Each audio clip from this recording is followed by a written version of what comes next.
I see you, one person. Whoever you are. Whoever you are.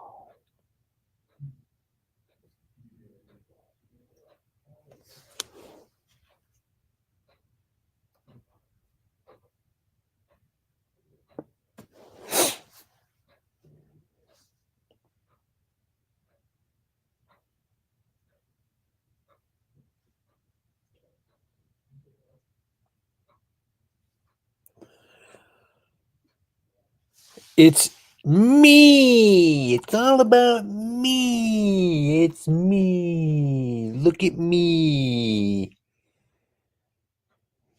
It's me. What's going on, me? How are you doing?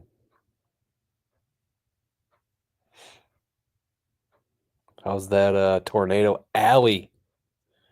The new Tornado Alley. What's going on, Broken Tools? Jumping on in.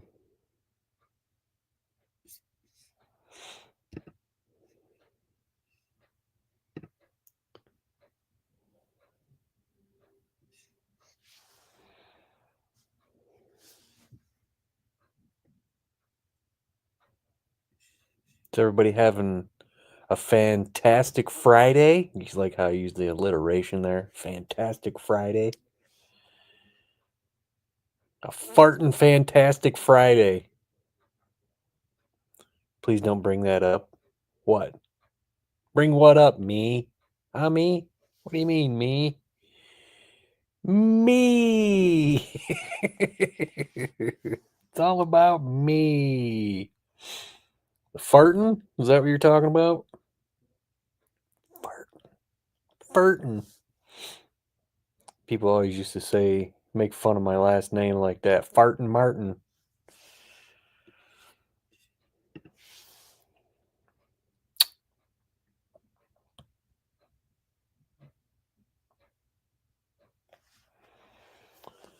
Oh, man.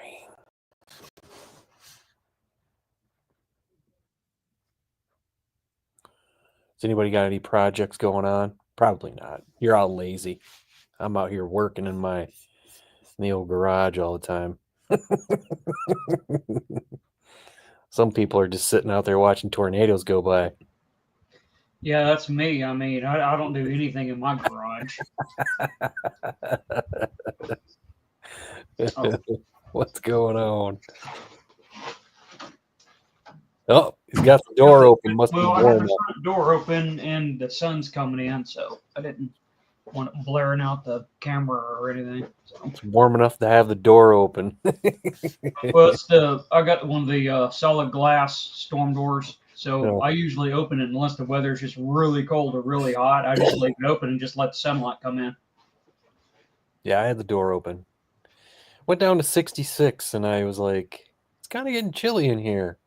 It's weird. Mm-hmm. Yeah, I won't see 66 for, I don't know, about 9 months. Yeah, yeah, it's weird. It'll be 66 in June in the morning, and you'll just absolutely love it. But right now, it's chilly. Yeah, that's what we get in April, early April, late March that's what we'll get. Then it'll be up in the 70s. But we're getting out of that now. We're getting into the 80s of the morning, so we're going to be 70s at night. Global warming. Yeah, it's called summer. Exactly. Yes. I don't know what comedian said that. They're like, he said, you hear about this climate change? He goes, yeah. Everybody's saying it's getting hotter now. I just call it summer. Yeah. Hey, Bama. Bama. Yeah, good job on your wiring. Oh, yeah, thanks. Now to get that LED taken care of. Oh, so how far? I guess you're doing your videos basically the week before or something. You're not ahead at all. No, I did that last weekend. Oh, okay. I'm lucky. I'm starting on June. If I edited all my videos, I could have all the way through June, almost beginning July. Oh, really? Yeah. Go get you an old truck, man. There'll just be all kinds of little dumb things you have to do to it. Oh, yeah. Well, I have another video. I just haven't put it out. Another one of that. There's a couple other things I got to do yet, but. Well, I'm sure you was there when you was doing engine build and all the body and all that, but now you're finishing up, so not as much stuff because I'm porting cylinder head and rebuilding the front end, and I got the firewall painted, so I did all that, and that's a lot of 3 different videos right there in one weekend, basically. Yeah, some of that stuff I'll do just all the video for one video, and I'm like, dude, this is too long, and then I'll split it in a couple of different videos. Yeah.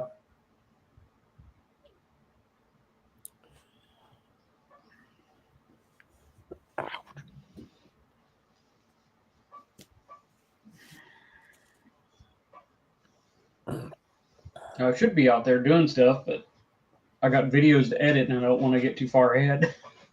It's because I did pretty good on my head porting. I think I did a little over 2 hours 15 minutes is what I'm into on the head, and then I got the next one, but that'll be another video to do the actual ports. So 2 hours and 15 minutes to do one head. Just one cylinder. So times 8, so that's going to be what, 16, 20 hours, something like that. Jesus. Oh, that's nothing, man. A professional porter put 100 hours into a head. Basically, to make an E7 head slightly better than a GT40P head, you have to put 100 hours of professional porting into it. But yeah, 20, 30 hours ain't bad, but I don't want to be in no 40, 50 hours into it. That ain't. Yeah, they had who was it? Big Dog stopped doing iron heads. Yeah. It's just he said they put out a thing saying they were stop doing iron heads because people just don't have the patience for it, and it's like I don't know if it's the people have the patience for it or you just need to communicate better. Well, I mean, the problem with iron heads is usually they're stock and they suck. Yeah. And you're wanting big power. It's like, well, you're not going to get there with a stock head. Some of them, yeah, you can get a lot of power out of, but by the time you pay a porter, then you just go buy your head. Yeah. Well, I mean, I think his biggest problem is he doesn't communicate very well to customers. Some customers just want to know where I am in the queue, and he doesn't want to tell them that. It's like, yeah, they'll get done when they'll get done. That's like, well, it's not a good way to do business. I don't. No. I mean, if I have like 10 projects and one of them's over here and it gets done, okay, that's fine. But no, I'm doing this because I want to draw my car. Yeah. I'm not doing this because I have nothing better to do. Some people just want to know. He gets mad because people want to know how long before it's done. I don't think that's unreasonable to ask them. Yeah. And the other thing is, if you're a month out, then stop taking orders. It's like, I'm sorry, I'm a month out. I mean, at least or more, let me get caught up. It's not even that. It's just, see, if it's me, just tell me when it's going to be done. You know what I mean? And if you say, dude, it's not going to be done for 6 months, okay, then at least you told me. Mm-hmm. You know what I mean? And that, I think that's what people want. But I mean, I like big dogs, dude. They do great work. But yeah, they need to communicate a little bit better. Because even when I was doing, they did mine, the communication was sketchy. It was just almost non-existent, so, but I don't know. They do good work, but whatever.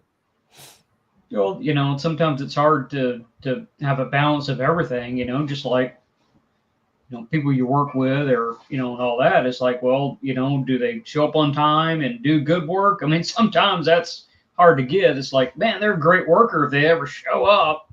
Yeah. And you got some people show up all the time and they can't work for nothing.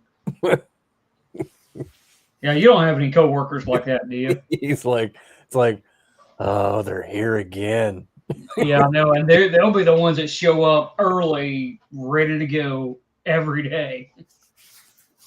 No, I don't really have anybody that's like that. I mean, there's people there that are, but the people that direct report to me, no. So there's other people that are faster at doing certain things than other people. I don't know. You just got to learn where what people do what better. There's some people that you put two different people on something, and one of them just does it better and faster. Yeah.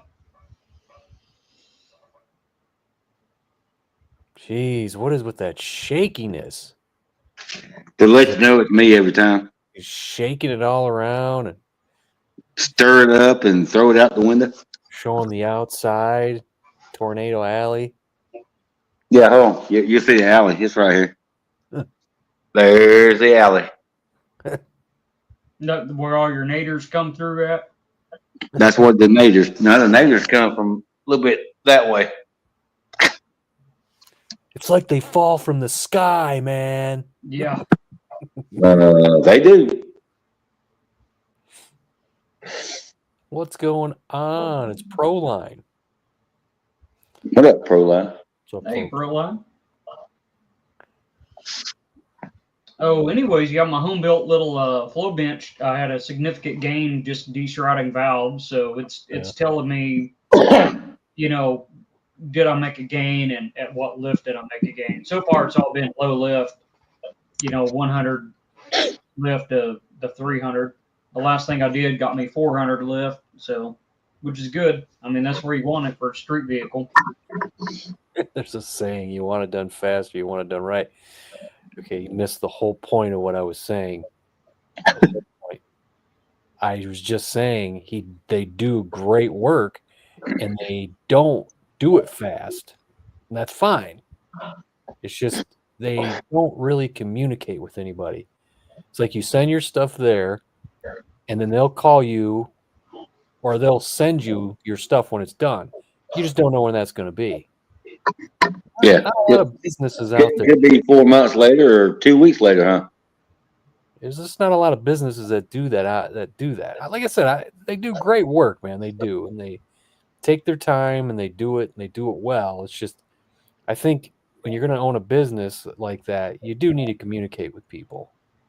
That's all I'm saying. It's just do better. Do better with that.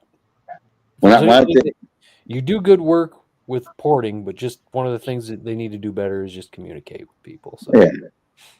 Yeah. When I took my heads to the machine shop here in town, the guy said, if I don't call you in 2 weeks, call me back. Yeah. I called him in 2 weeks. He said, give me one more day and you can pick them up. And that was it. Yeah. I mean, it's just like, I remember taking one of my guitars in to a guitar shop years ago. I said, hey, can you guys just do some maintenance on this, tune it up for me? They're like, sure. I said, when will it be ready? They said, come back in a couple days. So I come back in a couple days. Oh, we didn't get to it yet. Come back in a couple days. I'm like, okay. So I came back in a couple days. Oh yeah, we haven't got to it yet. Come back in a couple days. And I'm like, are you kidding me? I was like, okay. all right. So I come back in a couple days and I'm like, and they're like, well, we don't have it ready. I said, okay, listen. I said, this is what happened. Told me to come back in a couple days. I came back in a couple days. You didn't have it ready. Told me to come back in a couple days. So I came back in a couple days. You did this to me 3 times. I said, when will it be done? They said, we'll have it for you tomorrow. I said, okay, you could have told me a week ago that it was going to take a week, and I would have been fine with it as long as you told me that. Yep, that's right. Yeah, don't make me show up like 3 or 4 times. Yeah, don't make me keep coming back. Yeah, my time's worth something too. You know? It's like, come on, man. Well, you're dealing with a music shop, man. What do you think they're gonna do, man? Well, I mean, they didn't have to do that. Well, Maybe they're just lonely or something. They want you to come in and talk with them. Yeah. I didn't go in there and hang out like Wayne and Garth, so. I'll be right back. Came in through half the conversation. See, that's the problem. now you done pissed Funky off. A lot of body shops with old car restorations. You know, like you were saying, Funky, and if I take something somewhere, if it's gonna take you a while, I don't care. Yeah. Just give me an idea. Like the motor guy in Dothan, you know, I took the heads up there, and he said, you get back with me in 2 weeks because we got a lot of stuff going on, and I will tell you when it's going to be done. He said it may be done a couple days before that, but I'm very busy. I said, okay, that's fine. I called him back in 2 weeks. He said, give me till tomorrow and you can pick them up. All right, that's fine. Yeah, I mean, it's going to be 6 months. All right, cool. Yeah. At least I got a time frame. Something to go by. Yep.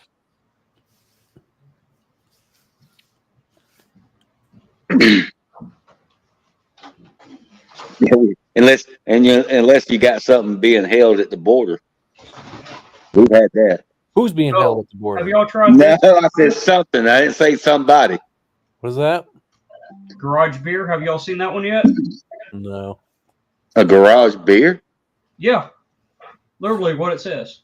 So that's basically the same thing. 1980, they had beer on the side of the can. Yeah. Actually, there's one beer I like, and I Barrett. hadn't found it in years. It was a good ass beer and had like a donkey on it. It was a light beer. It's pretty good. Did you ever see that, Funky? The one that just said beer? Yeah. It was like $2 for a 6-pack or whatever it was. Well, this wasn't $2 for a 6-pack, but I mean, it's like about the same as like Shiner. It's like a package that says cheese. Yeah. Here's cheese. Yeah. How descriptive. Thank you.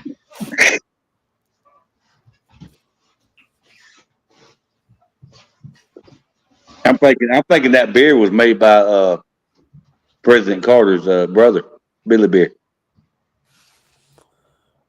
Yeah, he did have that. That was in the South. Billy was before, but he got in trouble before that, and then he went to Billy Beer. What's he doing? What's that? I don't know. Google just sent me, or something just popped up. It says your progress hasn't been saved. I was like, okay, I didn't save anything. I was like, I got a question there for you, I sure Funky. hope How come it says share your referral link on my phone when I'm looking at the comments, but not on the TV? Okay, now my Mac is popping prompts up to me. No. Yeah, I haven't been doing anything at all. What is that, dead body? What the hell are you talking about? So got that all cleaned and painted. Oh, Oh, I see it. Yeah. neato. That was a little bit of work. I had to do all the I did the Rust-Oleum Rust Reformer and the Reform and Seal. Eastwood, I like their stuff, but man, they are just way too proud of that stuff. Yeah, Eastwood's always had good stuff. That's That's where I bought that paint for Black Cherry Bomb, but Hmm. Seems You're paying for a name. just misleading when people, when I was on there looking at reviews and stuff, and they're asking, do I need to thin it? And they said, no, you don't have to, but if you do, here's what you should use. So I started painting. Didn't thin it, just use an activator. Wonder why that shit would always come out rough. Didn't understand it. Yep. I just ran into that with. See, I was using the Van Sickle paint, oil base enamel, like the primer and paint, and I knew the thin ratio for it to flow out right. Well, I got the can of Rust-Oleum because I can't get the Van Sickle in a quart. I have to buy a gallon, and I waste it, right? So I bought the quart of Rust-Oleum to paint it. It does not thin the same way, and I ended up with texture. Looks like a spackle gun. Well, the thing I found out was when in the end, when I was done painting the car, the last thing I painted, I had bought some, what do you call it? Not thinner. What do they call it? Like acetone or Oh, reducer or reducer. I Yeah. bought some reducer and put that in there. And then everything came out clear, no texture. And I'm like, you sons of bitches. You said it didn't need to be reduced, and it did. So Oh no, it's sprayed out. It's sprayed out without being reduced. You don't look like you painted it with spackle gun. Yeah, That's all. Everybody calls this orange peel. I said I call it avocado skin. so what clumping? It was just okay. I got you. And that's why I use cheap paint, because if I mess it up, then it's not a big deal. Yeah. Actually, no, I was saying Krylon has, I think it's Fusion has all kinds of colors, and it's the plastic bond and all that. If you needed some touch-up stuff on plastic, you could probably find a pretty close color. Yeah.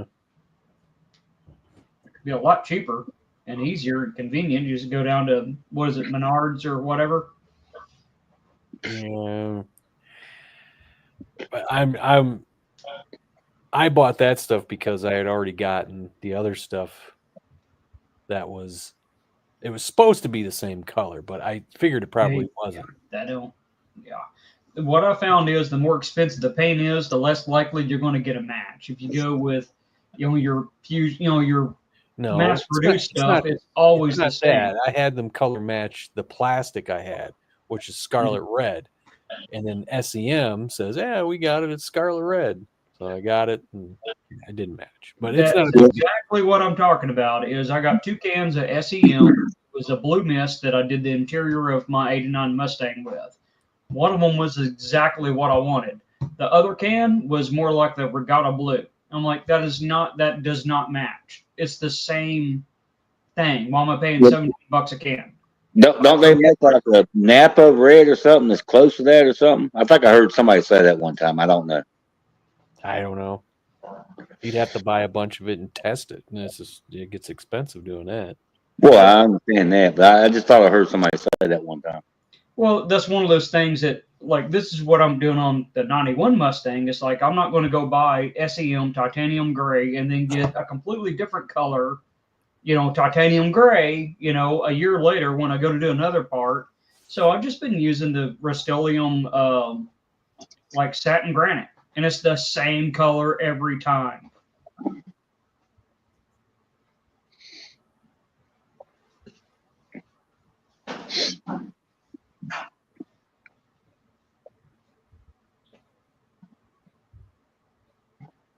And he takes a swig of his Billy beer.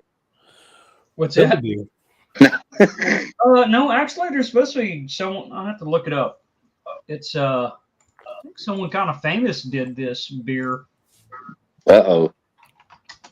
Kind of famous? Clint Eastwood. Yep, Clint Eastwood. That's what it is. Yeah, I don't know how you guessed.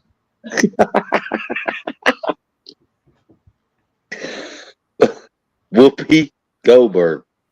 I see that you did it in the toilet. Oh my God. Okay. Yeah, he asked me what time my stream was. I said whenever I let it loose in the toilet. Oh, God, see it now. Sorry. Machine Shop told me 2 weeks Hey, ago. Mr. Mach pick up 1. my 408 today. Other machine shop kept my 393 for 10 days. Other shop has been dicking me around for 6 months. Sounds like you need to go down there and throw your weight around. Sounds like Swindell needs to stop taking so many blocks of them machine shop. Some NFL guy Dickhead. is what it is. Somebody is a block profit, ain't he? Hulk Hogan has his own beer. Yeah. Let me guess, it's called Brother Beer. Oh, you're right. I did hear that. Yeah. I don't know what it's called. Brother Beer. Yeah. No. No, Is this it? one is I don't know. I'm just saying. co-owners are the two brothers who do NFL. So whoever they are, I don't know who they are. Oh, it's oh shit. Hold on. Jason and Travis Kelsey or something. The Kelsey. Oh yeah, you're talking about the one just retired from Kansas City. I mean Philadelphia, and the other one plays for Kansas City. Sure, why not? I just know I'm drinking a beer and they're co-owners of it. Yeah, that's it. That's it. Yeah, the one that's dating that crazy singer. That narrows it down a lot. Hold on. Taylor Swift. Yes, the Swifty. They still going out? They break up. They're supposed to be still going. I don't know. Who cares? That'll just be another song for her if they break up, right? Yeah. Oh yeah, yeah. Be another 40 million. I don't think I've ever heard one of her songs. I have never heard none of them. And I gotta say, I'm proud of that. Yep, I've never heard anyone, but I did watch Ray Stevens did do a like he took every one of her song names and made a song based on it. Is like Taylor Swift is stalking me or something. So, I mean, y'all do know who Ray Stevens is, right? Yeah, he's still alive, huh? I guess so. I think so. It wasn't that long ago because he did like the COVID song too. Huh, I did not know that. I thought he had done passed away. I kind of figured that too, and I'm looking into some of his songs, and it's like, oh man, he's still making stuff. And he does the videos with it and everything too. Whistler Diesel has El Colo. What did it say? This is El Colo. What the hell is El Colo? Well, I can't see it because I put the things on my phone. Share your referral link. I don't know what the hell that is. I don't know, man. The bigger channels, when they got somebody filming for them and they got 100 people around them. That's TV, not. I don't know. I just know. kind of just turn. I don't watch it. Just not into it. Is there any way I can take it off the damn phone or not? What? That because it's blocking the last comment every time it blocks it. I don't know. I don't got your screen, so I can't tell you. Look on your okay. I was gonna say look on your phone when you look at the comments. It's blocking it. I don't know. I don't got your phone. You are the damn computer wizard. Don't play with me. What are you talking about? Computer wizard. Yeah, I mean, you wired that computer block thing into your car and everything this week. Nah, man. No, that's not what I was talking about. I'm starting 2-week vacation right now. Maybe my hatch will be running this week. Oh, nice. What all you got to do to it? Mr. Mach 1 says not blocking his, but it's blocking mine. Whatever reason. I'm not seeing anything being blocked. I mean, I don't know if it'd be blocked or not if I don't see No. What I'm saying is that when you look, you want to comment on your phone to the chat. You got your open box at the bottom, and they got the last comment. Like right now, Mr. Mach 1 has his comment. There's another block that shows up. It says $ share your referral link, and it blocks basically the whole comment. I guess that's why I use my computer to. Well, I got my computer and it says share your referral link, and it doesn't block. It's in between the comment window and the comments. Yeah, Lock but on the phone. Yeah, but on the phone, it's over the last comment. That's all I was asking. What kind of phone you got? Android. Yeah, that figures. Well, Yep, pull your Apple up I'll if it's on there. comment on my phone because it's like I have a computer for that. I mean, I have 2 monitors that's like 10 times the size of my phone. Well, what I use? Well, I got the same comments on my TV. That's fine. I can see them, but I was just asking why was it there? Okay, we'll try it one more time. I was just asking why was it there on the phone and not the TV?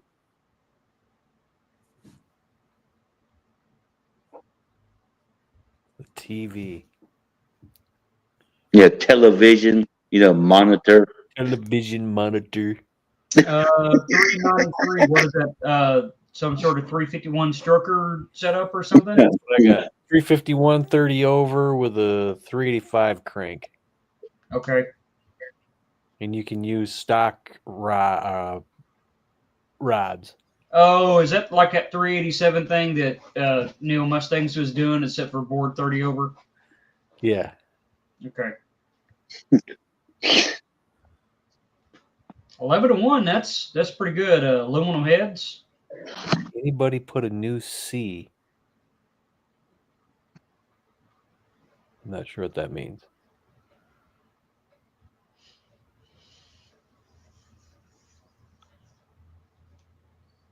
Finally blew up the turbo. There you go.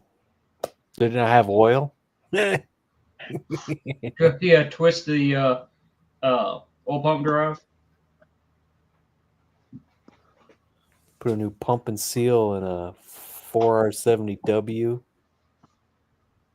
Well, I mean, I'm sure it's the same. I mean, I've looked at my AOD. I'm sure it's the same as all the other transmissions. When you put that seal in, do you do a little bit of when you drive that front seal in? You're talking about the one that the torque converter goes into, right? Oh, that torque seal? converter. You're talking about automatic. I'm illiterate. I'm illiterate. What I do on those seals is I put a little bit of silicone around them, like red silicone or black or whatever, and then drop them in. Makes them go in easier and keeps any kind of weeping from coming out. Eagle crank. Eagle's good stuff. There ain't nothing wrong with that. DSS pistons 210 Pro Max. Man, some good pistons. Pro Max. Yeah, I've been looking at them.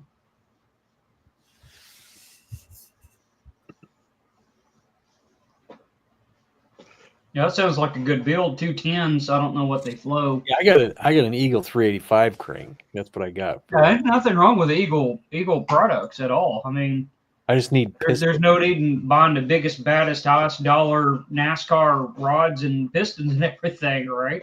I got rods. I need pistons, but I need floater pistons because I don't trust myself with heating shit up and putting it in the right spot. Yeah, I don't either. I'd let someone else do that. I would like to eventually one day graduate to using, floating wrist pins, but yeah, it's not today or any time soon.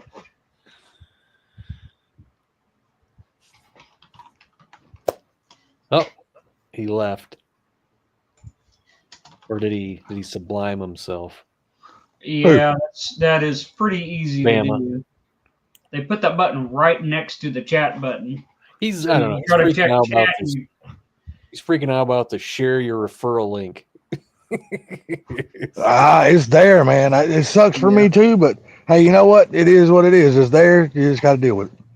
Scat's good too. I mean, anything's better than actually most of your stock stuff's pretty good too. So Scat is badass actually. Scat Stage 2 is some damn good shit. So. It's a lot better than a whole lot of shit. Scat Stage 2 is some good shit. I have thrown a lot of power at that shit. And it has stayed together. Proline, was that you said the 210 Pro Max CNC, was that the Shocker full CNC series? What's up, Dale? Yeah, what's up, Dale? This is my 347. What's up, Dale? Yeah, there it is. I guarantee you, if you was to take a poll of all the hot rodders in America, I guarantee you there's more Scat rotating assemblies being used than any other rotating assembly. I just use the stock stuff for now. I'm too broke for all that stuff. Scat's pretty good shit. As long as you keep it in its place, you know. You Well, don't go it's like taking a anything Scat else. stage 1 and trying to throw fucking 1,500 horsepower at it. It just it's made ain't to gonna do work. this. As long as you stay within, like you said, the box. Yeah, you stay within its boundaries. Just like our protected pistons, nothing wrong with those. Just don't try to do a 500 dry shot on it. Oh, why not? Oh, why not? Yeah, because they'll be shattered. Well, That's they'll why you probably use. shatter anything anyway. But Let's use head studs. You'll be good. yeah. Give it to Beans. Speaking of beans, where's Ford Blue? He's Yeah, in I hadn't heard Kansas. a scene joke with Ford Blue in a while. Actually, I haven't seen him in a while. What's up there, Mr. Proline? How you doing, sir? We're Sublime, man. He's been MIA. What's up, Mr. Gary? I see he's in here.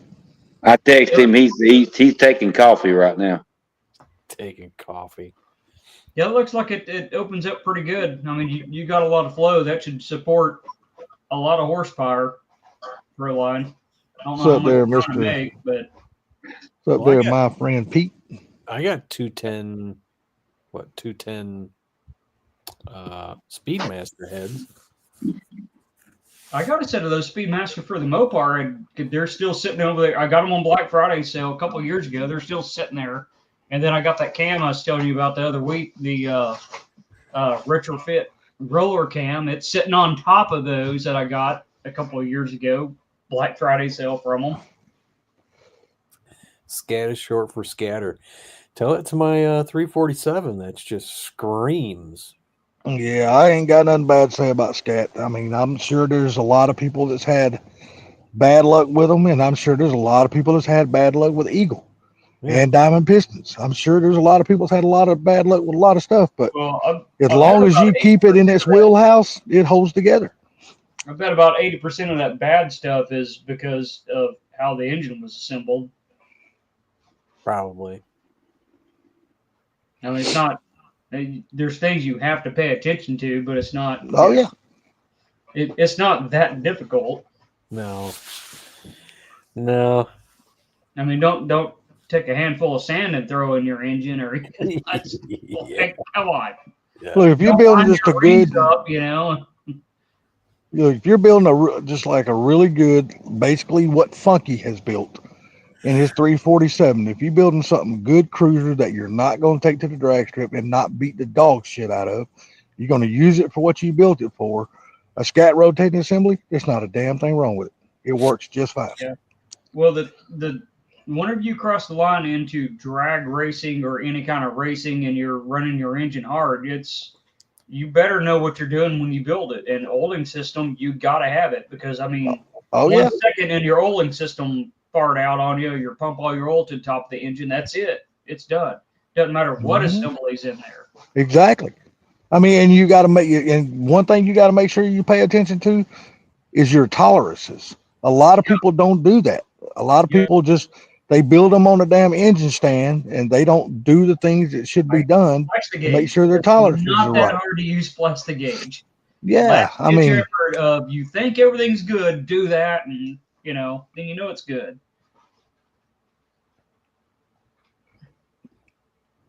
Yeah, Pete. It unfortunately in comments you don't get context or how you're saying it. Yeah.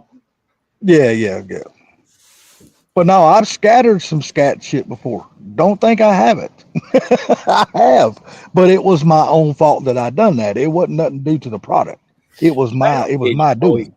Because you smash it on your damn bearing, and then you got to try to get it off. That's what annoys me about it. Yep. Oh, you're talking about the plastic gauge? Yeah. Yep. Fake thinner. Yeah. I mean, it stinks, but I mean, that's, like I said, last ditch effort of I'm going to make for sure this is right before I put it in. I mean, if you had all the tools, you could go through and mic your crank and do the bore gauge and all that stuff. But most people don't have all that stuff to do that. I mean, I learned something. I learned something from Ford Blue when he was building his engine for his Comet. He done something that I personally had never seen done before. And when he had his crank there, you know, the oil journal passages on the crank, Oh, he was yeah. sitting there. He was sitting there taking that die grinder, and he was cutting like a little half moon in them. Yeah. I've never seen that done Yep. before, so it would sling the oil better. I had never seen that done, and the more and more I thought yeah. about it, I was like, you know what, that makes fucking perfect sense. I don't know why I've never seen that done. Modern engine, their bearings, like I looked at, I think it's the same engine you got, Funky, later model, but I got the opportunity to tear one of those apart, and their bearings are completely different. It's like it has the groove in it, but it's all offset to the opposite of the thrust side, and then it's solid on the thrust side. That way it fills in, and it's the main cavity is all hollowed out underneath that area. It's completely different than what we normally see. It's like, yeah, when I pulled that engine apart, those guys put together at that machine shop, Justin, first thing he looked was at those oil patches, and he goes, what they should have done was chamfer these edges. And he goes, they didn't do that. I go, well, why didn't the freaking place that makes the crank do that?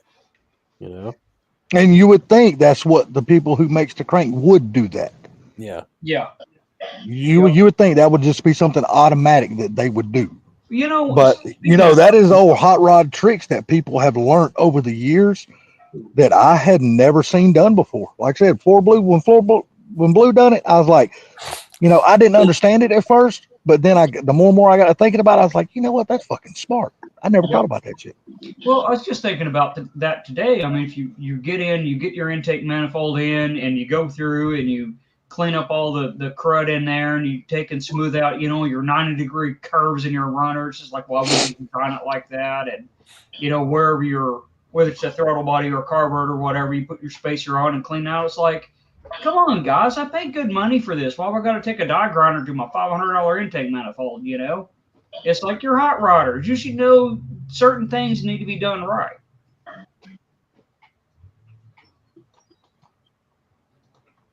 Oh, okay. I need to check that out then, my friend Pete. Yeah, Because I never heard of that channel till you Funny. just now mentioned it. Salty said that because that's what Justin looked at. Like I said, when we took that engine apart, and he said that, he goes, man, you always should chamfer those edges so it lets the oil flow better. I was like, really? He said, yeah. He goes, I'm surprised they didn't do that. And that's when I said to him, I'm like, well, why would they have to do it? Why didn't the company who made it do that? Yeah, exactly. It just seems like it would be it seems like to me it would be in their best interest to do that. You know what I mean? No, because then the crank's going to last longer and they're not going to get paid for the next one. There you go. Well, that's true too. And going back to responding to Proline earlier, yeah, buddy, I imagine your pocketbook took a little bit of a hit. 2 engines and a TKX in 6 months. Yeah, buddy, that's I'm going to get one in 6 months, maybe 6 years. You know, save up my $20 a month. But you know, I imagine your little banking account took a little bit of hit on that. There's thought to a Coyote engine I saw for $1,100. Guy wanted $1,100 for it, and he said it's had 177,000 miles on it, and it ran when he took it out of the truck. I was like, well, sounds like it needs bearings and timing chain. I said I could do all that. Oh, you talking about your 351? No, I was talking about a Coyote I saw for $1,100. Oh, yeah. Oh, did you buy it? I really thought about it. I'm finna say, because I know there's a Coyote build in your future after you've done what you did to your truck, and you're like, I don't think it's that fucking hard anymore, because I've heard you mention that a few times. Yeah. For $1,100, it's now what gen is that Coyote? Gen 1, Gen 2, Gen 3? Gen 1. Gen 1 for what you build engines for, and for what you do with your cars. A Gen 1's fine, buddy, because you're not out there to drag strip beating the dog shit out of it. 177,000 miles. You need bearings. You need a timing chain. Of course, you need a Mustang timing cover. Then you got to get oil pump gears. Yeah, you got to change the idlers out because they wasn't worth the shit, and the oil pump they wasn't worth the shit. Well, you get oil pump with good gears in it, and yeah, that's why you get with somebody like Ken, who specializes in coyotes, and he is, I mean, literally, he would be the perfect person to talk to because he will tell you, hey, this is what you need to change. This is what you need to change. Yeah. I But then mean, you got to say, how good are those cams? well, they got 4 of them, so it's not going to be cheap to buy them some I bitches know. regardless. Yeah. So what is the big difference between the gens and coyotes? Is it actually you cannot interchange anything like different, or is it like No. this? They got a system where they build. It's called a 3-2-1. Yeah, They 3-2. use parts of a Gen 1, parts of a Gen 2, and parts of a Gen 3 to make one engine. I don't know now. Don't ask me. I don't know which those Yeah, parts, but I've I heard think Chris it's- talk about that shit. So I think it's Gen 1 block, Gen 2 heads, Gen 3 intake. Isn't that what it is? see, if I tried to answer that, Funky, I'd be lying to you, buddy, because I just don't know the parts. Once you went up to 2017, they improved the oil pump gears on the engines for the Mustang engines, if I remember right. Yeah, they probably. Yeah, but that's more money, Proline. I To think start they with a still Mustang tell you to Coyote. change them out to better ones. Well, the one they went to, and it was for the Voodoo engine, the 5.2. I think That was, if you break those, you're going to break a steel. It's that good a material. I That's think what they anytime should he have had. puts boost on a car, he changes the oil pump gears. Anything Yeah. out of all of them.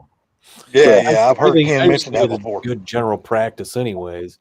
Right. Mhm. Yeah. Yeah, I mean, for no more than the gears cost, why not build it? Why not go a little bit overboard on certain things just to give you that extra insurance in the back of your head? Hey, I know I got good I parts. never had an intake I didn't drop a grinder in. Well, look at that eBay one that I had. I mean, that thing is flat. It was flat as hell when I went on there. It wasn't warped at all. But Yeah. I had to grind out that area around the distributor. For some reason, it was just too big Yep. right there. Well, I that's the thing. When you buy your $130 intake manifold, you expect that. When you spend $500 on an intake manifold, I don't even want to pay. I wasn't complaining about it. I Be just right. it was just what I was worried about was how flat it was going to be on the heads, and I was like, holy shit, this thing is flat as hell. And that's when I realized that I had to grind around the distributor. I'm like, I ain't fucking frowning about that. Hey, it's definitely better. It's better luck than damn 5.0 Tuscan's having here lately. He done bought 2 of those sumbitches, and he stuck one of them in there, and he's like, well, that sumbitch looks like, he didn't say his goober, but he was damn sure referencing that. But he's like, that sumbitch is bent like my goober. It don't fit worth a shit. So he said he had to put it down. He had to grind like hell on it to try to get it flat so the gaskets would seal up on it. But then he turned around and bought another one.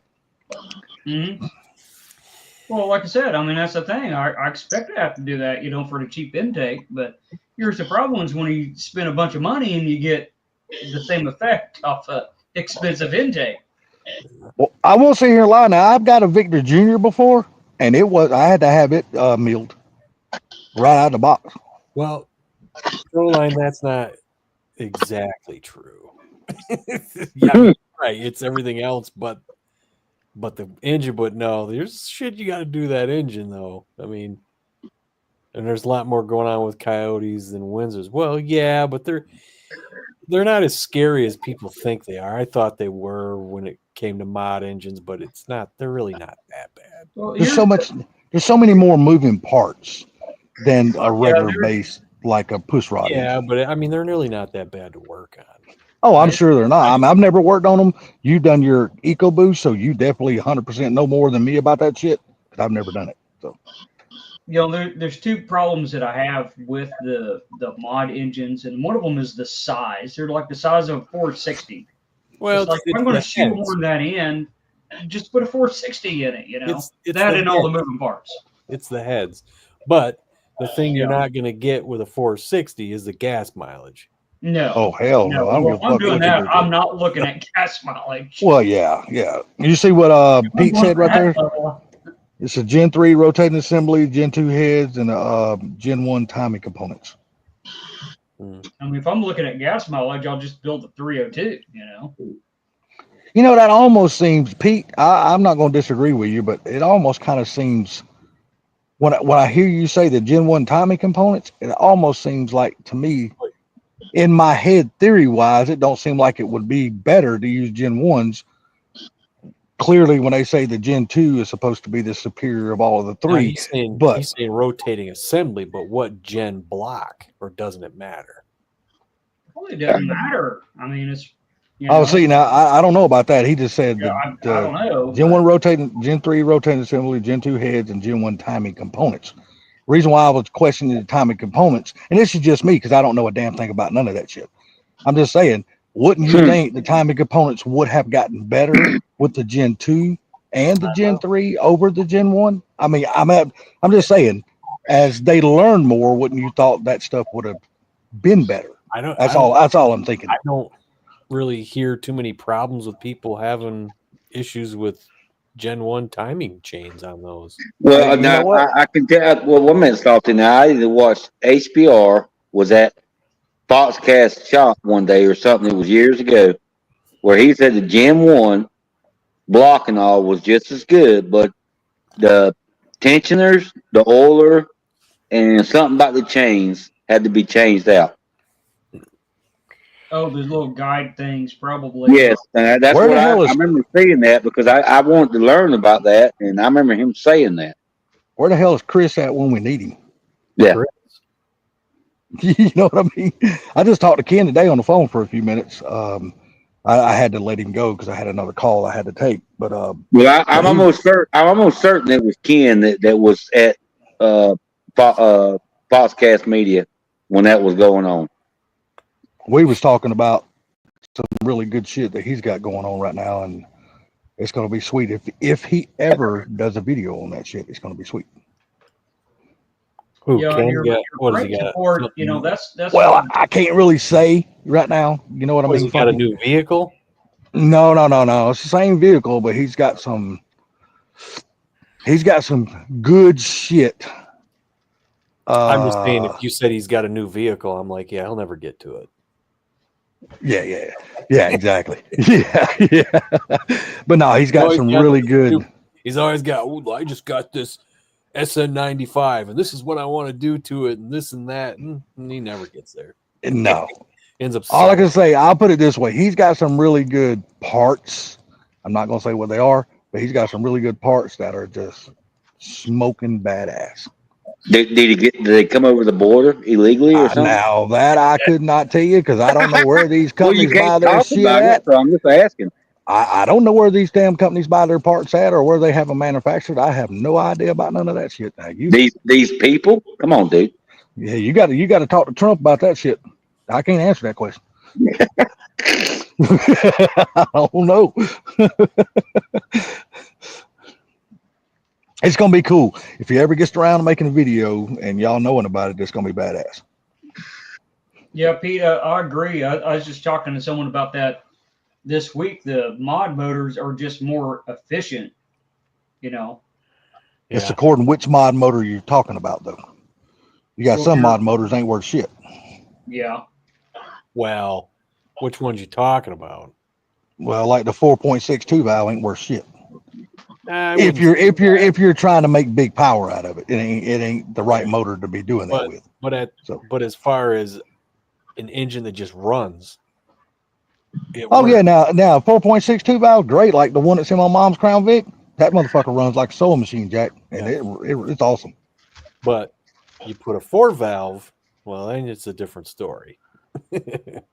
Yeah, what is that dude's name? With the snot rocket, what is his freaking name? He's proven that a Coyote is badass. Snot rocket. Yeah, what is his freaking name? He just ran it Sick Week. That name's got to be a Salty's friend. No, that's the name of his car because his car is lime green, so he calls it the Snot Rocket. You seen him in person, Proline, when you were at Sick Week. Yeah, Brent LaSalle or some shit like that. Oh, dude, I know you're talking about. Yeah, that dude has got that Coyote fucking screaming. But I mean, everybody knows that the Coyote rules. So I mean, that's not even a subject. Now, when you start getting to the mod motors, then that's something you can talk about because people don't know that much about them. But the Coyote, it's all over the world how great they are. Yeah, Yeah. Exactly. yeah. You got like the guy who tuned my car, Tyler. That dude, I mean, he's got a stock Coyote. Well, I mean, stock block and big Semi. turbo. This dude, him and his wife are just into half mile racing. Oh, okay. So in last year, they took it all. The year before, I believe she took it and got like 100 and almost like 230 mile an hour. What? Yeah, he almost got that far. But last year, she got it up to 211 and they won. Oh, sweet. That's just because everybody else was having so many problems. Even they had problems. But that one run was enough to win it. And the first time his wife got in that car a couple of years ago, she still had her boot on her foot because she broke it. And Oh, shit. she said she wanted to take that car down the runway because they're at an airport. Yeah. She goes, I want to take it down the runway. She never drag raced before. Oh, that's sweet, Got man. that so That's bitch awesome. over 220 some odd miles an hour, dude. Dude, that's And- badass, dude. Do you know what the length was she got the 220, or do you know? It was Do you half know the mile. length of where she went 220? Do I have the what? The length of the run. It's a half mile. Okay, I didn't hear that. I'm sorry. Yeah. So within a half mile, she got that thing up to 220 mile an hour. Yeah. Yeah. Close to that. Well, all right then. You can look at Ken what he did with that stock engine. Yeah. You know, Very and impressive. listen, and it don't take a lot to do it with the Coyotes. Yeah, they you're saying they went from Morse to Borg Warner. Borg Warner usually does some pretty good stuff. It's I got it's to, cool. I'm sorry. Go ahead. I got to visit their plant in Detroit one year. I don't think it's in like Detroit, but you know what I'm talking about. The Detroit metro area, wherever that plant is. I don't know. It's a nothing pretty about- cool area. It's just cool to see all the companies that have, at one time they were nothing but LS build. If you take like Texas Speed, they built their entire company and their reputation off of building LS motors. All right, and then they jumped into the Coyote motors, and now they're jumping into the Hemi motors. But they got Coyotes. They said, look, if you need a 15 or 1800, 2000 horsepower Coyote, just give us a call. It'll be there in 4 days. We got them if sitting you're up here gonna already impress built, me ready to go. is, if you're making 1,000 horsepower slant six, then I'm impressed. But until then, I mean, whatever. Well, shit, I don't give a damn what nobody says. A 1500 horsepower fucking Coyote, I'm impressed. I'm sorry, I am, because look what you take, for instance, what Gary's car came with from factory. What is your Mach 1? What, rated like 480, 500, Gary? It's 480 at the crank. It's 440. Okay. I dynoed it was 440 at the rear wheels. Okay, and then you look, these people have added another 1,000 freaking horsepower, and they making this shit work, and it's safe. To me, that's impressive. I don't give a shit what nobody said. That's Well, impressive. see, that's You know what? Tyler's car. He won't tell you the horsepower on that car, but he's over 1,000. He's well over 1,000. He won't let you know though. It's like, when he was on his dyno, he made a video. He don't make too many videos for Force Engineering anymore, but when he decided to do an experiment, he put because he's got a Mustang dyno. That's why mine said 2 or 328, and everybody, and even Big Dogs was all disappointed by that. He goes, what is that? It's a waste of time. I'm like, it's a fucking Mustang dyno, dude, and Tyler he's not a dyno horsepower guy. He's like, go out to the track and see what it does. Don't worry about what my dyno says. You know, See, and that's the same thing 5.0 Tustin says. Listen, 5.0 Tustin is like, I don't give a This is damn what the great. dyno says. He goes, I care about what the numbers are on the track. yeah. He goes, That's that's all I all. care about. When he took his car and put it on the dyno, of course he tuned it down because he doesn't want people to know what he's really making, which is well over 1,000, probably well over 1,200. And he turned it down and he got 809 horsepower on his dyno, his Mustang dyno. So then he took it to a friend's who had a dyno jet and it dynoed at 890. He goes, so there you go. Take that like you want to say it. A dyno is a tool. He said it's not to, do horsepower. And the thing is, he does have it tuned down a little bit. He's got it calibrated down. And he goes, and that's because I want people to take that shit to the track. And then when they take it to the track thinking, their horsepower ain't that greatest, and they get there and they go, Jesus Christ, this thing's screaming. He's like, yeah, of course it is. Yeah, I've done my job.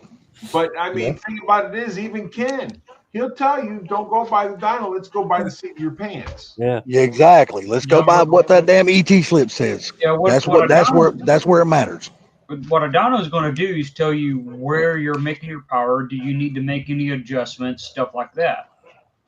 It's basically a And then you tuning go tool. to That's the basically track all, and you all it is. get the hook. But Yeah, it's- most people don't care about dyno numbers. They just care about tuning. They want to tune it through a run, through a power band, and if everything's good there, then they'll take it to the track, and then they'll start wicking that son of a bitch up, You and then know, they know where they're at. do you know when dyno numbers come in really handy? When you're selling a car, engine builder. on that sheet, this is what it pulls on. Yeah. Oh yeah, 100%, Gary. You ain't lying. Because Yeah, that's one way to prove, and I did that before, like not the last truck, the last engine I built and sold, I did that. I took it to Donna. I was like, look, here's this thing. It's a 318. It makes this much power in this truck. Here you go. And took them for a ride. But was he more impressed with the dyno numbers or the ride? Actually, whenever I got on it coming back, because I just eased it down, when I come back, he's like, sold. Yeah. It's like mine. Like I said, I put it on there. It was 328. Put it on a dyno jet. What do you think it is? Probably 360. 280. And the Yeah, thing but is, you can take. ever since I put it on that dyno and made 328, that car has got substantially more power since it's been broke in. Oh yeah, for sure. Yep, that's Well, the thing is, you could take the same dyno and come back 3 months later and run your engine and get a different number. But how accurate are you trying to get on that? But that's Well, I what- mean, is it the dyno or is it your engine that's making that different number, though? You know what I mean? We got. I mean, there's so 'Cause many if the dyno's atmospheric calibrated the same, conditions and then it may be your engine. There you go. You just hit the nail on the head. magic word, calibrated. Yeah, just to say that's Because the main thing, the calibration of the dyno. that's the thing. Yep. And I seen this video where this guy goes, "Okay, we're going to calibrate this dyno," and the thing is, you can calibrate a Mustang dyno far more than you can calibrate a dyno jet. Dyno jet, you can only do so much to it. Yeah. And here's the other thing that they don't talk about is there's all the correction factors. So did someone fiddle with correction factors too much or not enough? Or I mean that can make a lot of difference. That's all in the You can calibration. go online. I watched this video. It was interesting. These guys took this 4-cylinder, whatever it was, Toyota or something, brought it in, put it on a Mustang dyno, and it dynoed. I don't know. I'm just making these numbers up, but it was crazy, like 195 horsepower. So they said we're going to do a head cam intake on this. So they said they did that, and they put it on the dyno, and they made like 400 horsepower, something like that. And they said, there you go. That's what you need to do. He goes, but we didn't stick head cams or an intake on this car. We just recalibrated the Mustang dyno to make 400 and some odd horsepower. I was like, damn. They said The dyno numbers I'm most impressed with is when you see these big guys with these pro mods like Stevie Fast, or just take the Street Outlaw guys. You know, everybody knows they're making ass loads of power, but they take it like to Fuel Tech and they put it on their hub dyno, and they do a simulated drag racing run. Yeah. And then they get their dyno numbers and how much horsepower and torque and stuff. I'm like, dude, that's fucking awesome. When you can take this thing, throw it on that hub dyno, make a damn full 8th mile or quarter mile pass on that dyno, and it shows 3,500 to 4,500 horsepower, whatever that number is. The important thing is about what I was just saying about those guys. They said, okay, that was a Mustang dyno. Now, he goes, you're not going to be able to do that on a dyno jet. You just can't calibrate them. Yeah. They don't have that range to calibrate them on there. He goes, Mustangs dynos are way more tunable, basically. Yeah, they're just way more calibratable, they said. Yeah. I was going to say that word, but I was going to wait for Bama to come. That's not a fucking word. Calibratable? Yeah. I was going to say that word. That's why I said tunable. Probably not, but it makes sense. Yeah, 100%. I agree. But yeah, and I think we all kind of agree. If you're going to the dyno just to get a number, that's not the right way to go about it. It's just go there to tune your car. It's basically a tuning tool. Basically, that's all it is. And that's kind of what I did with the last one. Is okay, where am I at? Where am I making peak power? Oh, I'm not making peak power where I thought I was, by seat of the pants. So, those kind of things. That's what you learn. Where's my air fuel ratio? Is there any lean spots in it? Stuff like that. The smart guys was the guys back, say, in the 80s. And I'm going to use the 80s because I was a kid during the 70s, so I don't remember I don't know anything about what went on in the 70s. But in the 80s, the guys that was running the big numbers, like on the NHRA circuit and stuff, they had access to dynos back then, where the guys just out there doing the bracket racing shit, they all just flew by the seat of their pants. They adjusted with carburetor, timing lights, plugs, and shit like that. They really didn't have a clue what their horsepower rating was. They were just going by the slips. If it moved a number or if it then lost a number, that's what they went by. Just the other half of it there is. It depends if you can calibrate a butt dyno. You got diarrhea that day or just bad gas? Well, I think you can calibrate a butt dyno. Is if you got automatic, you can go in and take your stock stall converter and then go put a 3500 stall converter in there. And did you really get faster, or did it just feel like you went faster? Well, sometimes now converters can be tricky. Know what that means? I'll be honest with you. I don't know what the fuck. I don't know anything about automatic transmissions. I don't know what the fuck a stall means. I have no fucking clue. Well, I mean, like I said, sometimes you can overstall your engine too. Yeah, exactly. And you can slow it down by putting too much stall in. But you get that slam when it kicks in and it feels stronger, right? But well, that's all according. If you got everything matched up correctly. Well, see, Like, everything goes in harmony. It's like the engine, the gear ratio and the trans, the gear ratio and your rear ends and stuff like that. All that's in harmony, man. The people that got that shit dialed in, they know that shit. the first thing they ask you when you buy a fucking torque converter is what cam do you got?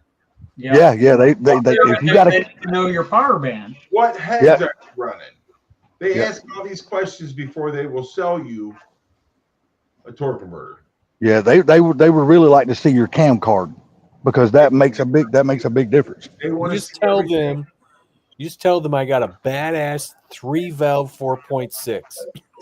And they gonna tell you need to invest about a lot more money, because that engine ain't gonna do nothing. Now here's the stock call. There just ain't anything we can do about that. Just go to AutoZone, buy another converter. The first thing they ask you is cam. What compression do you think you'll be running? What rear end? I mean, I've even had Weight of vehicle, the whole thing. Gary, if you've had any head work, they want to know what your head's flowed. Oh no! Yeah. I bought 3 converters for these cars. Trust me, I know. Yes. Yeah, they'll want to know a lot of shit, because when you're asking for a custom ground cam, they want to know everything. That way, when they make that cam, they know they made it to the specs that you told them, and they did not make it wrong. If it's Yep. wrong, it's because you didn't know what you want. You just gave them the numbers. They went by what you gave them. Yeah. But most It's people funny. don't know what they want. That's true. Very true. That's why they got to get all those numbers from the person that built the engine, so that way they can get it right. You know, it's funny you say that because I was just looking up custom cams, you know, like for my 318 build. I can go buy a cam from a company that does Mopar only. They're like $550, $538 for a out of the box cam. Well, I can go to another, like get a custom ground cam from a reputable company for $425. I'm like, wait a minute. I can get a custom cam versus an off the shelf cam for like $120 cheaper. Yeah, but the people you're getting the custom cams from, are they a good reputable company? Well, what That's do you the think main about thing. Powell cams out of South Carolina? Are they reputable? What's the name of it again? Powell. I can't speak on that one. I don't know much about. Every state's I don't know nothing about them. So every state's got their little cam places that everybody goes to, and this and that. I mean, it's me, I try to stay with a tried and true. Like me, I'm a big comp cam guy. I've used comp cams for years. Comp And, is a very solid way to go. I mean, you can't really go wrong. Is it the most optimized? Well, I mean, what are you trying to gain? 15 more horsepower? I mean, Well, what's going it's on? just like what Gary said a while ago. Even when you call comp cams, as long as they've been in the business and as many custom ground cams that they have ground over the long history they have been in business, they still want to know your numbers because they might not actually have that particular cam on the shelf. They might need to tweak a cam that they have Yep. to make it match your application. Yep. well, the thing about it is that they pretty much ask you, what are you looking to do? Yeah. Are you Very looking true. to have it to the floor the whole time and never let up, or you want to go get groceries every now and then? That's I mean, they ask you what are you looking for? What is it that you're trying to achieve? Yep. And I tell you another really good cam company that's coming on really strong. They used to be pretty decent back in the day, and then they fell off for a while, and now they're coming back like fucking just like thunderous strong, and that's Insky. Insky is building some Yeah. top Ours quality is another one cams. that I've heard good out of, and I've looked at their profiles, and I kind of like their profiles. Bless you. Yeah, bless you. What Whoever up, that Gary? was. Hi, Bama. So Gary, how did the hall meetings go the other day? Good. I still got more. Oh, you still got more. I sent Gary a freaking Gen 1 Lightning. He's like, I want that truck. I said, sell the 55. I guarantee you, he said, I'm not selling the 55. I thought it was a good price for that Lightning, man, because I've seen those trucks go for 30, 35 grand now. I'll tell you That's what, right.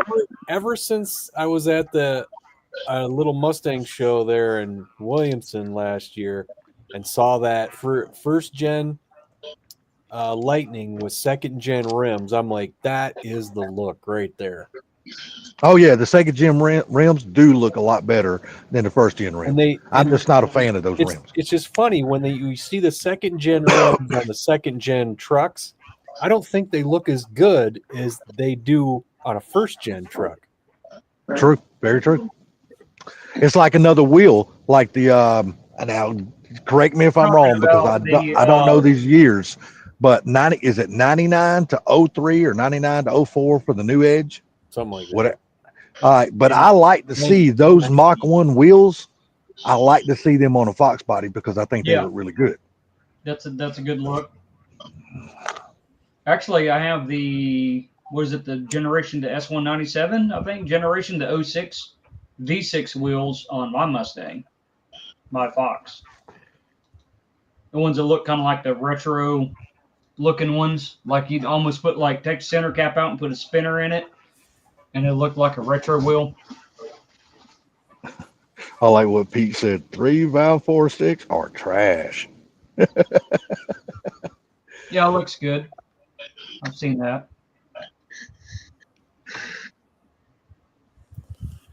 Yeah, 3-valve 4.6. They're not as bad as a 5.4 liter. So is the 5.4 just not desirable at all? The 5.4 4 valve. If you ask Ford Blue, he swears up and down by those motherfuckers. He loves it. My The brother- 3 valves are absolute garbage. So my brother had a 99 5.4, but I believe that was a 2-valve, right? I couldn't tell you, Gary. I don't know the Dude, he answer to that got one. 470,000 miles on that truck, sold it, and the guy's still driving it. Dude, you can't beat Oh, that shit, shit. then. You can't beat that. That truck's paid for itself many times over then. That damn motor was built on a Wednesday, not a Monday or Friday. Yeah. Whoever built that son of a bitch was not hung over the night before. That would have been Super Bowl Friday or Monday or something, right? No, Super Bowl Friday. You can forget about that shit. Them people trying to hurry up and get out there and start drinking. Yep. Nah, but going back to what Proline said in his comment, he said he wished he was smart enough to run an automatic again. Proline, you can run an automatic, bud. You just got to get the right automatic. Yeah, You know, take they it do from the car they do make a bell and drive. housing. And They- that's it. they make- You don't have to do anything else. Okay, they do make a bell housing if you are interested in Proline. They make a bell housing where you can put a 6R80 behind a small block Ford. Yeah. I seen Justin LX91 put a 6R80 behind his 351. Mad Motorhead, what's up, buddy? And the funny Yeah, thing that's what I'm was, saying. he Go ahead. did that, loved it. He had bought a Terminator. I think he bought a Terminator X Max because that controls the transmission, and then found a bell housing, and then he put an adapter plate on it and got that all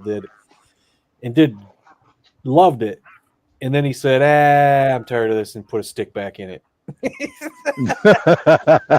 Spent all that money to do that, man. I'm like, damn. And then Well, he I'm just said- saying.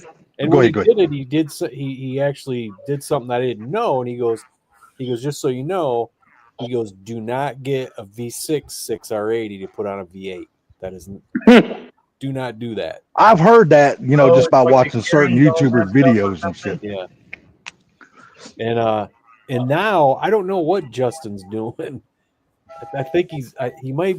I don't know if he's going back to Thanks. automatic or what. I don't know. What's up, Pinks? Yeah, I'm just saying. I mean, there's been people on YouTube that's put the 6R80 behind like 351s and shit like that, and I did then something they quite had their different. 6R80s built, and they said that fucking absolutely love those I transmissions just behind did that combo. Hi, I did Pink. something different. Is I put a Hey, a pushrod 302 and an AOD in my car. I mean, that's pretty rare nowadays. I got a very important picture to show you guys. All right, well, hold on. You can build an AOD, and that sucker will hold up pretty strong. I heard. Yeah, you can. You get the right builder, dude. They can do wonders with all transmissions. But Yeah, Car Mob's got one of them. He's got a badass AOD. Oh, what do we got there? that is Mad Motorhead's wheels. Oh, they look good, man. I like that. Those BMWs. No, that's the ones he's putting on his damn Ranger Raptor, right? That looks No. good. I like it. I like that. Yeah. Hell yeah, that looks good, buddy. Nice choice. I can't say the name. SPARCO? Or is that a E? EPARCO. Sparko? Oh, Sparko. They make They make seats and damn they make, seat belts and shit like that. steering wheels and shit. Yeah. Yeah. Sparko, yeah. They make steering wheels I and like shit. it. I was looking at Sparko steering wheels for the old hooker. What car is that you're talking about, Pete? The New Edge? And when I was looking at the Sparko wheels, I go, what am I doing? I need to go to eBay. They Hey, will. I mean, everything else from your car basically is from eBay, and Amazon. So ain't no sense breaking the trend. Well, I think I had somebody in one of my videos commented. They said you should maybe get some, good name brand stuff. I go, no. I said that's the other car. Yeah, exactly. All the name brand shit in it. This one was like, let me see what I can do with Chinese shit. This is a very budget oriented build here. And so far, I'm impressed with the Chinese garbage I got on there. Well, here's the thing: the product just needs to work. It don't need to be gold plated with diamond studs in it. It just needs to work. Yeah. That's But I it. have to say, Nothing more. really good luck with this stuff. So keep on. Yes, he has. Yeah. I mean that I've been buying that stuff for years. Certain things, it's like, look, I just want a throttle cable here. I don't want some sort of $400, It's like gold that plated single thing over here. what am I thinking? Single plane intake. I was 100% ready to send that motherfucker back when it came in because I was convinced it was going to come in because everybody's like, never buy these fucking crappy Chinese things. I was like, all right, well, I'm going to buy one. And if that thing has the slightest teeny little warp, I'm sending the bitch back. And I was ready to do it. And I pulled that sucker out of the box and I looked at the freaking intakes on there and I'm like, this shit is like polished. It's ridiculous. Yeah. So I'm like, I said, this is going to set flat on that fucking engine, dude. And sure enough, set flat as hell. And I'm like, well, it's not going back. Everybody was wrong that I talked to. Of course, I could easily have got a shit one too. Mm-hmm. Well, here's the thing. I just did I borrowed my neighbor's $128 Mopar, RPM knockoff intake manifold. And, I recorded a video and I'm looking at it, it's like, there's absolutely nothing wrong with this intake. It looks better than my name brand intake over here. Yeah. I mean, all the casting is smooth. I mean, it looks good. Now, it might have been just a new mold or something. How's it going to look after they, knock out 500 of them? But there's nothing wrong with that intake. It's better quality than what I pay 4 times the price for. Look at Big Dogs. Watch some of his videos because he does interesting things. So he took an Edelbrock intake and he got the Chinese knockoff. He bench tested them. Guess which one tested better? I'm going to say that Edelbrock by a little bit. So they put, I think it was a stage 2 port on both of them. Guess which one flew better after that? The eBay intake. Exactly. Yep, I've seen that test before. That's how I do that. But you're not talking about, you're going to lose 50 horsepower. You're talking about stuff like what we say in Suit Up Pants. You'll never notice it, the difference. But what's been I'm telling you, 50 horsepower, you notice the difference. I'm telling you right now. You're right. Just the intake isn't going to do much, but when it's with a combination of stuff. Mm-hmm. If you port match all that shit, it makes a difference. Yeah, and that's the difference when just buying your parts and putting them on, and like what we've been discussing, and Prolon said is like you go in and make sure your gasket match and everything matches, and you clean this up, and that makes you 50 more horsepower than the other guy with the same parts. So it's like my car. The reason I'm convinced why, dude, I have an 80 millimeter throttle body on that car. That's a 4-inch tube. You just hear it sucking. It's that inside the car, you hear it sucking. And I have stage 2 port heads, stage 2 port upper and lower intake with a port matched throttle body. So that's why that sucker flows like it does. Freaking Big Dogs, they freaking hooked it up, Mm-hmm. Well, answering a question in the chat, Miguel and Gonzalez, I'm assuming that's what his name is. Any tips on driveline vibration? Yeah, check your drive shaft, make sure it's still balanced. Check your yokes and check your pinion angle. So this is the thing with that, man. I have been chasing a vibration in my car for a while. When I first put this new engine, this 347 stroker in it, and I put my everything back together, car shook like a nightmare. Well, it was I took it to a place to have a pinion angle, done. And and when I went to pick it up, he goes, "We got your pinion angle." He goes, "But take that drive shaft off and go get it balanced, dude." I was like, "Really?" He goes, "Yes." So then I did that, and that took out probably 70% of it right there. But I've been chasing this 30%, and then I went to a place. They're not even open anymore now that I think about it, but they do stuff like this. They're 4x4 guys, so they know pinion angle. I took it there, and they do hot rods. They did. Well, they're closed now, but he goes, "We got to adjust the best we can," and he's like, "I think maybe something's up with your engine. Is your dampener right?" And I said, "Nah, dude, I don't think it is." I said, "I think it's the whole rear end." I said, "I got the rear end from freaking Johnny Quick, and I don't know how many passes is on that thing." You know what I mean? Because he said, "Yeah, it's got spherical bearings on it or bushings on it and shit." And I'm like, "Okay, cool." And then I get it, and the bearings, the spherical bearings, are flopping around. They're not supposed to do that. No. So I was like, "Okay, this thing's got way too many passes on it." So when I do get the other rear end in there, I'm pretty sure I'm going to fix a lot that 30 vibration. Well, the other thing on vibration, right quick, is your drive shaft. If you've had it out, it's got two balanced positions, so it could be 180 degrees out. Might have to just take it out and rotate it and see if it Right, gets and I did that.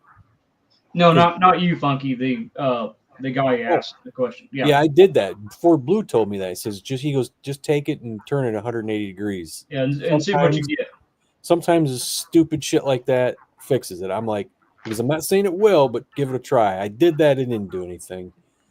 Well, look at what Dan went through on his 8.8 with sphericals and all that. It had bent tubes and everything in it. So if it's been, hooking pretty hard, you could have vibration just from that, right? And yeah, and well, you can have vibration, Miguel. I mean, if you didn't do anything different, check your bolts. If your freaking bolts are loose, you'll get a vibration. Yeah. The bushings, if you got an old car, if it's 20, 30 years old, your bushings they're done. They need Miguel, don't matter Miguel, first of all, what kind of vehicle do you have?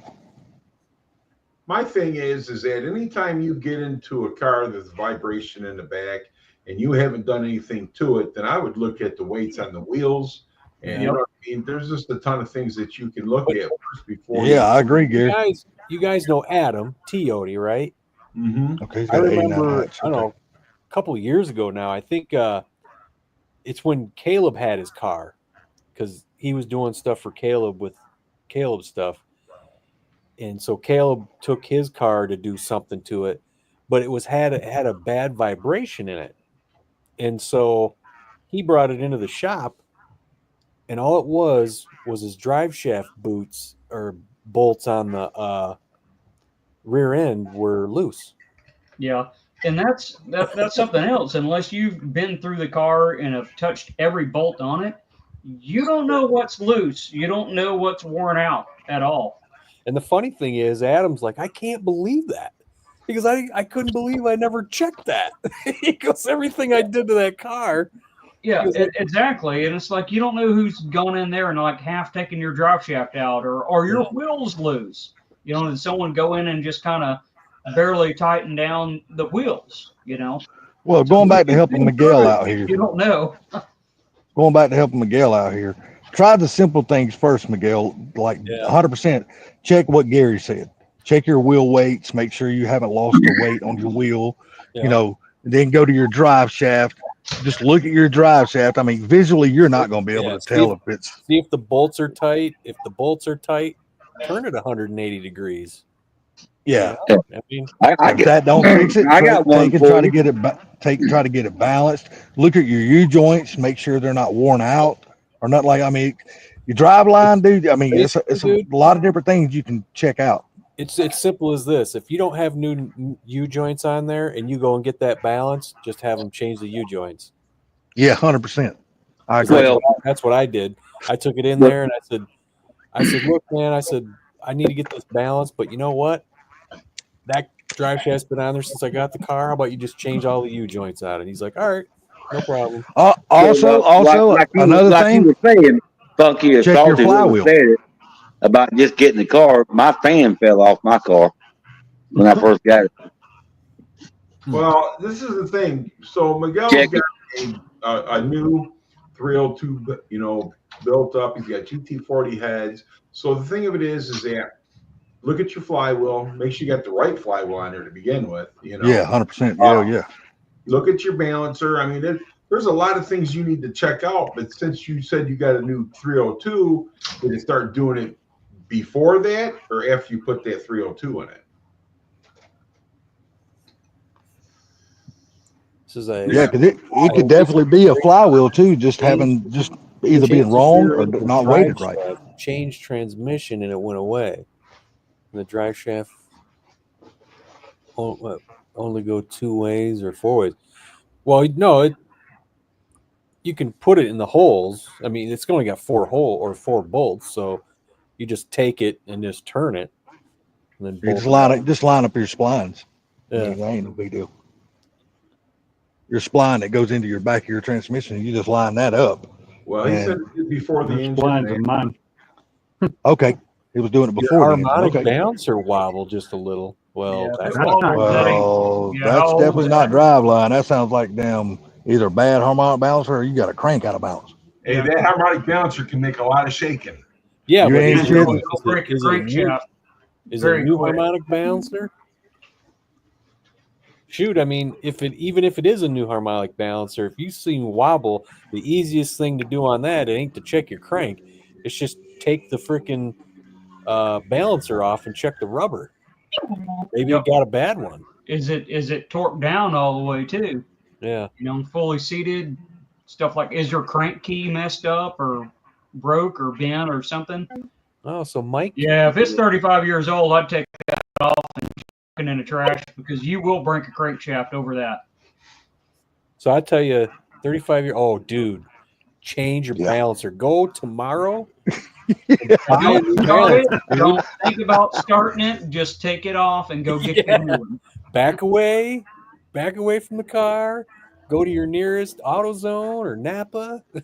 O'Reilly. What I don't understand though, if you're going to spend the money to build a new 302, why put just my personal opinion, I asked the question, why put a 35-year-old balancer back on a brand new engine? Why wouldn't you go ahead and replace that Well, with I a new mean, balancer? if you didn't know that that's something that goes bad. Well, I then- mean, look, every part, I don't give a shit what it is. Every part has a shelf life.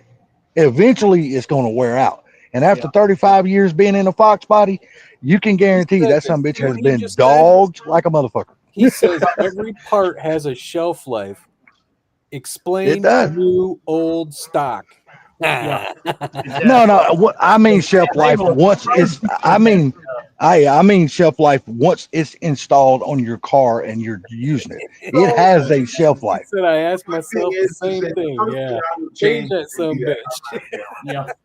But What was that, Gary? that's fine. I mean, you got to know what parts wear out and what don't. I mean, if you don't know that a balancer wears out, then it'd be like changing your valve coverage because you think it has a shelf life, right? I'll bet you Well- dollar to a donut that balancer, the rubber's all dry rotted in it. I bet you. Oh, it is. yeah. Yeah. that Yep. thing's Same done. here. When he said 35-year-old balancer, all I envisioned was dry rotted rubber. Yeah. Exactly. Same here. Your lower controller and bushings are dry rotted. All your rear end bushings in there are dry rotted. They're all done. Yeah. Sway bar Yeah. bushings are dry rotted. I'll change the flywheel while I'm at. Hey, new flywheel ain't gonna hurt shit. I mean, you just got to remember a Fox body. You're gonna be hard pressed to find a Fox body Yes. that has not been dogged out.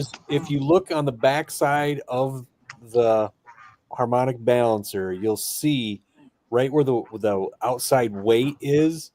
Right there is the rubber. You'll see it. Mhm. Yeah. And what you're gonna If find, it's pushing you're out gonna or find anything, this- or crack. it's just a thin line, and in that thin line, you're gonna see cracks, buddy. Yeah. Trust Because me. what happens is you got two circles, big circle, little circle, Yep. and that rubber one it dampens out the crankshaft. Every time your pistons are firing, it causes a pulse, and what that does, it dampens that out, Yeah, and then it's a turns big the other it's a ring. big dampener. Yeah, it's not. It was connected because there's a rubber ring So- in it. Speaking of that, how do those dampeners look on an old Voodoo engine? I never had one. Couldn't tell you. Yeah, they're probably fluid damper or something. I don't know. It's that's a flatline crank on them things or whatever. Flat plane crank or something shit like Yeah, that. I'm sorry, flat plane. Oh, it's all good. Oh shit. I've never had one of them, so I couldn't tell you. yeah. Gary might have had one or two of those things over the years because he's had Yeah, a lot dude. of damn different If cars. you're So. hitting acceleration, that's turning that balancer faster. So Yeah, and you're putting more pulses into it, because you're making more power. It's making more of a hit. now that I thought about it, there is one thing that was bad out of all this Chinese stuff I bought. Remember those freaking valve Bolts. covers? Those what? Oh Remember yeah. Black valve covers I bought? Oh yeah. We put them on, and my dad's like, "Yeah, an oil leak, oil leak." All of a sudden, we got an oil leak. What the hell? And then we realized it was the valve cover, and then we took it off, and it was warped like a mother effer. And then Did you say you took it to work and had them ground out on Yeah, on the my swing or something buddy, like that? my buddy Steve was there, and I was telling him what happened. I was cracking. I was just laughing. I said, "I finally got bit by China," and I told him. He goes, "Is there a lot of meat on them?" I go, "Yeah." He goes, "Dude, It's bring like it a in." 1/4-inch flange on the ones I got. Yeah, he goes, "Bring it in here. I'll put it on the mill." I was like, "No shit." He goes, "Yeah." I said, "Fuck, all right." So I brought it in there, and we had looked at it, and you could see it was warped. But then Steve goes, "Yeah, you can tell." He goes, "Look down the side of it, just like right here." And I looked down the side of it, and I went, "Oh my God." I said, "I didn't look at it that way, dude." He goes, "Yeah." He goes, That's probably what your harmonic balancer looks like. Yeah. Yeah, no shit. Yeah, for sure. That's Yeah, like yeah. crankshaft territory right there. Ooh, bad. Yeah, there's certain things on the engine. When you rebuild the engine, there's certain things Well, you just don't put back on I'll it. tell you the You go ahead and story change. of the 308 that's in the hooker, right? So when I bought Black Cherry Bomb, my cousin, it was his friend that I bought it from. My cousin had tore that engine apart trying to figure out what was wrong with it, and he said it had a bad crank. Okay. So, of course, I take all this stuff that I get with this car and I just put it in the shed and forget about it until I decided to build this engine. And so when I brought it out and started looking it over, going, man, I could probably hone this and clean those out. Unfortunately, it did. And then I noticed the front of the engine, right where the freaking harmonic balancer goes. And I see these freaking big ass rub marks on the block. And I just remember him telling me that it had a bad crank. And I said, this motherfucker had a bad harmonic balancer. Yeah. And then when I was starting to put that engine together, I took a picture of it and sent it to my cousin. I said, hey, you guys said it had a bad crank. I said, this car had a bad harmonic balancer. Look what I found on the engine block. He's like, holy shit. I said, good eye there, buddy.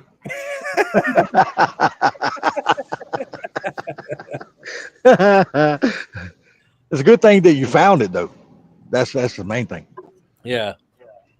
So I was I was a little worried about what I was going to find inside, in the crank area when I started looking at it. But when I seen that, I was like, it's fine.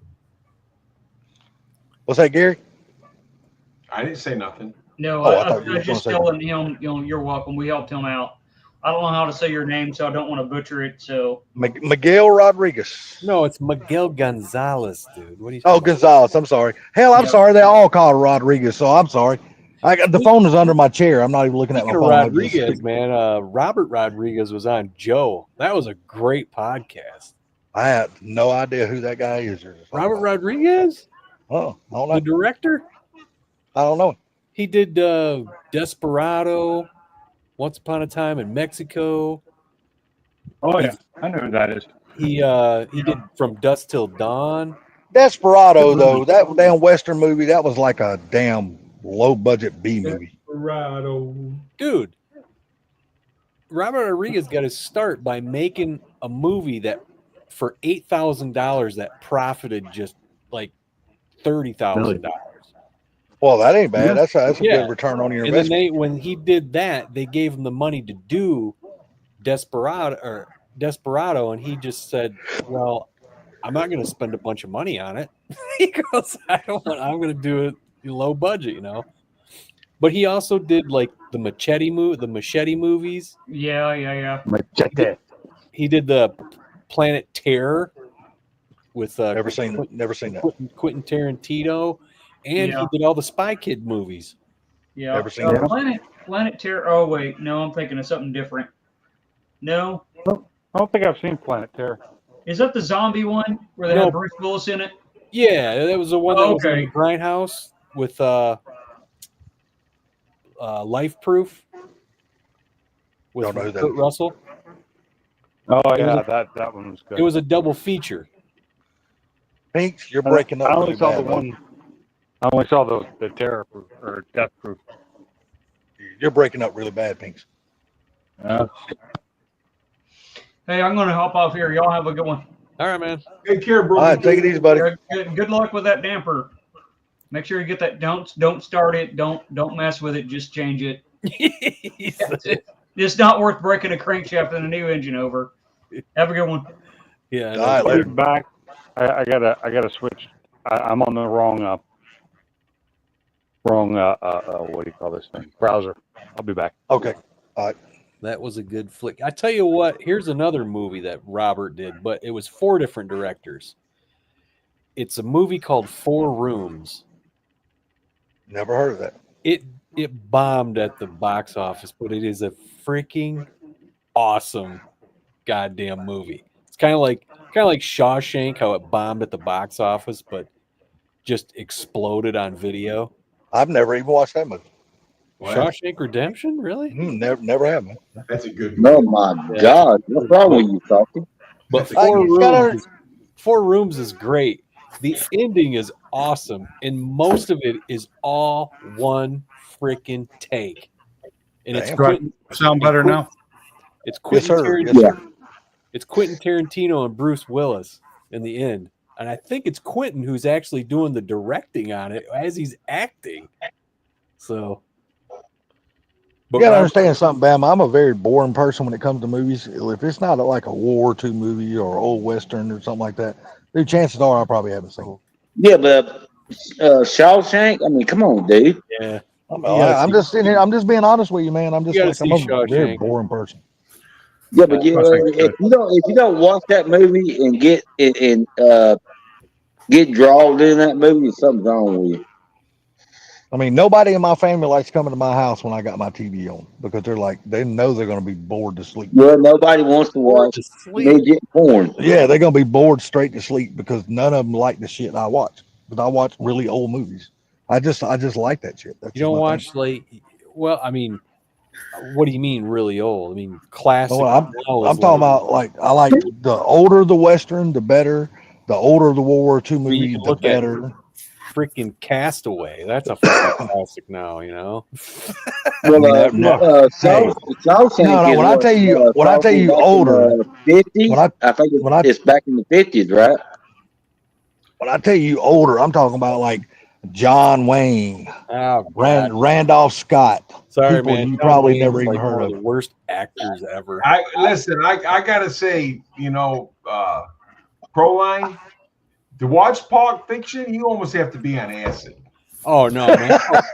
I have. Fiction is awesome. Gary, I have watched it on acid. It's pretty good. But Pulp that's what I'm Fiction saying. is I mean, awesome. it's the way that it's kind of portrayed and everything like that. The best to watch that probably when you're high. Well, yeah, I wasn't high when I first saw it. And I thought it was great. No, yeah, it's a good movie. I'm not saying that it's a bad movie. I'm just saying it'd be better if you were high. I mean, it's like horror movies. I don't watch any That's horror Quentin movies whatsoever. Tarantino. He came out and just because he does the timeline all screwed up. and people were just confused by it, but it worked out great. He did the same thing with Jackie Brown too. I'm not putting it down. I'm just saying, no, you need to be high to really, you know. All right, let's all get high and watch the movie together. It's all, it's like back in the 80s. Pink Floyd was always better when you were fucked up. Well, you know what a I mean, good movie that is when you're you know, high. You don't know? Go ahead. Come on. No. Chicken Joe? Forrest Gump, man. Come on. Oh, God. I just felt Forrest like Gump. running. I just felt like running. Run, Forrest, run. I don't know. I How do haven't you been think high your- since '89, so I couldn't. It's been a long time since I've been high. So Well, Salty, I think you need to get high. no, I don't. I'm good. Oh shit, he's been to the actual Shawshank prison they filmed it at. That's cool. Look, if Oh, if I went this many years without getting high, I'm set for the rest of my life. I But, don't need to get Salty, high. you need to watch that movie one time. Just take the time and watch it. Hey, did you guys I- ever see the picture of the briefcase from Pulp Fiction? There's a picture floating around there of the actual what was actually in that briefcase. It was That was floating around? it was just a light bulb with a switch to turn it on. Hell, Sublime's been after What? me now for 4 years to try to watch these movies, and I ain't watched none of them yet. Damn, Motorhead. Cockwork Orange. That must be a porn version. Yeah, there you go. He's on Pornhub watching Cockwork Orange.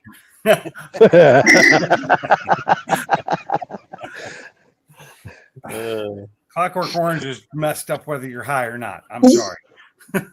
Yeah, It's a so messed was up movie. 2001: A Space Odyssey. That is so slow. It puts me to sleep. Yeah, I tried, but I couldn't do it. I've seen it like 3 times in my life, but it's about put me to sleep every time. It's such a slow movie. And it took me over 10 years to watch Pulp Fiction, and I just was like, yeah, it's okay. I love that movie. That movie's Oh, yeah. Yeah. all his You know movies are freaking awesome. They're trying to get a damn another Days of Thunder out. They're trying to get Tom Cruise to act in the damn thing. I tell you Why? what, another movie because Do I love what? all Quentin's movies. His movies are freaking great, but a movie he didn't do, he just sold them the screenplay, was True Romance. And that movie kicked ass, dude. That whole the classic scene with Dennis Hopper and Christopher Walken in that movie. It's freaking amazing. It's from the early 90s. It's got so many stars in it, people who weren't really even stars. It had the main star of it was Christian Slater and Rosanna Arquette. And then Bronson Pinchot was in it. James Gandolfini was in it. Brad Pitt before he was Brad Pitt. Freaking who's that Jewish comedian dude? That Jewish comedian dude. Michael Rappaport. He was in it. I think I don't know if I've seen that one. so many people in it. Oh, I've Dennis seen it. Hopper, Christopher Walken, Gary Oldman, and you wouldn't even know it was Gary Oldman. He played some freaking drug dealer in Detroit with freaking dreadlocks. That movie was awesome, dude. Did you ever watch the one with Dennis Hopper? It was called Blue Velvet. Oh my God, you got to see that one. I think that was somewhere late or early 90s. Yeah. But Oh, True you Romance, didn't check that shit out. if you watch True Romance, watch that scene with Dennis Hopper and Christopher Walken is freaking awesome. And that was written by Quentin Tarantino. He had nothing to do with it other than he wrote it. He sold I that. think I've seen that, but I'm not positive. I've seen the movie. I just didn't know he wrote it. Yeah, he sold that screenplay to fund Reservoir Dogs. Oh, which was a fantastic movie. Yeah, that was his first movie he made. I'll tell you how far I am behind on movies, and this right here will explain it perfect. I just 1965. I just watched the movie Hoosiers 2 weeks ago for the first time. For the first But I was time, dude. behind. I just I've watched never it for the seen it. first time like 2 weeks ago. I'll tell you, it's something that I've been doing when I jump on the treadmill. Is I'm watching these old Disney movies, just because I seen them when I was a kid and I just don't remember them. And I have Disney Plus, so why not? You know. And I seen now when I was a kid, I watched 20,000 Leagues Under a Sea quite a bit. So I Oh hell yeah! in Old Yeller, I watched a ton. Swiss Family Robinson, I watched a ton. But it was funny to watch Snow White because I'm sitting there going, okay, I remember some of this shit. And then I just realized, I'm like, this movie was made in 1937. Yeah. And I'm looking at that animation going, God damn, that is pretty freaking good for, it's almost 100 years old. Yeah. I'm like, God damn, you know? Back when they did hand drawing on everything. Yeah, and that was the rotoscoping they started doing, which was fluid motion, you know? You got to remember, in 1937, we had not even got the jet engine at that point. And they didn't even have color movies, and that was like the first color movie. Because after, was it 39 when what the fuck is that? Wizard of Oz came out. Yeah. But then, Yeah. see, the thing that confused me about this whole Disney thing was Snow White, Cinderella, and that Sleeping Beauty is the same goddamn fucking movie. You know? It was so funny when I was sitting here watching, and you guys are laughing at me because I watched Sleeping Beauty. It's just, I was just trying to remember it from me watching it when I was a little kid, right? I'm standing here on the treadmill watching Sleeping Beauty going, I never seen this fucking movie. So how many times have you watched Pinocchio? Dude, that movie's fucked up. The I original watched- story is more fucked up. Oh, dude, it's the Pleasure Island thing's nuts. But You I'm know just what's saying, the fucking- original story Yeah. before the movie was not for kids. Yeah. It- Well, I'll it's tell you messed this. up. Dumbo? Dumbo's messed up too. What the fuck is that? You don't trip balls when you drink champagne. You see pink elephants. I go, what the fuck? This is like an acid trip in the middle of a sad movie. But Yeah. pay attention to all Walt Disney movies. They all got something in them like that. Oh, then listen, Peter Pan.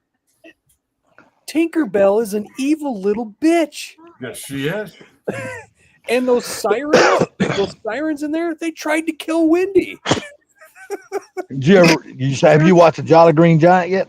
No. Jolly Green What is the Giant. Jolly Green Giant? Oh, that was an old Disney movie. He's talking about. Yeah, I know what he's talking about. Yeah. The Jolly Walt Green Giant. He had some kind of a sick mind. I'm telling you, all the even like what was it, Yeah. Magic Carpet or whatever, that had some messed up scenes in it. I mean, all those Walt Disney movies had some kind of porn in them. Yeah, the earliest one was Mickey Mouse poking the hole in the donuts. Yeah. He was doing it with his finger. Jeez. Freaking perverted old Walt. Yeah, I think it was 1936, dude. Yeah, there's a Steamboat channel Willie. that points all this stuff out on all his movies back in the day. Yeah, there's some mess. It was funny to watch some of these live action ones I'd never seen, like Davy Crockett. That had Buddy Ebsen in it. Oh, That's what's wrong. That's what's wrong with us.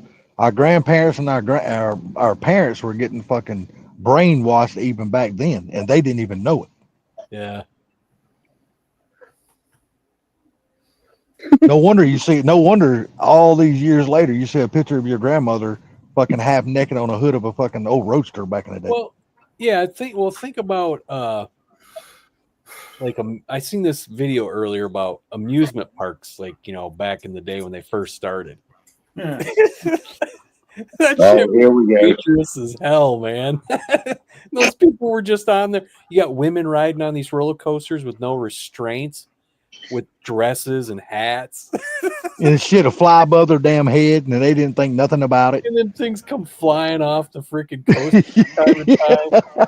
There's when they first started, they relied on the passengers to brake, to pull the brake on them things. And Oh, they fuck that. I decided wouldn't have got on that shit. They said that was too dangerous, so they decided to get somebody like a regular driver on there to do the braking. Right, you know, That'd be right. fucked up if he had a damn seizure or something right by the time he needed a break. Boy, everybody would have went for a hell of a ride, wouldn't Yeah, it was an interesting video. It was pretty funny. it? The times our grandparents had, man. Yeah, there wasn't the safety aspects of things back in the day. Hell no. That's when People when grew damn up, fathers still gave their kids damn pocket knives for Christmas. they grew up harder, you know. It's like I remember as a kid we were riding around in the car, nobody was wearing seatbelts. Shit, no. I didn't wear one of those seatbelts until it became until mandatory. like I think the 80s when Michigan really cracked down on it, made it mandatory, you know. Shit, it wasn't until the 90s here. Really? Yeah, until they made seatbelts mandatory. What? Oh, seatbelts was 90s for me too. And Yeah, 90s here in It's Georgia. like we lived 7 miles from town, and my dad goes, "I'm going to town." So can I come with you? Yeah, get in the back of the truck. Oh, 100%, dude. I did not want to ride in front of the truck. Put me in the Yeah. back every time. Now you can't do that. No, see, it's illegal as shit down here. Proline, have a good night. Take it easy, Proline. Have a good one, buddy. All right, see you.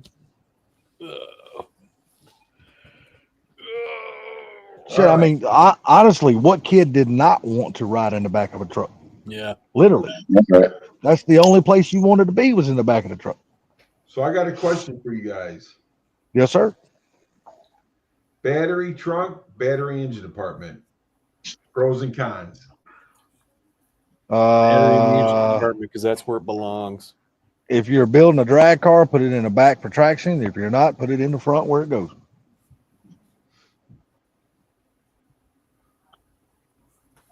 That's the way I look at it anyway. And don't put a big dumb stupid tack in your car unless you're doing wheelies. Well, no, you got to have a big tack in a 55. That's just the way No. it is. No. You got this little bitty engine, but you got this fucking 8-inch tack on the dash. Hell yeah. I'm just kidding. I need a 12-inch stack. Can I get that?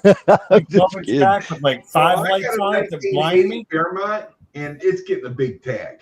There you go. Big cat. Well, I'm gonna make fun of you. No. No, I'm just saying, Gary. Unless you do Uh, wheelies. And you know what? Gary's car probably is going to be capable of doing wheelies pretty easy. I just loved when Staying Domination said that. When they Especially when he took all of that weight out of the front of his car and put all that tubular shit up under the front of his car.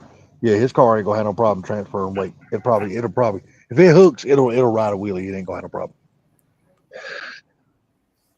It's like to one of the Fox Body groups before I came on here. I was on Facebook and somebody was saying, "Hey guys, what do you think?"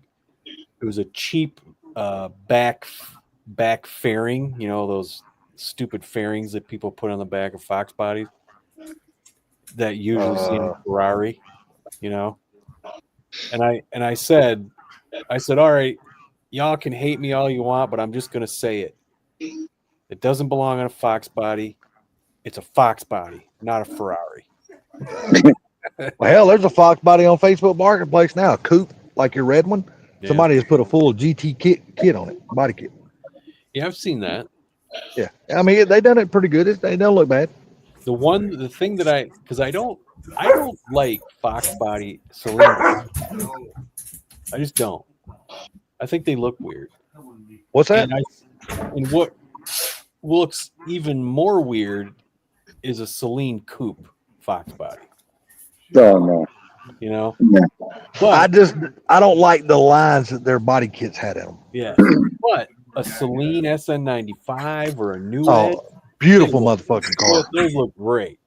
Hell yeah, 100%.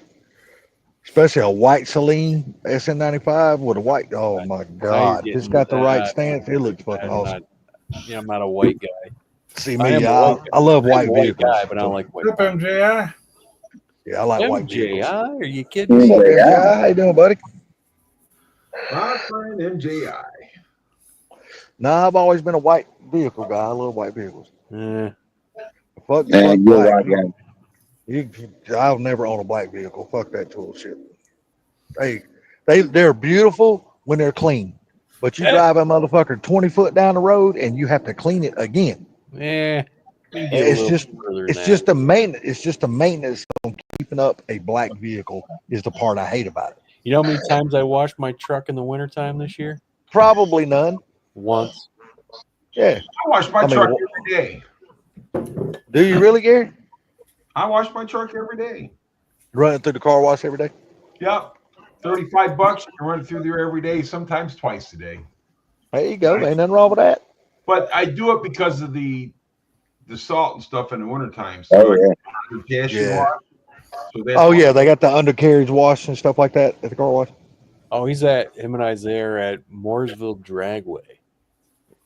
Hey, you just missed damn Cletus and damn Greg Biffle and all of them. They just drag race goddamn motorhomes down at Summit the other day. Motorhomes? Oh. Yeah, Yeah, RVs. see, they do this thing here at Berlin, or which is in Marne, and they race school buses. Oh, I love watching school bus races. Bus races. But I like watching the figure 8 school bus races. That shit's fucking hilarious, dude. Barbecue Mike said that tack is going. Well, it just sits there. I don't even think it's hooked up. So, Gary, are you going to mount the big monster tack on your dash, or where are you going to mount it at? Oh, I'm mounting it right on the dash, so every time I Oh, take a picture man. of that car funky, you can see it. Beautiful dash I got. I went and picked up for him. Beautiful tan dash. This big old stack, I can see Gary doing that just out of spite. I'm telling you, that thing's dead. It's as big as my head.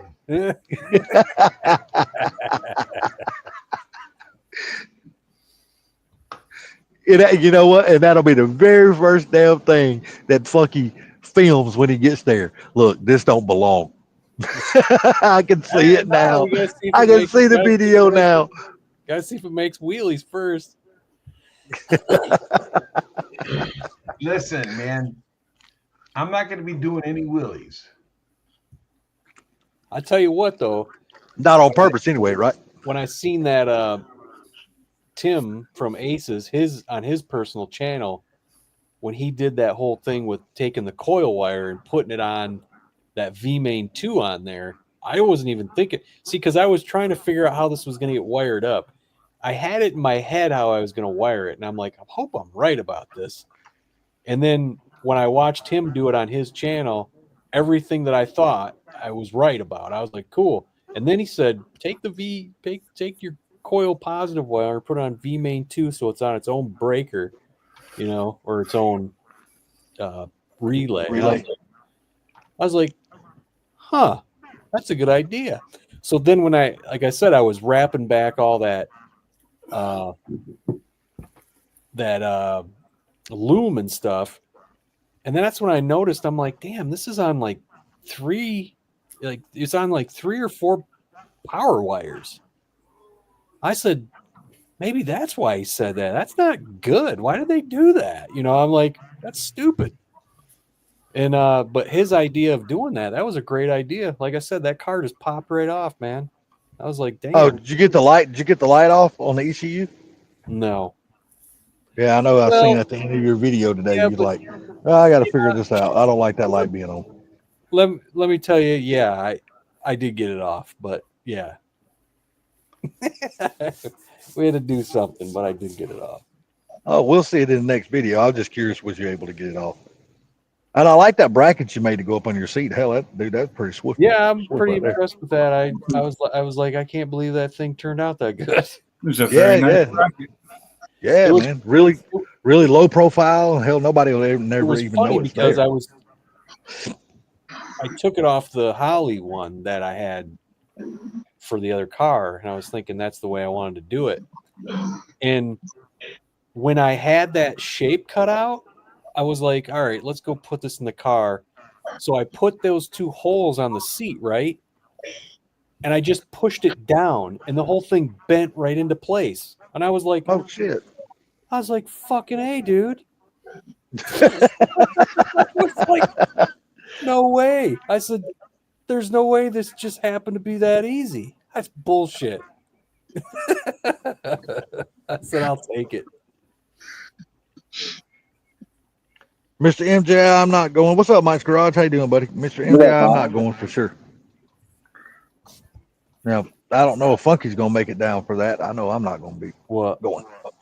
Motor City Fox. Oh, Fest. yeah. Dude, that's 2.5 hours away. Of course I'm going. Hell, Gary would probably show up for that. Shit, MJI's going there? I think that's what he's asking. Is anybody going? Do it. Do it. I'm Just- not going. You should do it, MJI.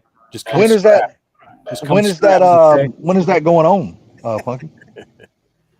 I think it's July or something. I think that's Hell, what ain't it- that when Party at Mobs is going to be at in July? 4th of July? 4th of July, but I think it's later in the month though. Oh, okay. It might be the same weekend as what that Wayne cruise, Gary. I believe so. Yeah, that was last year anyway. So, just out the top of your head this year, how many events do you try to plan on hitting this year, Funky? Well, Ford Takeover, but in Motor City Fox Fest. But I don't know. I probably go to a lot of these small Local ones. town ones, man. Because I went to a couple last year and they just seemed a lot more fun. Yep. Saturday, July 12th. Motor City. Okay. Fox Fest. There you go. That's the weekend after the 4th, then, basically. Yeah. So, you're not going to Foxtoberfest this year down in Charlotte? Nah, that's a big commitment, man. That's a lot haul, of huh? money. That's a haul and it's a lot of money. But did you say your sister lives down there somewhere close? My sister, yeah, she lives in North Carolina, but this is the problem with North Carolina. Charlotte is on the west side. My sister is on the east side. And that So state, to get from one side to the other, is like 4.5 hours. Oh, you say in Atlanta? No. So she's closer to the coast then. Yeah, she's over by the Outer Banks. Yeah. Like New Bern area? No, she's Elizabeth City. Oh, E-Town. I know E-Town. They still got the Highway Patrol headquarters there, I wonder? That's where it used to be. I don't know. I was there once. I haven't been there since the 80s, maybe. Yeah, 80s. Yeah, I was there 2020, or no, not 2021, 2019. I was there, and then my brother-in-law and I went up to the coast, and I was like, all right, let's do it. We went and drove on the beach with my truck. Got some pictures of them on the beach. Have you ever been to the Chocolate Fox, Funky? Now I was gonna go in 2020, and then they canceled it. And I Are they still having it now? Yeah, I think they're doing it again. Okay, I was just curious about that. Because I was curious. I'm sorry. Go ahead, Gary. Funky, the Michigan Ave cruise is the same day. Is it? Yes. Wait, you're 14 hours. Because he's up by New York now. Oh, no shit. Yeah. Oh, is he made the move already? Yeah, I think he made it a couple weeks ago. Oh, okay. Because I know he was getting ready to move. He said he was moving back home because his family be close to his dad and stuff. Oh, okay. I was just gonna say something had to drive you back to New York. Yeah. One of our gang leaves New York and the other one goes back to New York. So we got Motor City, and then we got Michigan Ave cruise. That's all going to be in the same day. All right, might have to. I don't know. I might have to get a hotel for a couple of days, maybe. Yeah. So I moved it. Okay, so he's going to move at the end of June. Oh, okay. Hey, he must be waiting until his son gets out of school or something like that. Yeah, so Saturday the 12th, and then that's the 4 p.m. And then the Michigan Ave cruise is all day Saturday, which should be Friday night too. So Yeah. Yeah, that was fun last year driving around those couple of those parking lots and checking out those cars yeah. and seeing that freaking GTR that guy just got done. That was what? 2,000 horsepower. 2,000 horsepower. Is that where y'all met? What's his name? And Mr. Gary asked about his wife and stuff like that. Yeah. Yeah. Steve Saleen, dude. That was the one where I told Sublime, I said, you got to come to this. He's like, why? I said, Steve Saleen is going to be there and we can ask him. You keep saying Saleen, I'm telling you. And they did. Tell you, Steve Saleen played Saleen. And then we got that picture with him. That was freaking great. And right after that picture, Gary, he said, hey, is this the boss here? Is this your wife? Well, she was old like him. I know, but And he's like, no, that blonde over there is he's my rich as fuck, dude. He's like, oh, that's not my wife. My wife's the blonde over there. I was walking away laughing, going, oh my God. He's like, no, don't do it. You know, that's what I was thinking. As soon as Gary said that, I knew where he was going with it. I'm like, don't say it. Don't say it. I remember the stream after that. You and Sublime and Gary was all in the stream just dying laughing about that shit. Hey, we had so much fun, man.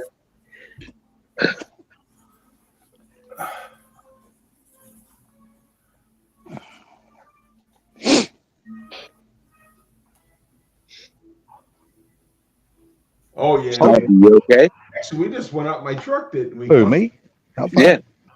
I'm fine, bud. I'm sitting out here on the back porch watching it lightning like hell. My truck. Thank God the lightning is high, so I'm glad of that. There you go. You see that over in the corner there? Saleen? Right there by his sleeve? That's the head of that lady.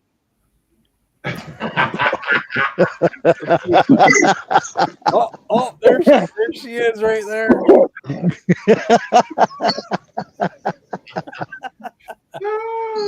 It's the blonde over there. And I look over there. There's a freaking hot older blonde over there. I was like, of course that's his wife. She know more than he did. That's why I asked. Gary, are you getting any closer to doing the first fire on your car? Nope. Okay. I gotta put a battery in it and run some wires. That's why I asked. Should I put it in the trunk? I'll have more space. If I put it in the trunk, it'd give me more space. He said he had to put a battery and wires in his No. I meant the Fairmont, not the 55. I know. That's what I'm saying. Yeah. I already figured he was going to put the battery in the trunk in the Fairmont. He's got. I kind of just assumed that. He doesn't have wires. I mean, I just kind of assumed he was going to put the battery in the trunk in the Fairmont. That's why I was asking, is he getting any closer to firing that car, the Fairmont, not the 55? Well, I'm just trying to make where I'm putting the power at right now. So. Okay.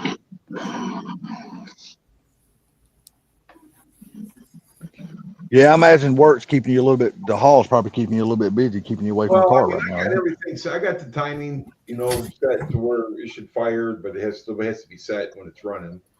Yeah. And I got the carburetor bolted down. I got things done to it, but I'm just kind of throwing it up in the air. That's why I asked you guys what you thought. You know me. Well, I'm just one of those things. It's like you even ask the people that question all the time, Gary. What do you plan on doing with your car? I mean, that'll pretty much tell you where. Well, I don't know. I don't know what you plan on doing with the Fairmont. You done told us what you're gonna do with the 55. I always put my battery up front because I was a street racer and I didn't want people to think that it was a race car. Yeah. But if you look at the engine, they're gonna think. You know what I'm saying? So yeah, the engine's kind of the dead giveaway in that car. Yeah, yeah. exactly. Well, you know how you solve that? You don't open the hood. That Well, your car's got the battery on the wrong side. It does. No, it really does. Yeah, I don't. I was like, I don't know why they moved them. But whatever. yeah, the 55, I would 100% put that battery in the front, especially now that you decided to go with a small block, because you'll have all the real estate in the world to put that battery up front. Dude, I can't wait to get there. But I talked to a friend of mine about the Chevy guy. He told me to put small block in there over the big block because it's easier to put the small block in there. If I put a big block in there, I'll end up having to move everything. Yeah. Yeah, you said you'd have to do damn alterations to the trans tunnel and shit like that, didn't He said I would the firewall and everything. And you? Yeah. Yeah.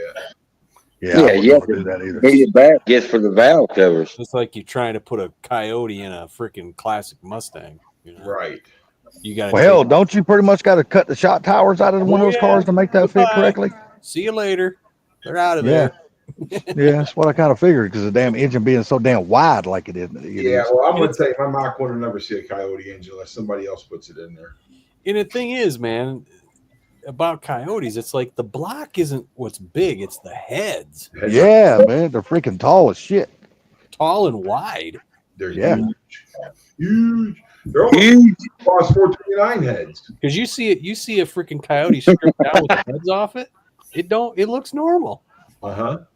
Yeah, but see, the thing of it is, you got to remember, each one of those heads has got two cams in them, Yeah, I know. other than, like traditional heads that has no cams. Get that, but I'm So saying there's a hell of a lot wider.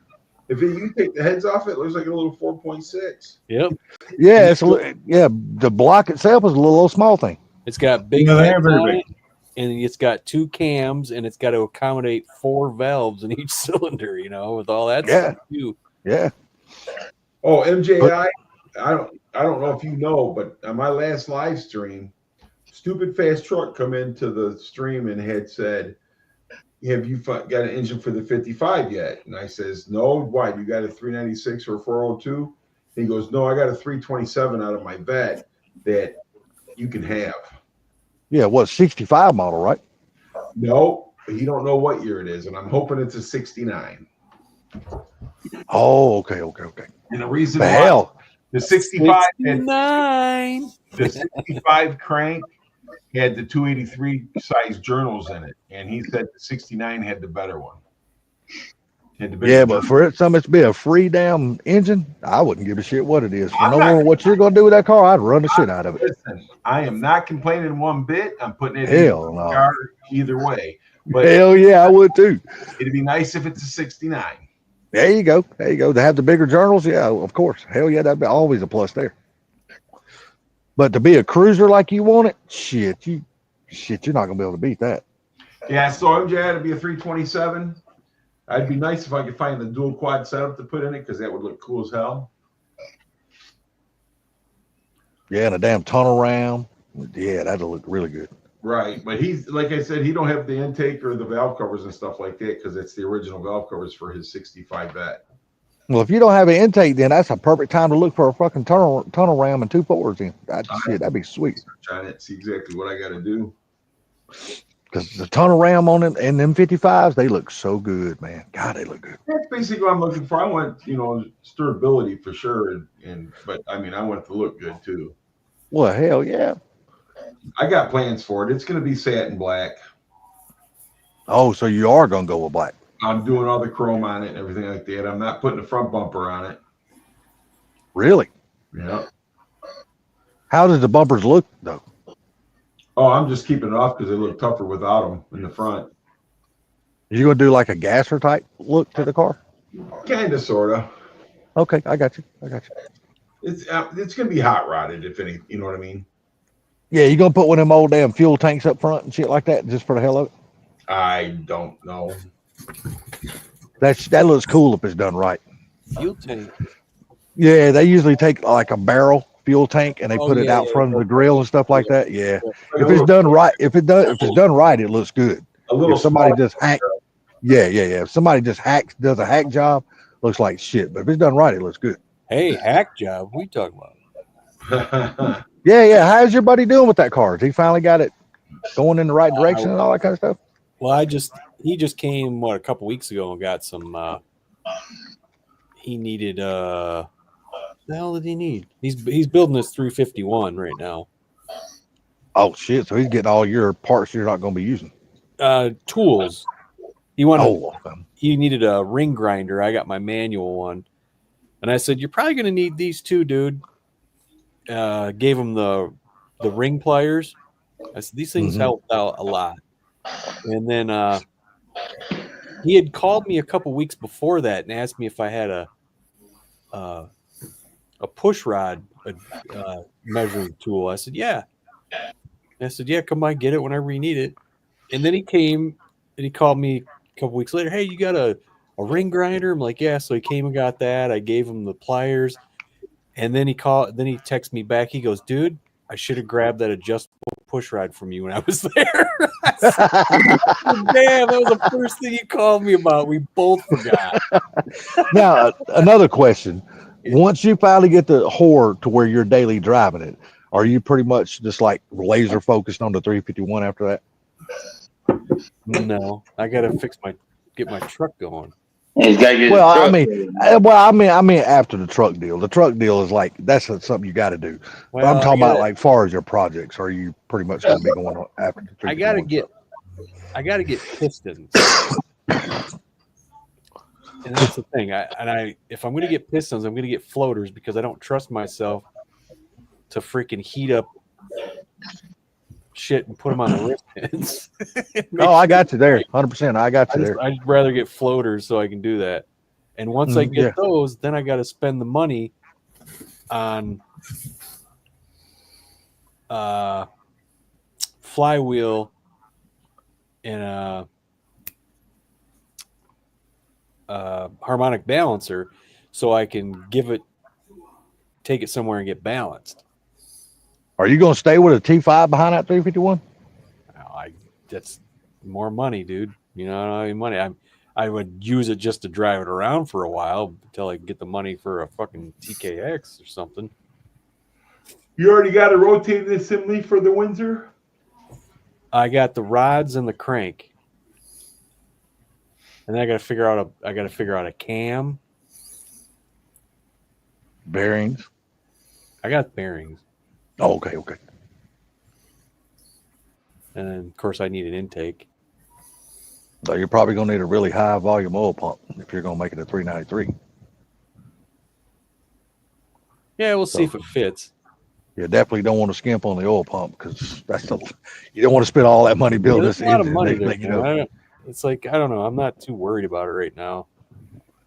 Because the other thing is, when I get this car going again, I got to see what's going on with the deceleration on it. One, it falls flat on its face when you hit the gas. So That'll all change once the 393 goes in, and you don't have to worry about that. That'll take care of itself. Well, no, it's still going to have to tune. What's going on with the wind all of a sudden? But holy shit! Yeah, right now I got to worry. That's the other thing I got to worry about is it hits the gas. You hit the gas, it falls flat on its face, but it cruises fantastic. And then I got to see what's going on when you let off the gas because then the car goes lean. Oh, yeah. So you don't want that. I don't know why it's doing that. Yeah, you'd rather for it to be fat than lean. That's for damn sure. It's supposed to freaking it. I mean, when you're cruising, it cruises great. The AFR is fantastic. But when you decelerate, it freaking goes lean. And I'm like, why is it doing that? Why isn't it learning? Are you talking about the whore? Yeah. That's the one thing about that Aces that kind of ticked me off. It's like, why is it not learning that it's got to dump fuel even though I'm decelerating? Have you thought about calling Aces to talk to him, especially that guy video that you watch and stuff, asking what's going on with that? Probably tell me, yeah, you got to tune it. Well, yeah, he probably will say that. Hey, what the fuck? The wind just picked up like a son of a bitch. So Funky does the Aces? Is it supposed to be like a ECU for the block body? Does it learn as you drive it? Yeah, it does, but I have like 500 miles on the car, but at the same time, it's like, how long is it going to take before it realizes, oh yeah, I got to put gotta dump fuel in this thing. You know, like I said, So, the so, crazy so about it is it cruises. The AFR is perfect. what I'm asking is, are you unhooking the battery every time you do that? Well, yeah, but it saves everything. Okay, I'm just asking. It's Am I probably, wrong? it's probably got an internal clock, Bama. I understand that, Gary, but I've done that before, and it will lose its memory. That's Yeah, what he's I'm got- saying is I got to drive. I got to put some hours in the car. Yes, And yes, you're right. I keep doing that. It's supposed to save it, but at the same time, yes, I'm taking it. I'm unplugging the battery constantly because I don't want to ruin my new battery. Yeah, no shit. I agree. I agree. So, but that's the thing. The car wasn't done. You know, of course, nothing's ever done, but Yeah, it was just. It was on the road. The interior was out of it. I had sometimes one seat in the car. And yeah, it's like I was constantly doing stuff to it, and I'd have to take the battery and unplug it. And I'm doing that now and every time I put the battery on, every time I take it off, I put it on a trickle charger. yeah, Part of that battery is pretty fucking healthy. Like, yeah, I just bought it last year. yeah. But I understand that, but like the Fox body itself, you know, if you leave the battery off for a certain amount of time, every time you turn key and cut it off and drive it, turn key, cut it off, Right. it's learning again. yeah, but I'm saying is that what Funky's got, it's probably got some kind of internal battery or something. They keep the Well, ECU on the Fox body's got the same thing. Well, this is a thing. yeah, I think just a little bit more. It's either got some kind of flash memory on it, or it's actually got like a hard drive memory. Right. I agree with that. You know? So, but the problem with these Aces is when you update the damn thing, it has to relearn again unless you have the tune saved to put back in there. Yes, I agree with that. And then I discovered something when I was out there, and I said, "Oh, that's fantastic." Was if you got to upgrade it, you got to put the USB drive in it. Guess where the plug is Yeah. to do that? On the Yeah. back. It's in the dash, Yep. covered up very well. So in order to upgrade it, I have to tear my dash apart. You know, maybe is there a way for you to attach an extension cable to that USB and have it come out somewhere where you can get to Probably, it? but will that Yes. work? You know what I mean? Usually, I've done that kind of thing before in dashes and radios and stuff where you had to have. I would say it being an Aces, it's probably not going to be an issue. If it were a Holly, you'd probably have to buy their special cable Yes. Yeah, and then that, give yeah. a guy give a guy over there a hand job and hand him $100. Yeah. And then give the arm to him after you do it. You know. Or just call Bama and he'll give him the damn lip job. Yeah. But Yeah, okay. I like the way you say yeah to that. I said, yeah, but asshole. Yeah, but you know, when you got a thing like Aces and stuff, Holly and stuff like that, they're way more advanced than what some of these 5.0s had in them. Oh God, yeah. You know? Yeah. So I mean, Bama, you probably don't have the same thing as the Aces do. I'm sorry. No, what I'm saying is though, Gary, I know from Ford Company when I had the issues with my car. Who you calling a company? Company. All right, Ford Company. How's that? Oh, I thought he said Ford coming. I'm So trying to let you know that it's not the same as the Ford Company. It's probably a lot more advanced than that. Oh God. all right. So anyway, with the issue I was having my ECU, I done the Ford Company This guy's got the big. auto reset. He's got the big 10 holes on it. oh, That's a nice car, and those wheels look great on that car. I love those wheels, man. I'm putting them on my Fairmont, but mine's black. It's red on black too.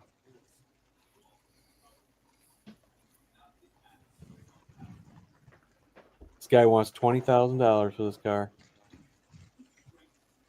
Yeah, that some of these people still fucking lost their goddamn mind. Looks like that $35,000 car that the guy wanted. A beautiful car, the one that you posted today. Bama, beautiful car, nicely done.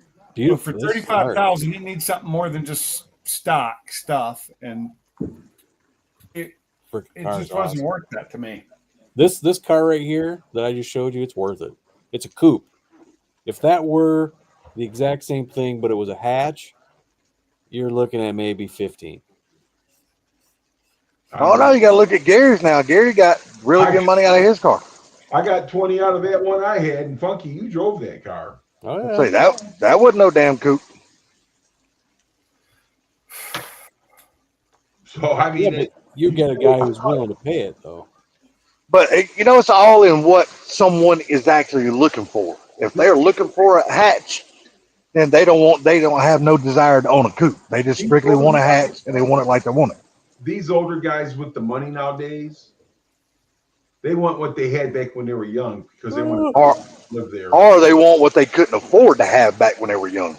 That too, but Yeah, trying to raise families and shit like that, making what the minimum wage was back in those days when it wasn't nothing. I got to tell you, I've been watching these Mustangs for years, and they're starting to fall in price. Oh yes, they are. 100%, I agree. But you got them certain guys out there still thinking somebody's worth of gold. Oh, these guys will drop their 401ks, man, and buy whatever. There you go. Now that's a grocery getter, baby. That's a 2-door fucking wagon. Yeah. Oh, now that's a sweet ride. A 2-door wagon, you're talking about a right ride right there. It's a 64. Hold on a second. 64 Fairlane. But yeah, like I says, is that the prices are starting to drop on these cars a little bit. But people are looking for these cars they had when they were younger. They want to relive their freaking childhood, you know. It's like now they're up in age and kids are gone and they're actually got these really good raises and shit. Like I said, they're trying to buy shit that they knew they couldn't afford to get then, because when you raise a family, it costs a lot of damn money. These guys sold their cars to raise their family. Now they want those. Yeah, cars. exactly. First, didn't you say you sold quite a few of them that you didn't want to get rid of, but you needed the money to raise your family? Man, I had bills to pay. I had children to Yeah. feed. You know, Yeah, exactly. They want 6,000. It's got a If I 4. brought it out, it's worth it all day long. They said it's got like a 407. I don't know about that, but here it is in 89. It's got this, of course, it's got that gay ass hood on it. But you got to understand, I paid $12 for that hatchback that I had. And then look at that. Yeah. And really, the only thing you done for it really was fix get the AC charged up or something like that, and change the wheels, right? In 89, they couldn't figure out the fuel injection, so they freaking done lost their mind and stuck a car on it. That's exactly what they've done. Terrible. I was going to charge my phone, but my damn power keeps cutting in and out. It's storming like a dude. I was sitting out here just talking to you guys. It was beautiful, and all of a sudden, the fucking bottom fell out. Now my power's fucking cutting on and off and shit. You know what I keep seeing on Marketplace? And I don't know why. Are the 59 Lincoln Continentals. I don't see many of those down here. They just keep popping up. And of course, that wasn't like the I guess the engine, they had a lot of trouble with the engine in like the 59 Continental. But it is a crazy looking car, dude. It's got the back glass that comes down. Mm-hmm. It's kind of like, it's because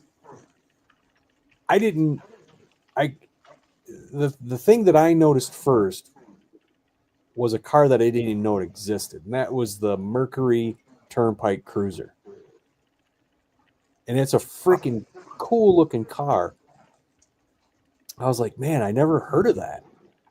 And then I seen a 59 Cadillac Lincoln Continental, and it's basically the same thing. It just got some different cosmetics to it.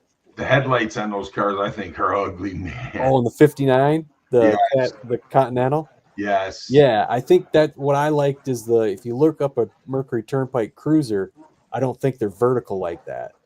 They look a lot better. That car, I like that car. The Mercury Turnpike Cruiser is cool. I can't remember what they look like, but I remember those Continentals, man, because those things were ugly. Yeah. Man, I tell you a car I like the 57 two-door post. I've always loved those damn cars, man. The front of that Cadillac looks weird. The back ain't too bad. The back is weird because it's squared. The back window is squared straight. It's weird.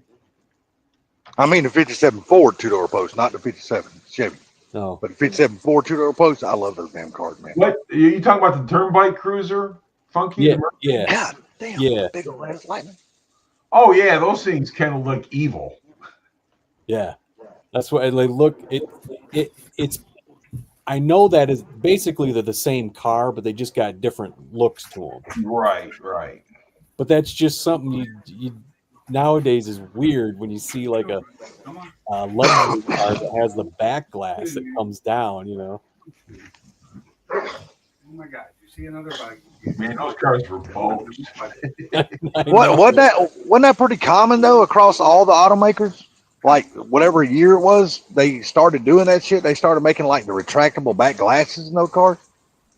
I don't know. I just seen it. That's the two cars that I know that did it was the Lincoln Continental and the Turnpike Cruiser. Yeah, they had the Mercuries and stuff had them too, like the 64s, I think. The back windows went down. Lou, get in here. Come on, go. Pinks, is it raining? Is it raining where you at, Pinks? No, it's raining all day today. Dude, it's fucking come an asshole flutter here, dude. It's raining like a son of a bitch. It's been doing that all week.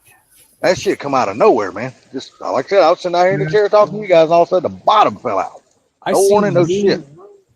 The new down at the Chevy dealership down the road here, they got a new delivery truck that they got out front. It looks like it's a new version of an old milk truck Really? that Chevy put out.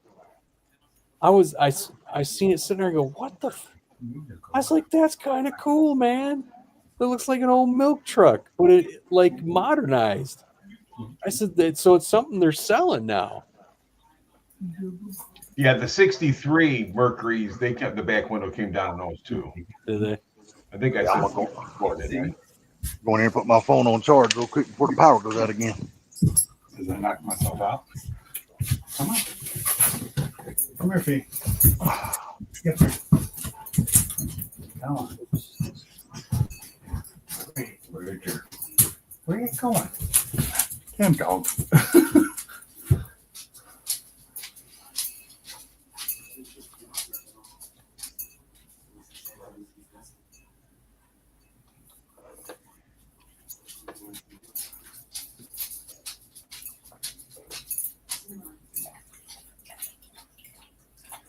What happened? It got quiet. It's still kind of early, man. I'm still kind of like I'm looking at these trying to find that Chevy box thing. It's cool looking. You talking about the truck you were just talking? Yeah, I don't see one in here. It's a Chevy. Yeah. Got the old bow tie on it. I was like, that's fucking cool. It looks like an old milk truck that's like modernized.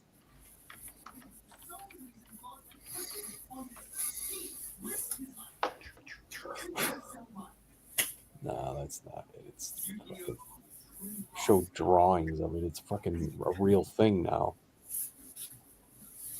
Always bet on aliens. Why are we? I must have missed something. Why are we always betting on aliens? It's like bet on aces, but I said aliens. Oh, okay.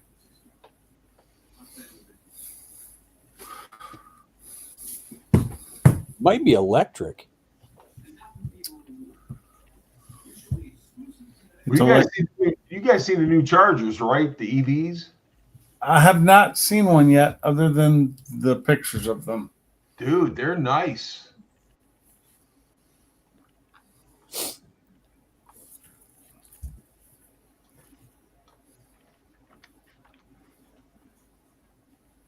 They're expensive.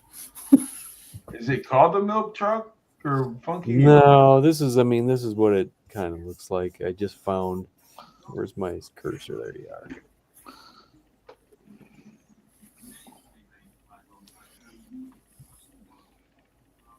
Oh, okay. Kind of looks like a Transit. Looks like that new Dodge. What they call it? Ram something. It's Goddamn, not I can't think of transit. the name This of it. is more squared though. Yeah, Yeah, and then that's- they quit making the small Transit. Just because I seen it from the front, and I'm like, God damn, it looks like an old milk truck, like modernized. It's like those, like the new VW bus that's all electric. Those are kind of neat. Yeah. I've seen those. Not in person. I've just seen pictures of them online. So Yeah, I seen a guy who was test driving one today online. There, I was like, it's pretty interesting. It's pretty simple inside there as far as like the dash. It is an electric truck. Yeah, there's It is. I found one on YouTube. the dash is a tiny dash for that little van, and then you had the big infotainment center. That's the big part of it. But the dash is actually pretty small for it. I was like, I didn't expect that. Yeah, this I don't know what car it was I saw. It's a new car the other day, but it was advertising its 55-inch dash, electric, dash. It like spans the entire front of the car. Oh, geez. It's like some luxury car too, but it's 55 inches wide. It's not super tall. There's a link if anybody cares to that van. What's it called? It's called a Chevy Bright Drop 400. GM's all-electric delivery van.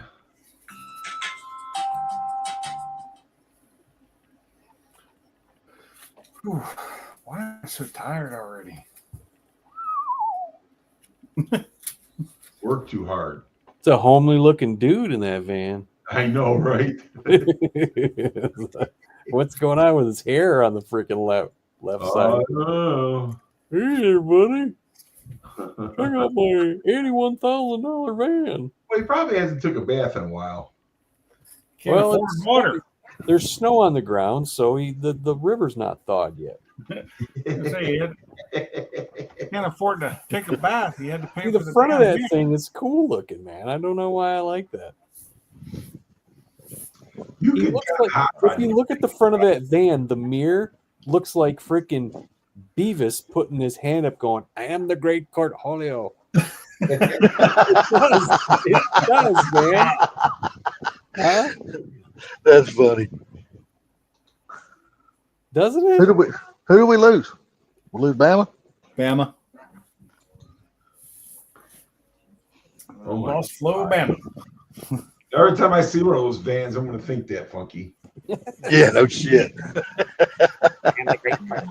Julio, I need TP for my boat. Only thing Bama remembers from damn Beavis and Butthead is his bunghole. Jesus, dude, you're gonna make a video. You should probably comb your hair. Uh-huh. I don't. Take a bath in the creek. What, call my four hairs on top of my head?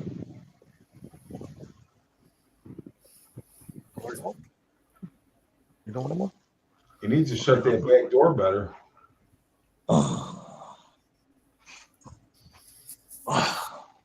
So I went today. I was gonna put the quick jacks under my car to lift it up to be able to do the rear end swap, and realized that I can't because my Steeda bars that I have to remove would be covered, and I wouldn't be able to get to them.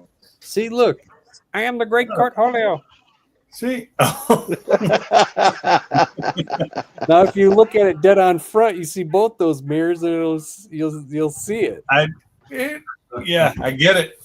So now I get we it. now have I'm dubbed going this- through it. it's no longer the Bright Drop; it is now the Cortholio van. I like it though. It's actually kind of Cortholio. neat looking. It's kind of neat looking from the front. Kind of boring from the side though. It kind of looks like you could hot rod it, though. You know what I mean? So, of course, that's what You we're can hot rod thinking. anything. Yeah. Well, I know that. I know that. I'm just saying, though, for being an electric vehicle, it looks like something you could actually hot rod. Man, those like Metro vans and stuff from back in the day, them things are going for some money Yes, they are. because they're so cool. Every one of them that I've ever seen that people have put airbags on them, they fucking just are sweet. They just drop them right on the ground. I'm trying to remember the Metro van. For some reason, I can't think of it. I'd have to They're like just think of the old milk truck vans, basically. And because Iron Resurrection did one, and it was freaking cool, man. Oh. Look up, The look up International Metro van. Yeah, look up Iron Resurrection Metro van.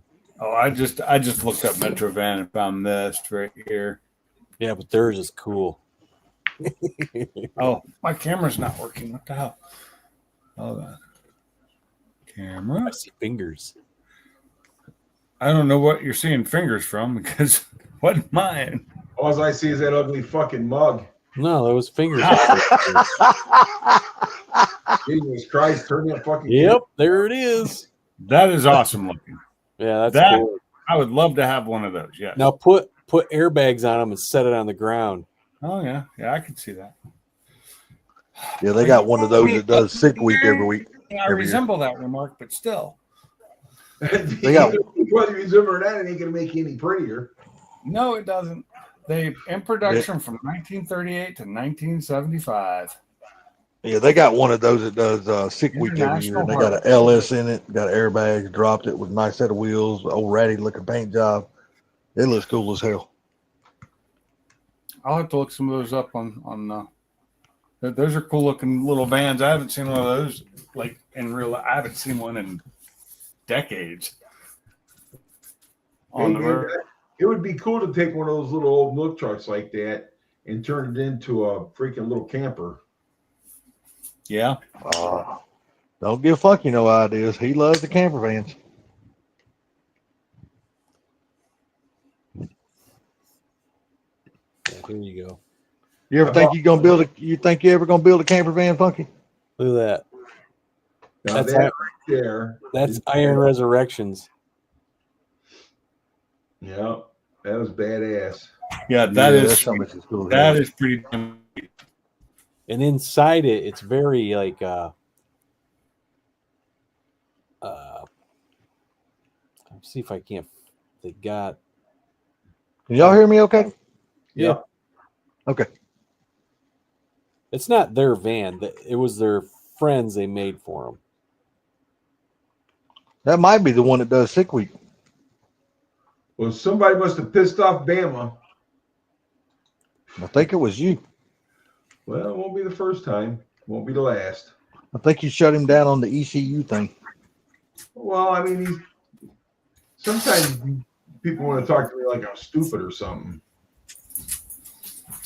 Did I miss something?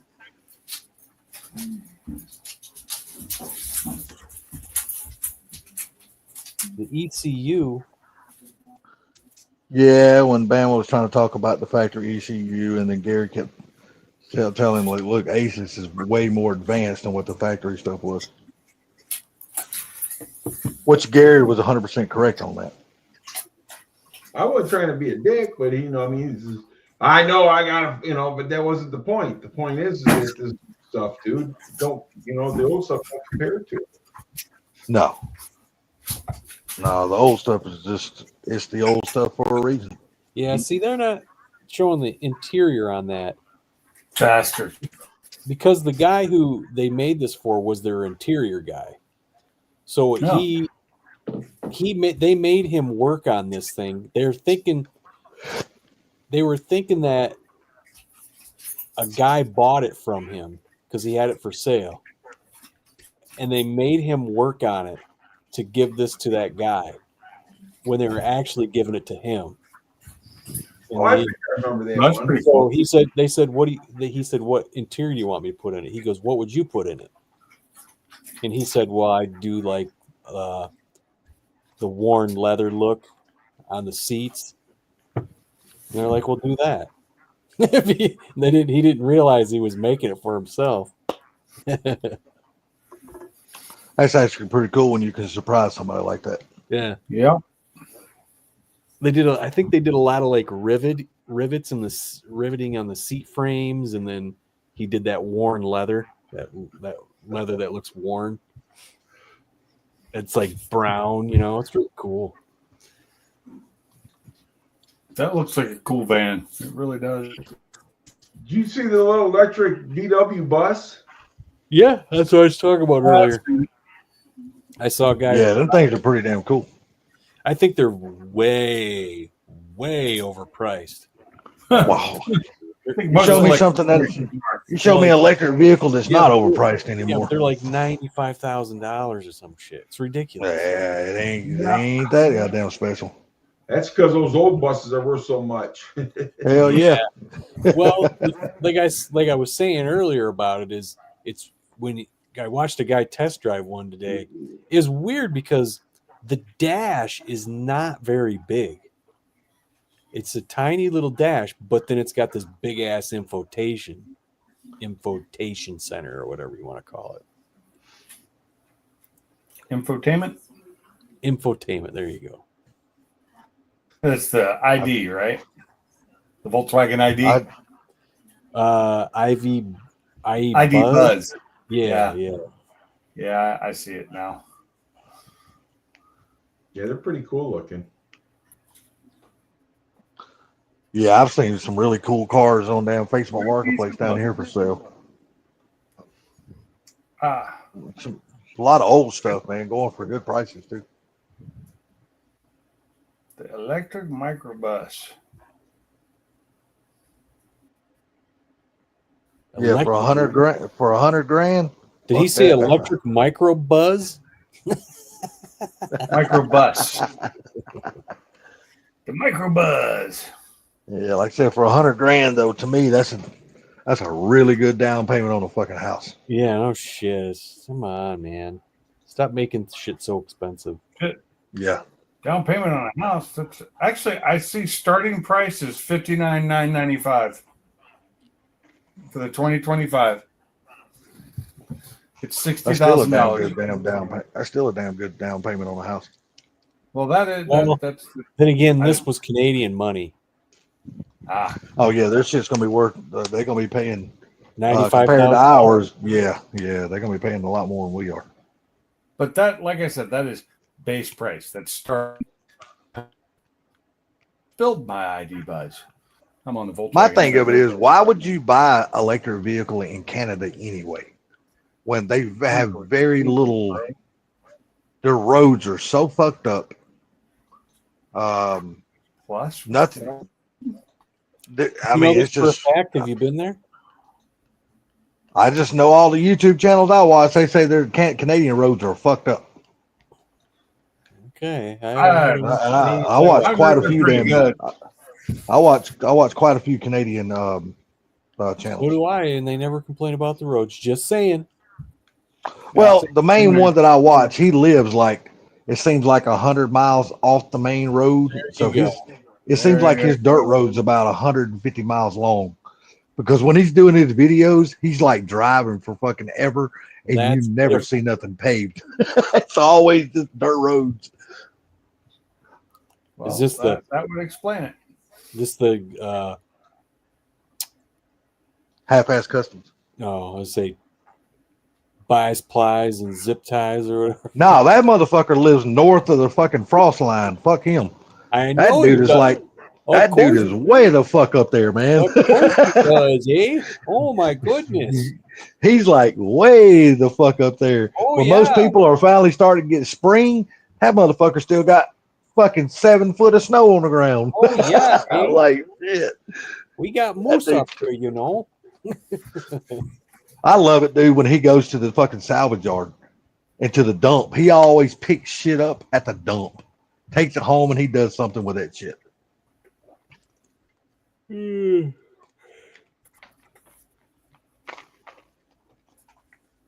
But he loves his damn Fords, though. He loves his Fords with the 7.3 diesels.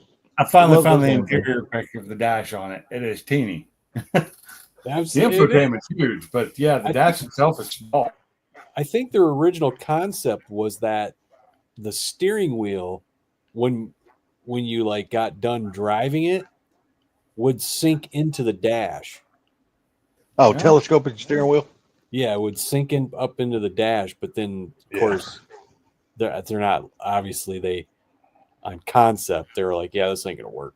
See, that was one thing always about those VW buses. If you ever noticed, they always had the biggest fucking steering wheels on them. Huge fucking big ass Yeah, round because they steering didn't have wheels. power steering, They man. didn't That's how have you- power steering. That's the Yeah. reason. Yeah, but those damn things were still easy to turn, though. That's probably why they called them a bus, because of the steering wheel. Yeah, because I remember when I had a couple of Volkswagen Bugs, of course, they didn't have steering wheel, power steering either, but hell, they wasn't hard to turn. But I was also a hell of a lot younger than I am now. So. Okay, so spec'd out with very, very little you could choose on anything. It's about 71,000 for the best one you can buy, most expensive Yeah. one you can buy. They're And not that would probably put you at 95,000 Canadian. yeah. Okay, that makes sense then. The interior is actually really nice on them. It's pretty big. Yeah. For as small For as it is. $75,000, it better be nice. They're a 6-seater. I mean, maybe a 7 you could probably squeeze in there. I think it's a three in the back, 2 in the middle, 2 in the front. Yeah, I mean, wherever you want to stick. Well, it's like 2 captain chair type things in the back. No, I guess they are. It's 6. It's a 6.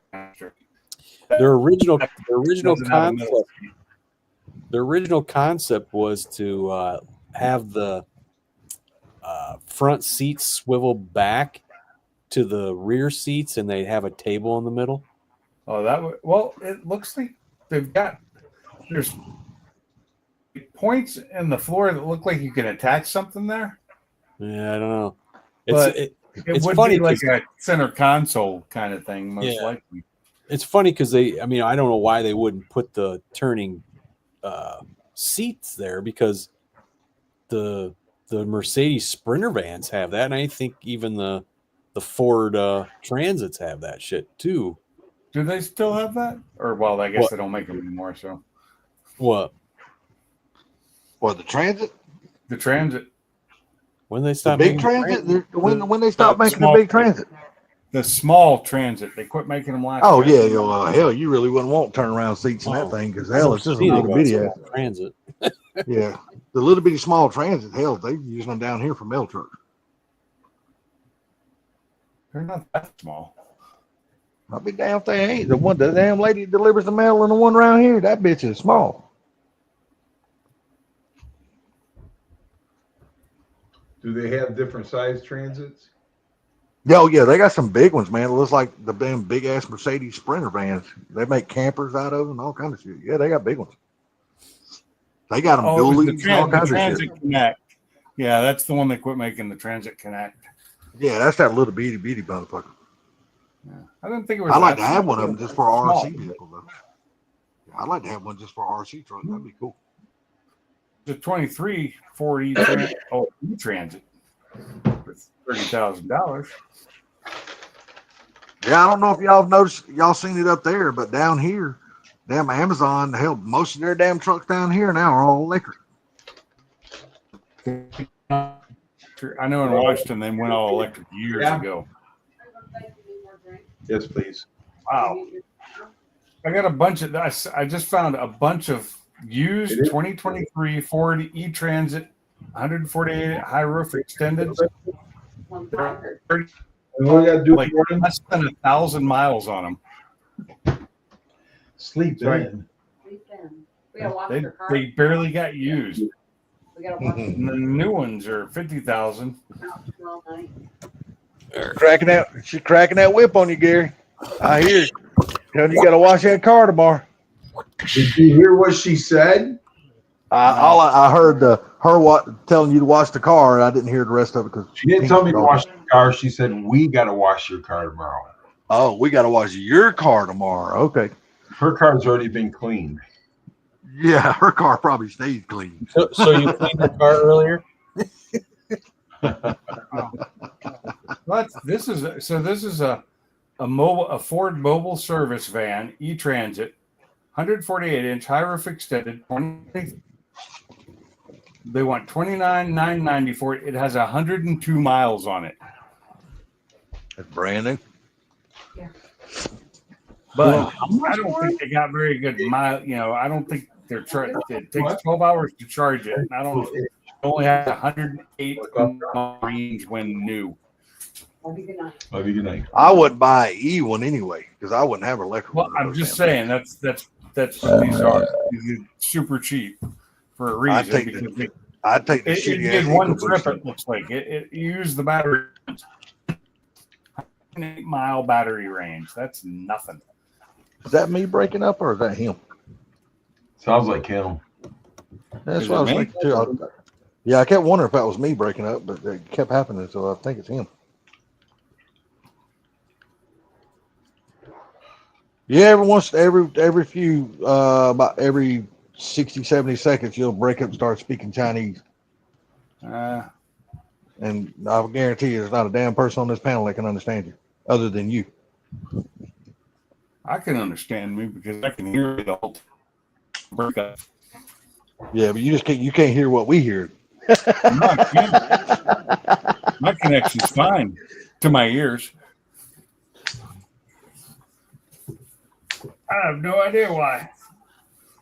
It's probably this tablet. Damn, I want to turn my damn computer back on, but I don't know if the damn power's done cutting on and off.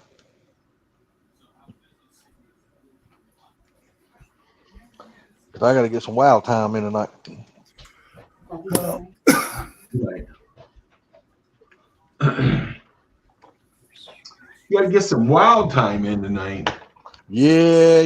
They got this new You're event. gonna run around your little house and you go wow, wow, wow. No, they got this new event they come out with. It's called Hollow Fall, and I'm trying to run all my characters through it. So, hell, I got 11 characters. So, That's too much. oh no, it's not enough. They need to bring out some more classes so I can build. I know it's too much More because I don't even play the game. But no. Yeah, I started a rogue. Man, I just ain't into that damn rogue for shit. I can't get motivated to level that motherfucker. Uh-huh. I don't like his gameplay. Game anymore. Yeah, I don't like his gameplay. I don't like his spells. I don't like anything about that son of a bitch. The only thing to me, they're only beneficial if you do PvP, and I don't do PvP at all. So You don't do PCP? no. Okay. You should. I like keeping my head straight. Fuck all. I don't need nothing to fuck it up. It's fucked up naturally enough.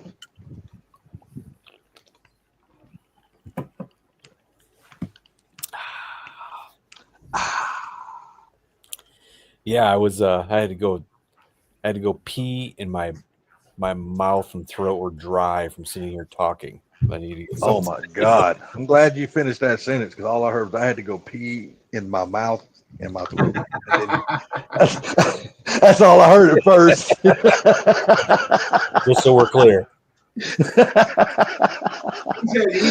He's had a pee issue today. Yeah. Talking about Funky, you been peeing all day, bro? No. He says, "What time?" He asked me. He goes, "What time is your stream?" I said, "Whenever I go and let it go in the toilet."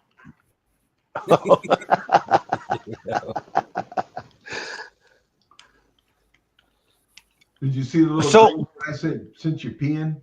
Yeah. So what all did you say you needed to do to Black Sunshine? I know you said there's some things you needed to tidy up on it. The rear end's got to be done. Yeah, I thought you told me one time what it was. Yeah, I don't want to pay money for somebody to do that, so I guess I'll learn how to do something else. I look at it. Dial indicator. I don't really want to do it, but it's something else to learn. If you were to tell me either rebuild the rear end. You got to do one of these: either rebuild the rear end or a transmission. I'll say, let's rebuild that rear end right now. Well, unless you got that guy's video about rebuilding T5s. Fuck I that. can't remember Leave what that his to fucking somebody name that knows is. what they're doing, not some amateur. Yeah, but they say that I cannot remember what that guy's name is. I know 50 Tussin talks about it, and there's a lot of other people talking about it. Video. My Listen. MT6 and my focus myself.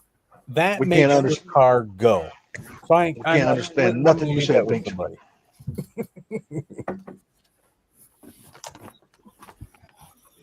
Well, I mean, if it's a manual shift, I wouldn't mind trying one, but I ain't doing no automatics. Oh hell no, me neither. With all them damn clutches and all that shit inside of no. Goddamn planetary gear and Yeah, I ain't got no desire to damn fuck with that. But a manual T5 manual, I wouldn't mind trying that one day. Well, I mean, as long as you get the specs and get it shimmed right on the rear end, that's not. I mean, bolted together is the easy part. Just making sure everything's shimmed up and you got your crush sleeve in there all the way and everything. It's not that bad, but you got to make sure that you got that thing shimmed right. just like a Lord knows. Lord knows I watched 50 Tussin rebuild. I cannot tell you how many T5s. You would think I'd know how to do that shit in my sleep. Many videos I watched him do. But I've never attempted to try that shit before. The thing is, I rebuild one once. That's it. I'm not watching them redo it again and again and again. And again, I'll just skip those videos. No, this is actually, according to 50 Tussin, it's a DVD order from this guy. God, I cannot remember what that fucking dude's name is. oh, I think They say I that. too. Yeah, they say this guy is the Bible when it comes to doing damn T5s. And his video is long because he shows you step by step. He don't leave anything out. I just got bit by a damn mosquito. Uh-oh.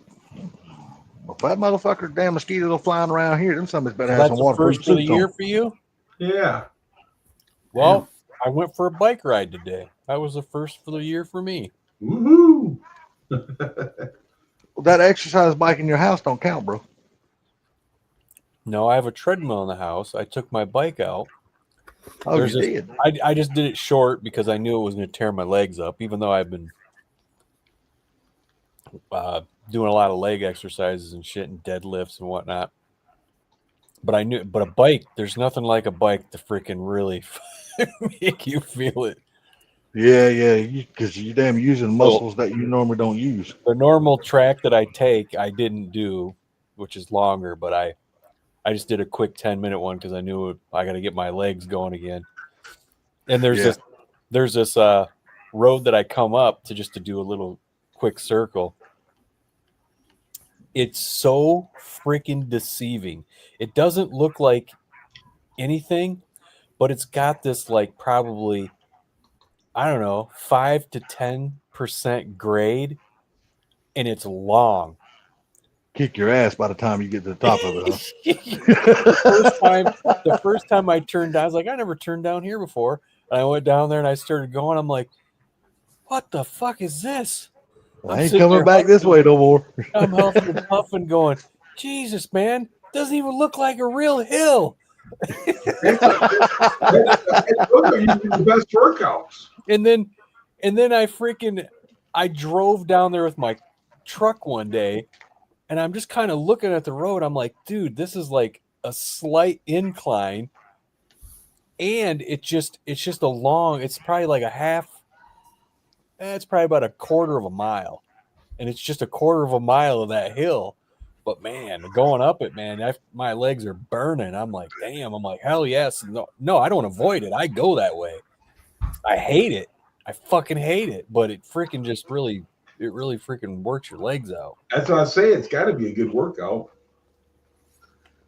Now, do you still got one of the old 10-speed bicycles, or you got a mountain bike? No. Years ago, I went to the bike store, and they fitted one for me. Oh, really? That thing's like driving a Cadillac, dude. Damn. But it's still fucking manual. Oh, so you ain't gonna get you one of those e-bikes? Yeah. I wouldn't mind having me an e-bike though. I've seen some of them run around here. I think they're cool as hell. My buddy's got the pedal assist one, and he freaking loves it. Yeah, that's what I was thinking about doing, getting a pedal assist one. I don't want one that's just full on electric. That way I ain't got nothing to do but just ride it. I'd rather have the pedal assist. I'd rather have one with a mini bike engine on it. There you go. There you go. Put your old straight pipe on it, make that motherfucker sing, huh? Mm-hmm. No. Well, what we got to do is we got to put a clothespin in a freaking card. Oh my God. Boy, you talking about bringing back some memories. Holy shit. I bet you each and every one of us has ruined a lot of good baseball cards doing that. I should do Shit, that. yeah. I should do that in my bike and see if going like, what is this old man doing with a freaking playing card? Oh, you might I like start that. a friend. Yeah, I happen to say you can bring back something old, man. You know what they say. Old is new again in certain things. Later, Pinks. All right, pigs, have a good night. Oh, all right, man. Yeah, I'm getting tired, man. I'm just Tired. I ain't done shit today. I mean, they finally come in our apartments today and finally gave us a fart fan. So now we can draw the shit out of the bathroom. Yeah, because old as these apartments are, they were built back in 1942. Damn. And yeah, dude, they're old as shit. So I guess they got to bring them up to code, I guess, or something like that. So they come out and put a damn fart fan in our bathroom today. You know, we got a window in the bathroom, but you know. Then they painted the ceiling, and I was supposed to be down in Kentucky riding with my friends and that, but I got too many daggone meetings going on at the hall and everything. oh yeah, I remember you told me you had a meeting, a ride planned. And then they got tomorrow I'm free actually, so I can probably get something done on the Fairmont and maybe go get that S10 if it's not raining. There you go, Funky. That's what you need to do, man. Get you a bike and go start riding with Gary in it. People fall on those. Well, no, that's why you get the 4-wheel bike. I got 4-wheelers.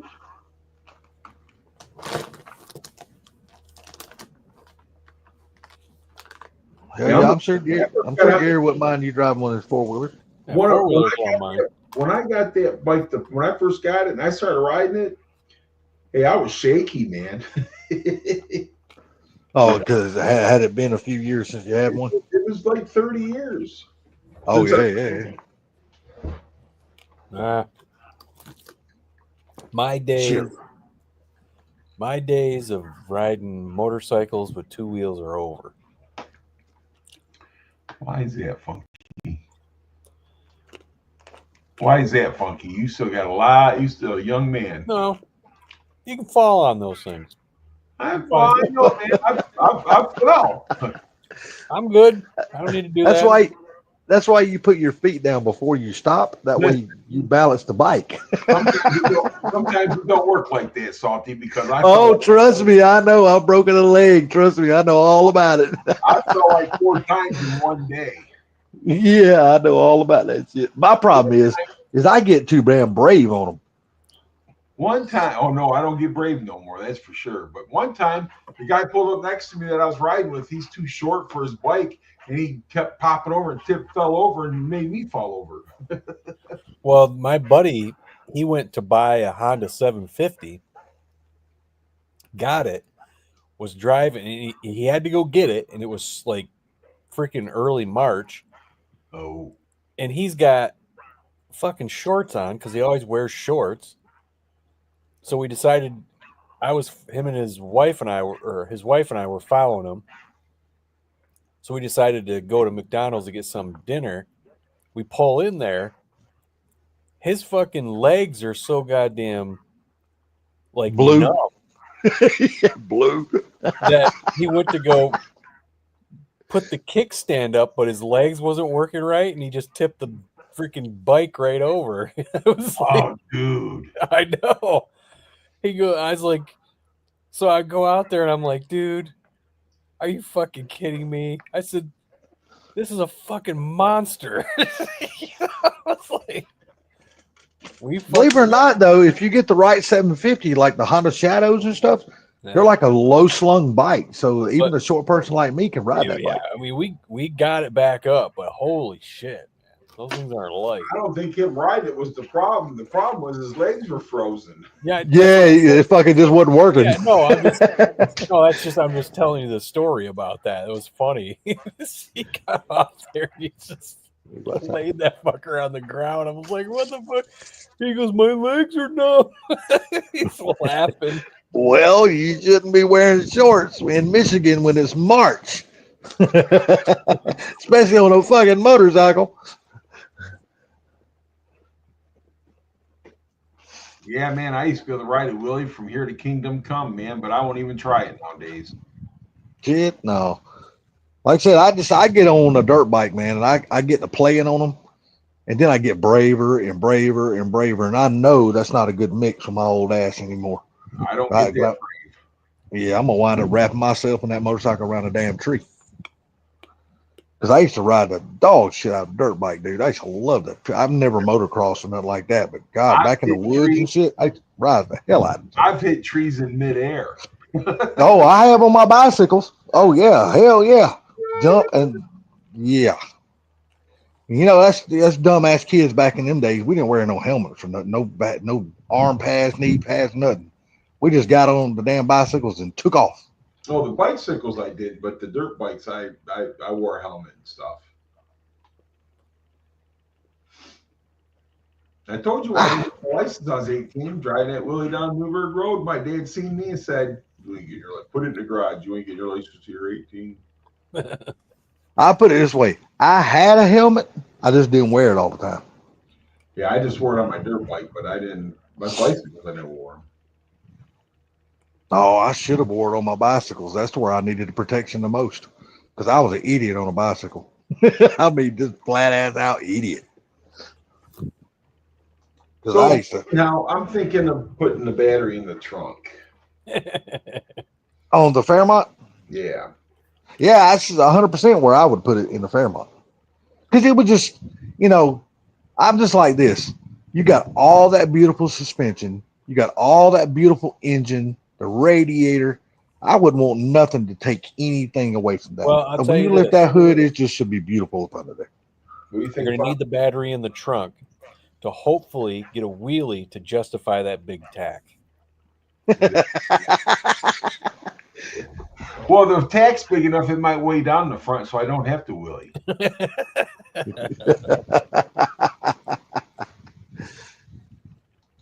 Now you just got a beautiful engine compartment, especially with those damn ceramic coated headers and your valve covers. And man, I mean, you just got your engine is beautiful. That helicoiled head.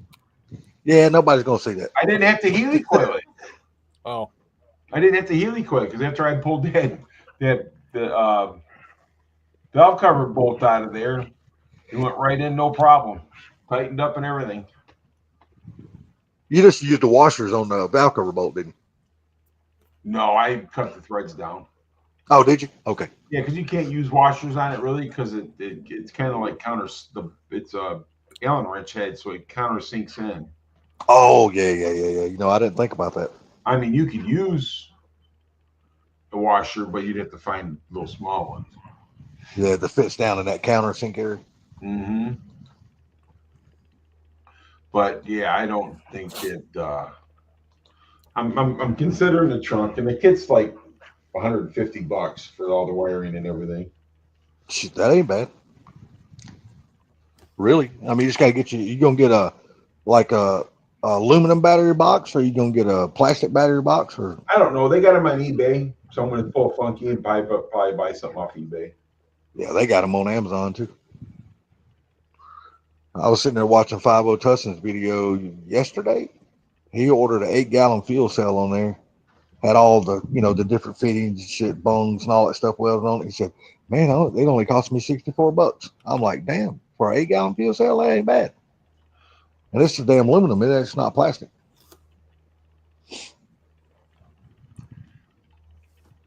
I just got to be careful though, because if I do put it in my trunk and I drill holes, I got to be careful not to drill a hole through the damn gas tank. Yeah, you ain't shitting. I didn't think about that. I mean, but can you put it like in the back right corner, back behind the, right behind the tail light? Shouldn't that? I'm gonna have to look. Yeah, shouldn't that give you the clearance not to go into the gas tank at that point? I'm gonna have to look. Because hell, your gas tank's basically the same one that's in the damn Fox body, right? No, it's small. No, not that early. Yeah, it's smaller. Oh, okay. Yeah, they were Damn. What size tank you think factory tank goes in that car? Oh, I don't know what size the tank is. I'd probably say, what would you think, Funky? 10 gallons? No, surely it's got to be bigger than that. 15, 16 gallons, you would think. No, the Fox body was, yeah, but I think these ones are not as. Fox bodies are 15 and a half. I don't think they're Fairmont. They may be 12 gallons, maybe.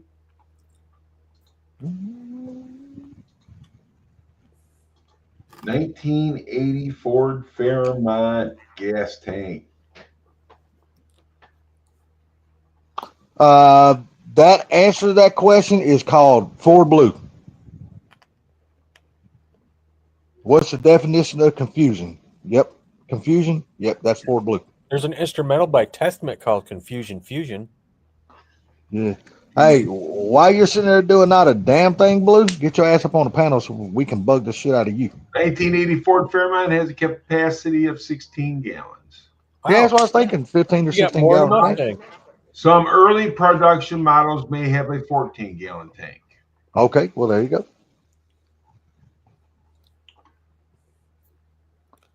$20 blind lesbians in the fish market.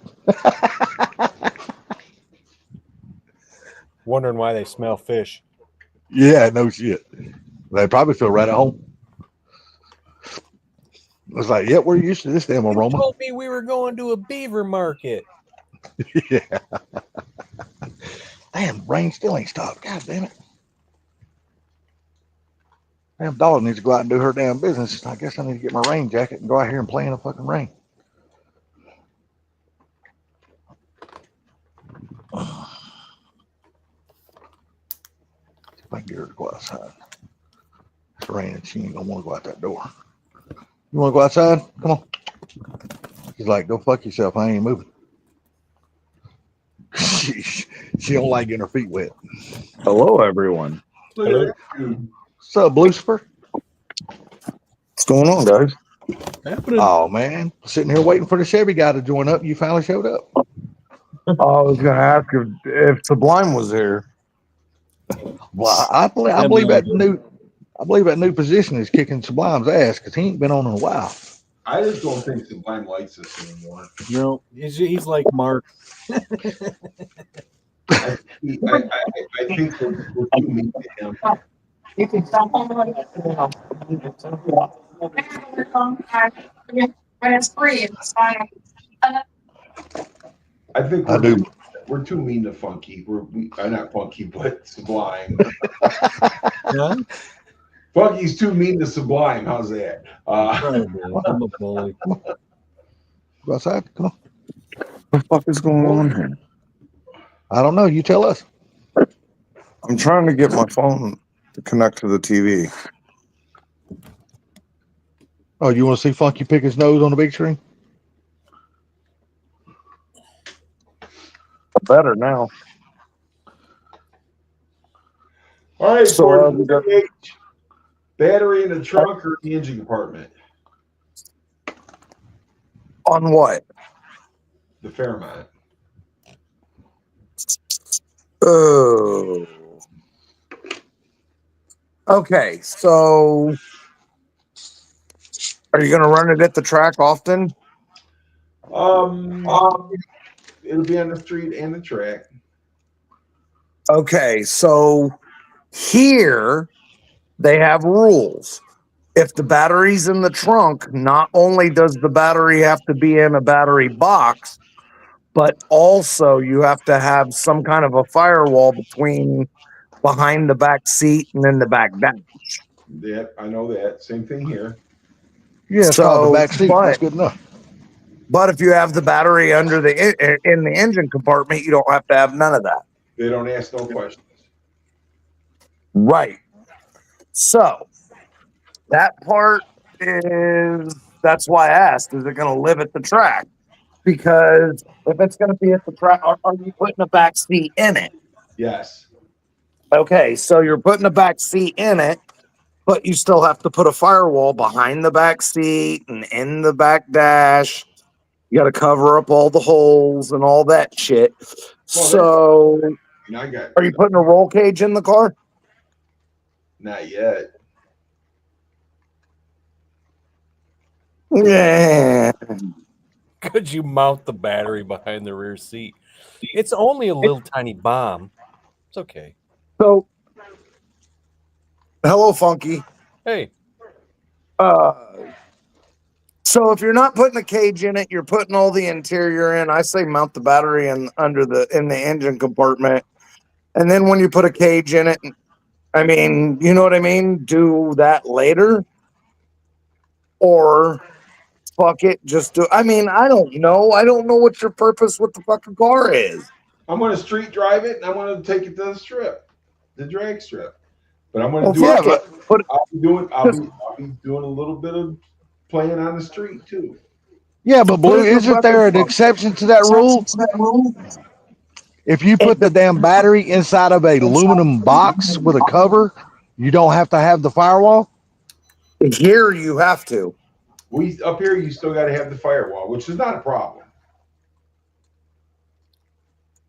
So you have to here. So Okay. And it could be that I way here mean- because I hadn't been to the track. I hadn't built a car for the track in a long time, so it could be that way here too. So I mean, here there's a couple of things. Here, if the battery's in the engine compartment, which this part I don't even understand. If the battery's in the engine compartment, you don't even have to have a kill switch on the back bumper. No, same thing here. If you have the battery in the trunk with a firewall and a battery box, you have to have a kill switch on the back bumper or tail light or whatever. But you know what though? And I just thought of this. Maybe because the gas tank's back there too. That Yeah. might be, I mean, that might be the reason. I mean, yeah, because there's a lot of different rules. And me personally, like the GT500 Fox. Am I going to put the battery in the trunk or under the hood? Fuck, I don't know. At that point, I think I'd like to put it under the hood, but I don't think there's going to be any room under the hood while it has AC condenser, air to water. What is that? Fucking intercooler. Not the intercooler, but it's basically a radiator in front of the radiator and condenser for, I can't even remember what the fucking. I think heat it is called an exchanger. intercooler.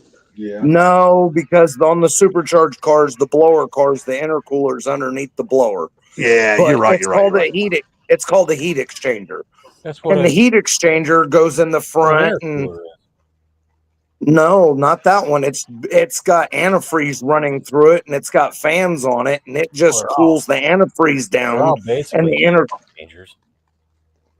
huh?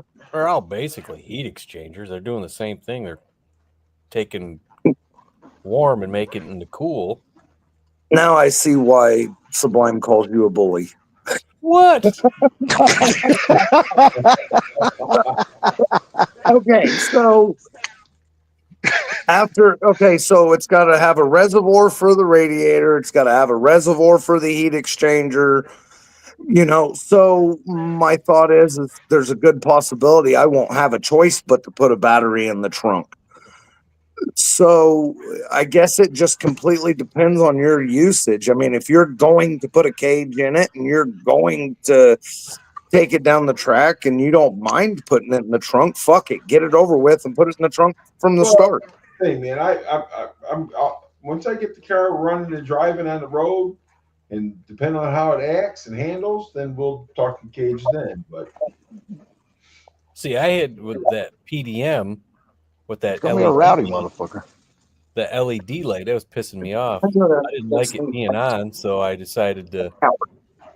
I just put it on a switch. Yeah, your car's gonna be a rowdy motherfucker, Gary. Ain't no doubt, especially with that gear ratio and shit. And that big ass it engine. won't be too, but we'll see how it acts. After I get the frame tied and everything like that, then we'll know more what's going to happen. Yeah. But I mean, Now- straight down to it, I'm just kind of because my notchback that I had years ago, everything was under the hood because when I opened up the hood, they seen the battery there. They didn't ask no more questions. Yeah, they're done. You know what I'm saying? But two things: you put a battery in the trunk. Most people run a fuel. Yeah, you know what I'm talking about. that thing. Yeah, it's sitting in the trunk next to the battery, so that's why they have that shield back there. You talking about a fuel cell? Yes. So, me, you're also still running a stock style tank, right? Yes. And you had it sumped. Yes. So, I don't know, man. I think I would leave the battery under the hood. You didn't cut out the strut towers. You didn't cut out the aprons, right? Nope.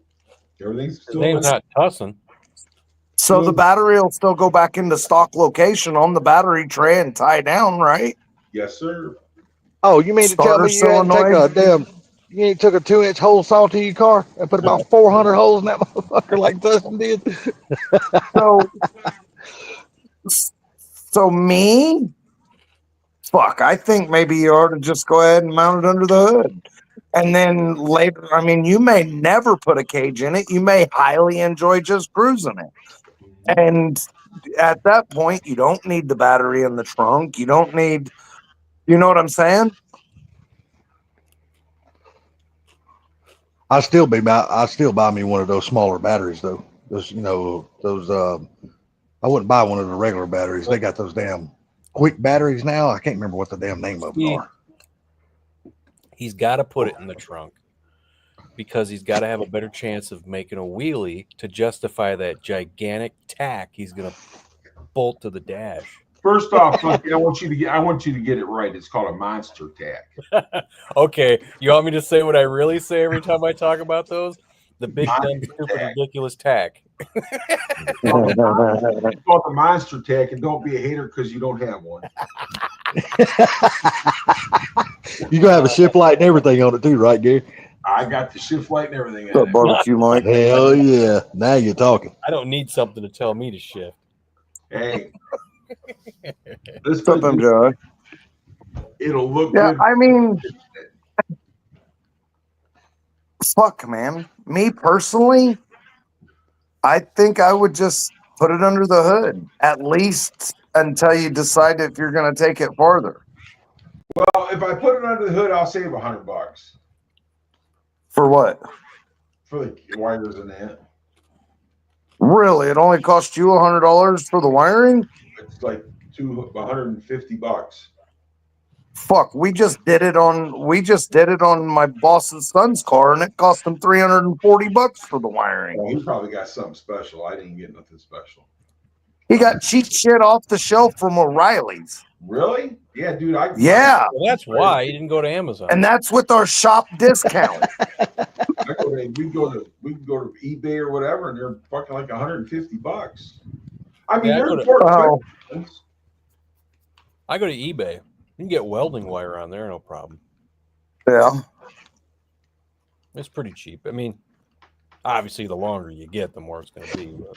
Right. You know, if you go to the salvage yard and the newer BMWs, They have 0 gauge wire running from the front firewall all the way to the trunk to the battery, and so did the new Chryslers.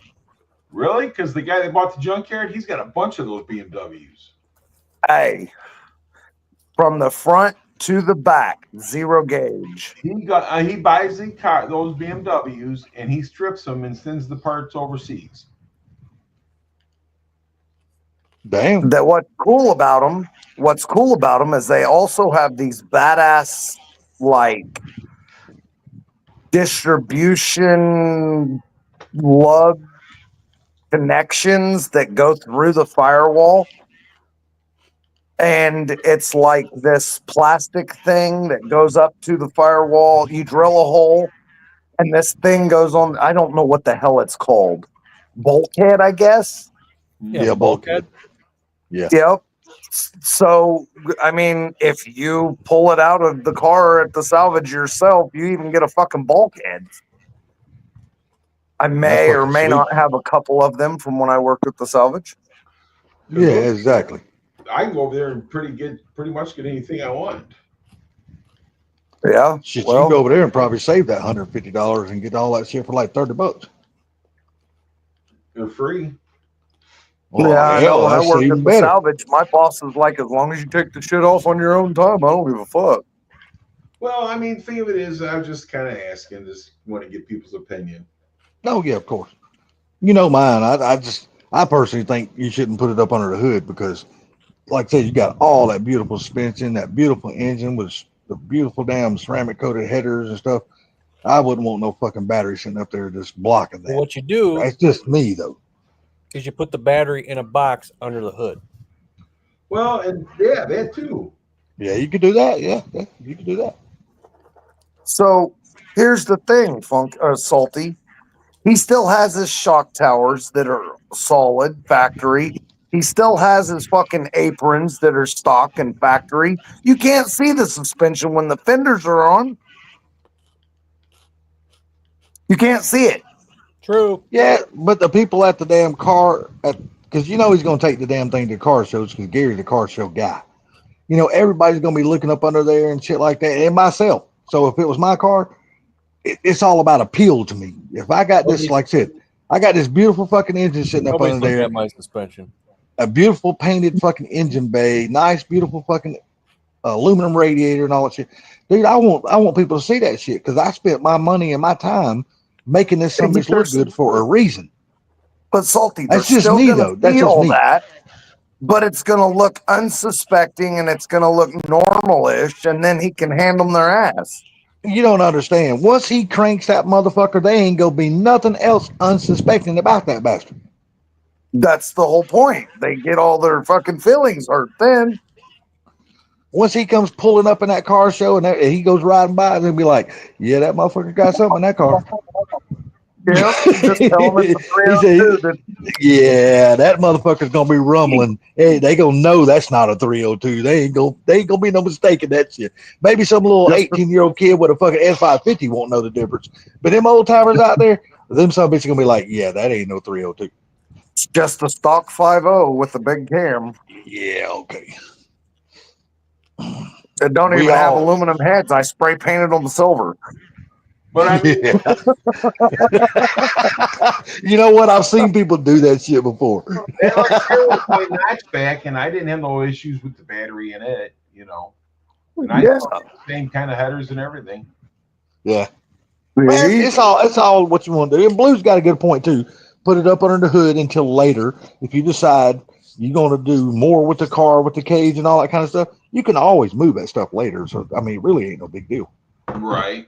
And It's here's just- something else. It's If just you a whole put it lot under the easier hood- now because you don't have all the interior and stuff in it. It's a whole lot easier to do that shit right But now. if you put it under the hood, it makes the wires shorter. It makes the wires smaller diameter. It doesn't require as big of a battery for cranking amps. If you put it in the trunk, you need a larger cranking amp battery. You need fatter wires to carry the fucking amps and the voltage. True. So, I mean, there's just, I mean, if you put the thing in the There's pros and front, cons. if you put the battery in the front and then you run a large wire, you can get away with a fucking small little Honda battery. Well, I'm still going to be running. Like I said, I have two solenoids, the one on the starter, and the one on the wall, on the fender well. So everything. It's Speaking of amps, I was talking to a guy at work because I put a switch on that PDM, and I said, I asked him. I said, do you think a 30 amp fuse is good enough for that? He goes, I don't know. You guys see how many amps are going through the wires? Yes. So he gave me this tool to put around the wire, a fluke thing that Yeah. tells you how many Yep. amps went off it. Yeah. I was like, all right. So I put it on there when I got home.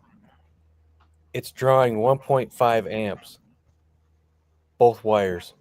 really. Even when What about the relay?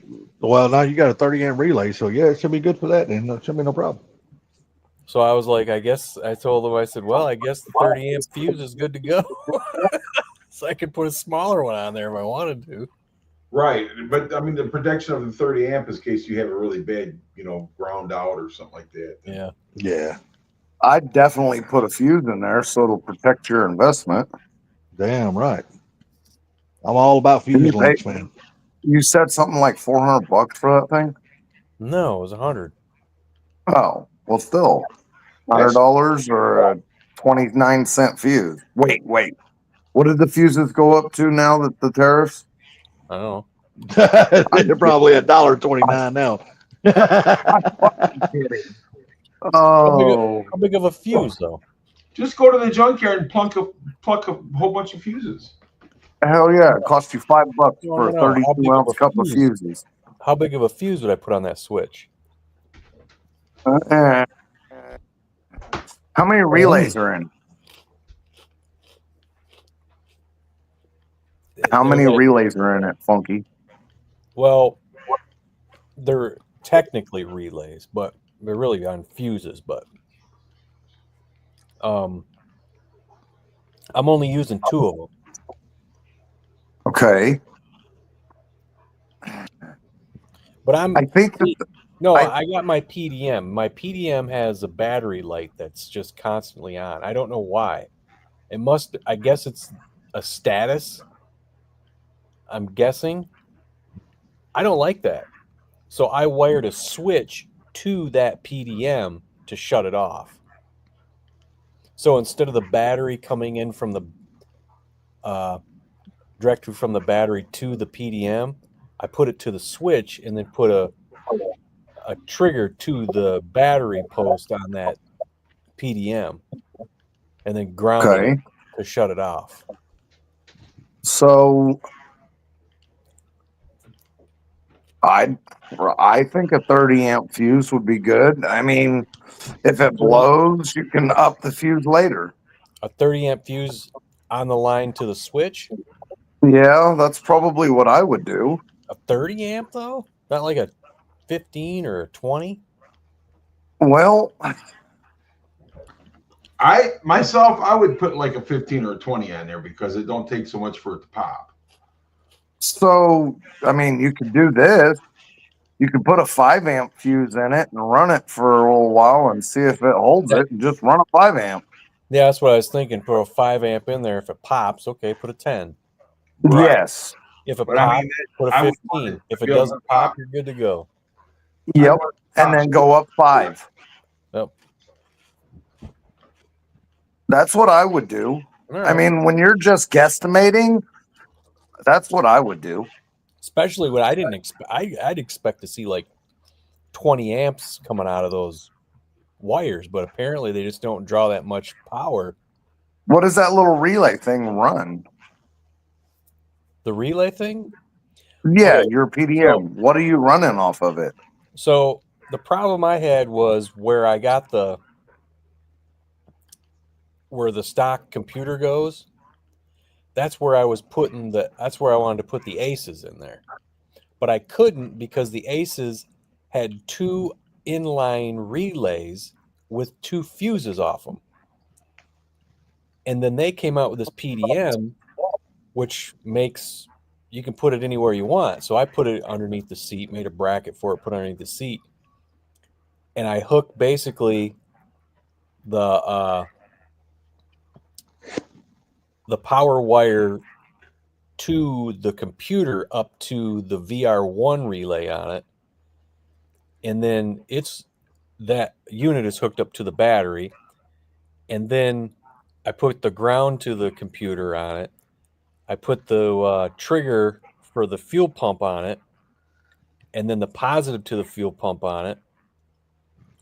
And then the trigger from the computer that triggers all the triggers, and then the fuel pump. And then the fuel pump triggers out there.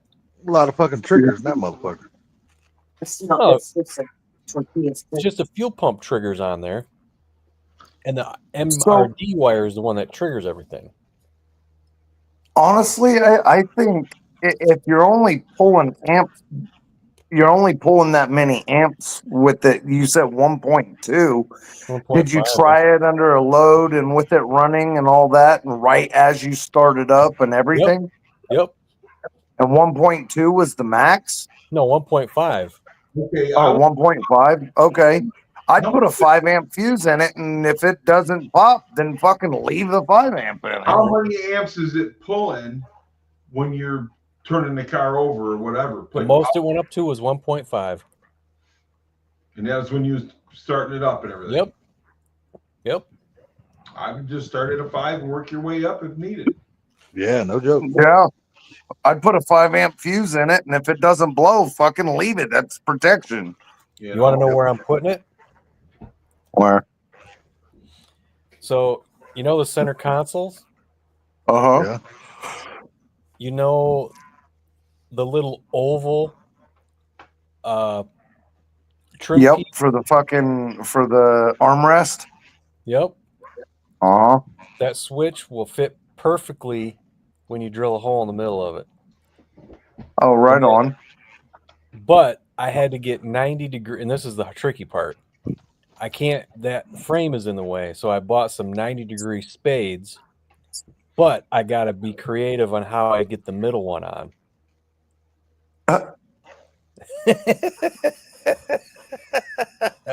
So I just can't get over how perfect of a spot that is.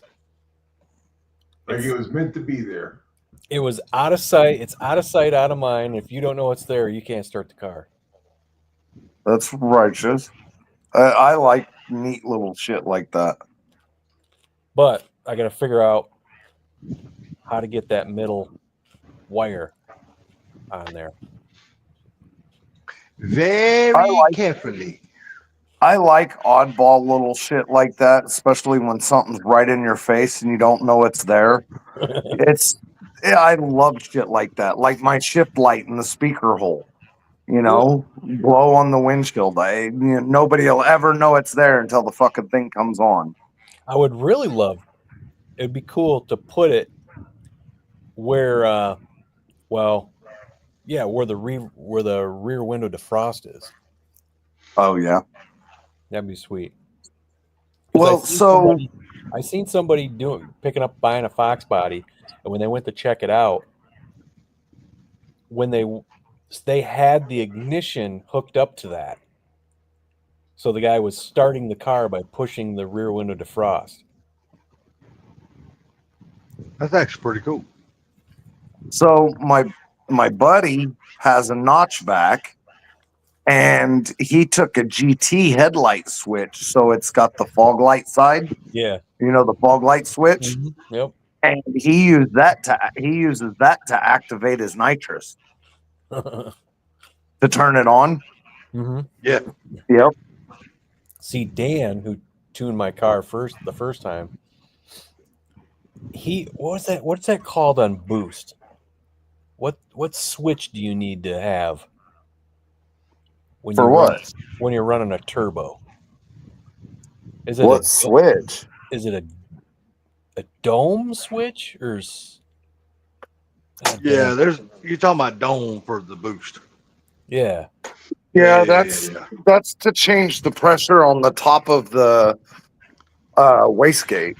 Yeah. So he had it wired up in the rear window defrost, so he could do that on there. So I was like, "Yeah, that's pretty cool."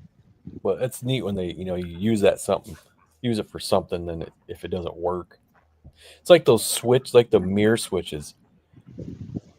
My whole rant about that and bullshit, buying them things. But the new ones do the same thing as the old ones. You plug it in, and if you turn it to the right or the left mirror, it just starts moving without even touching it. So I've had new ones do that. I've had the old ones do it. I sprayed the piss out of it with contact cleaner. I'm still listening. I have to run and go build a Chevy. I gotta say though, that bracket you made for it was freaking perfect. Yeah. Yeah, up under the seat. Yeah, that shit look Yeah. good. Thanks. Yeah, that was, like I said, I just was thinking of the Holly bracket that's on the other car. Yeah, that was perfect, man, because we bolted it down right with your seats and everything, and boom. Mm-hmm. It formed real Weird. nice and everything right there. If we hear damn Blue grunt, he goddamn building a 4-wheel drive.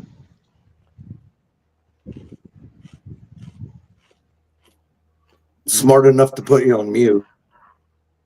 Yeah, he was right in the middle of the goddamn grunt. Smart enough to put you on mute.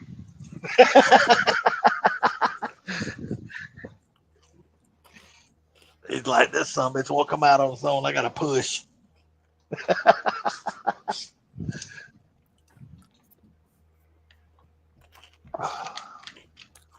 He's exercising a demon, is he? Yeah. Yeah. Shoot, man, I gotta get this Fairmount running because it's been too long, and I want to start working on that 55. Yeah, man. September's getting closer and closer and closer, Gary. I wanted to have that That- car run by the end of this month. Has that engine even ran? It was on the dyno. Was it? All right. They give you a dyno sheet. I'm not asking for numbers. What it make on the dyno? 750. 750? Damn, that's good. Got some good valve springs in it. What was that 750 at though? 6, 65, 68? I can't remember. I have to look the paper up. 10,000. Nah, you don't want to spend that motherfucker to 10,000. That fucker shipped at 8,500. I guarantee you that. Yeah, well, bad as it is, it might be a stretch to hit 10K though. Wee. Hit 10K on them some bitches. Bad things start happening. I'll never shipped it at that. Yeah. What did they say your transmission was good to as far as horsepower rate? 900. Oh, you should be good then. And you built a what? C4, right? Yep. Yeah, there you go. I didn't build it. I paid to have it built. There's a difference. Oh well, I'm with you on that one. That's one thing I don't do. Is I don't mess with damn transmissions. It'll be a fun little car when I'm done. Oh yeah. Oh, he's talking about ponies. Yeah. That's Yeah, I what seen that. That was a tiny little battery. Yeah, that's a fast spinning little son of a bitch. That boy. all right, Mike, I got it, brother. Thanks. It seems like Funky's the only one that can actually get any of our cars done. What? Because you're the only one that's actually getting it done. Oh, I know, right? well, you got to go out and do it. I know he crunked that damn car up at the end of that video, and I was like, God damn, it sounded like a dump truck. I swear, that's exactly what I thought about when I heard it. I was like, damn, it sounds like a dump truck. It does, man. But then you hit the gas at higher RPMs and it sounds killer.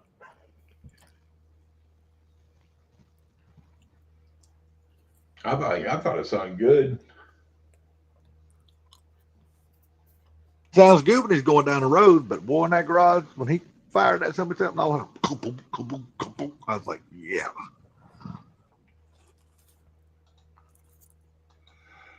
Yeah, it should be a runner. We'll see. I spent the money on that freaking car. I'll tell you that right now.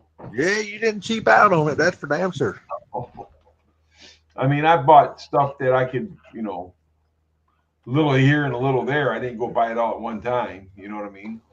Oh, it's shit. Unless you got a damn endless banking account, who can afford to do all that shit? I know. The damn parts these days are damn outrageous. Oh, and we are finally closing, getting everything done with the junkyard the first week of May. Oh, really? So that's fine. That soccer's finally gonna be over with, huh? Everything's it's going to finally be over with. He still wanting to buy that second house out there on that property next He's to it. still buying the house, but we're going to do that the following month or the month after that. Oh, okay. So he still wants it, huh? Right. I got to get a garage built because I ain't got room for nothing else. If something happens to my dad, then my brother would probably sell that house my dad lives in now, and then I won't have where to put my shit. Yeah. Then you yeah, that sucks. See all those cars sitting outside, especially Papa Mock. Well, I'm sure he'll find his way. Oh to the no, garage. Papa Mock won't be sitting outside. No. Yeah, I'm sure everything else will sit outside, but Papa Mock's Yeah, gonna be in there beside the Fairmont. That'll fit in there with my wife's car in her she garage. Oh, is it actually not too long to fit in there? No, I've had both cars in there. For the Oh, you've had. Oh, I didn't know you had the Papa Mock and your wife's 350 in there. Yeah, I had other cars in my dad's garage at the time. Because I remember when you put that 93 in there, it seemed like it was a little tight. It was tight, but the Mach 1's about as long, about the same size as 93 Oh, okay, okay. in length. Yeah, I think the damn Mach 1's actually wider than the Fox Body by a few. inches, right? Not really. Really? Damn, you would think it would be. Yeah. Seems like they had a lot more cabin room in those cars than they do the Fox Bodies. No, not really. I think they have more. I think are you talking about the Fairmont? No, the Papa Mach, the 70 Mach 1 Oh no, they're versus the Fox Body. So my opinion is they are a 4-seater that's designed like a 2-seater. You talking about his 70? Yeah, there ain't shit for room in the back. Oh, they ain't no shit in room in the back in a Fox Body either. You ever had to sit in the back seat of one of those motherfuckers? Boy, it sucks. Yeah. Listen, there's no headroom in the Mach 1. There's no headroom in the back of a freaking hatchback. Right. Especially But that being Fairmont's shorter. got some room in it. Oh, the Fairmonts, that's a different story. Yeah. Me being as short as I am, it's still tight to be in the back of a Fox Body. Shit. I can only imagine somebody like Gary or even Ford Blue being as tall as they are. Boy, I bet that'd be fucking crunched up like a bitch. There's no leg room. There's no head. Plus, I've always. Go ahead. I had one person in the back seat of that car in 40 years, and that was my oldest grandson. Yeah, I've always thought the back seat in the Fox Body is just fucking useless. Unless I you're know, a baby sitting in a it's- fucking car seat, it's just fucking useless. But I tell you what, it's weird being 6 foot tall with short legs. Hell, I'm 5'6" and everything on me's fucking short. And it's still tight So- in the back of the bathroom for me. Look, I don't fit in a New Edge or a SN95 because I have to have my seat so far fucking forward so I can reach the pedals in the SN95s and New Edges that my head's in the roof. So in other words, you got short legs and a long torso. I do. And Yeah. I don't fit in all vehicles because of it. And what's we call it? Where we got Bobby and Hank, the propane guy. He's like his grandfather. Yeah. Well, Yes. Mike, I hope you hear some good news about that stuff, buddy. So I got my drive shaft made for the truck. Mm-hmm. I took it to the drive shaft shop yesterday and I picked it up today.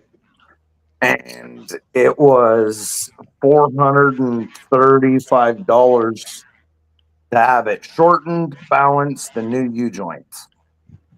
And then another $15 for U-bolts. And I brought it home and I put it in the truck.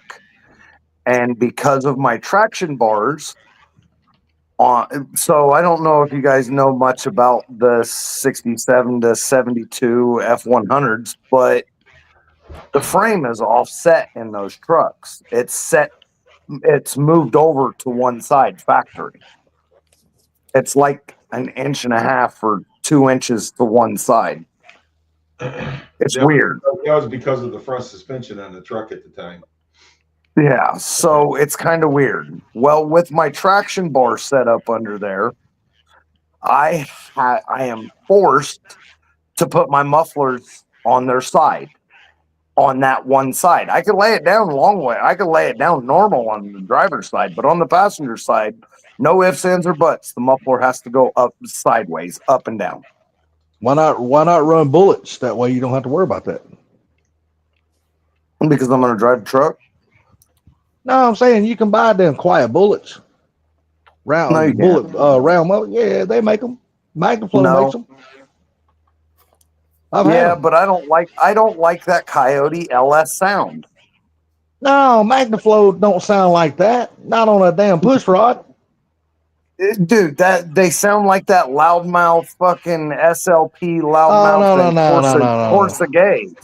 No, it's because I don't like that shit either. No. Not the damn Magnaflows don't.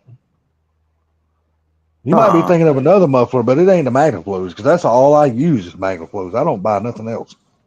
I love Magnaflow mufflers. Well, I was about to get into the bad part. Oh, okay. Well, go ahead. So I realized that I remembered that I still haven't put no gear oil in my rear end. So I went reaching for the plug on the rear end so I could get ready to put some gear oil in it. And I realized that my third member doesn't have a plug. So it's got a boss, but it's not drilled for a plug. So I'm like, oh, well, I guess I got to reach around the back of the fucking Reach around. housing. The same thing I was thinking. So I got to reach. I was thinking. So I'm laying underneath the truck. I mounted the drive shaft in, and I reach up for the plug so I could see if it was the square plug or if it's an Allen plug. And I'm like, fuck, there's a boss there, but there's no plug, and it's not drilled. So then I reach around the other side of the housing and on top of the housing, and there's no plug in the housing at all. So, oh shit! Because some Ford 9-inches, the plug is in the third member, and some Ford 9-inches, it's in the housing. And my housing doesn't have a plug, and neither does my fucking third member. So now my rear end's got to completely come back apart. Damn. Hey, You should be fine.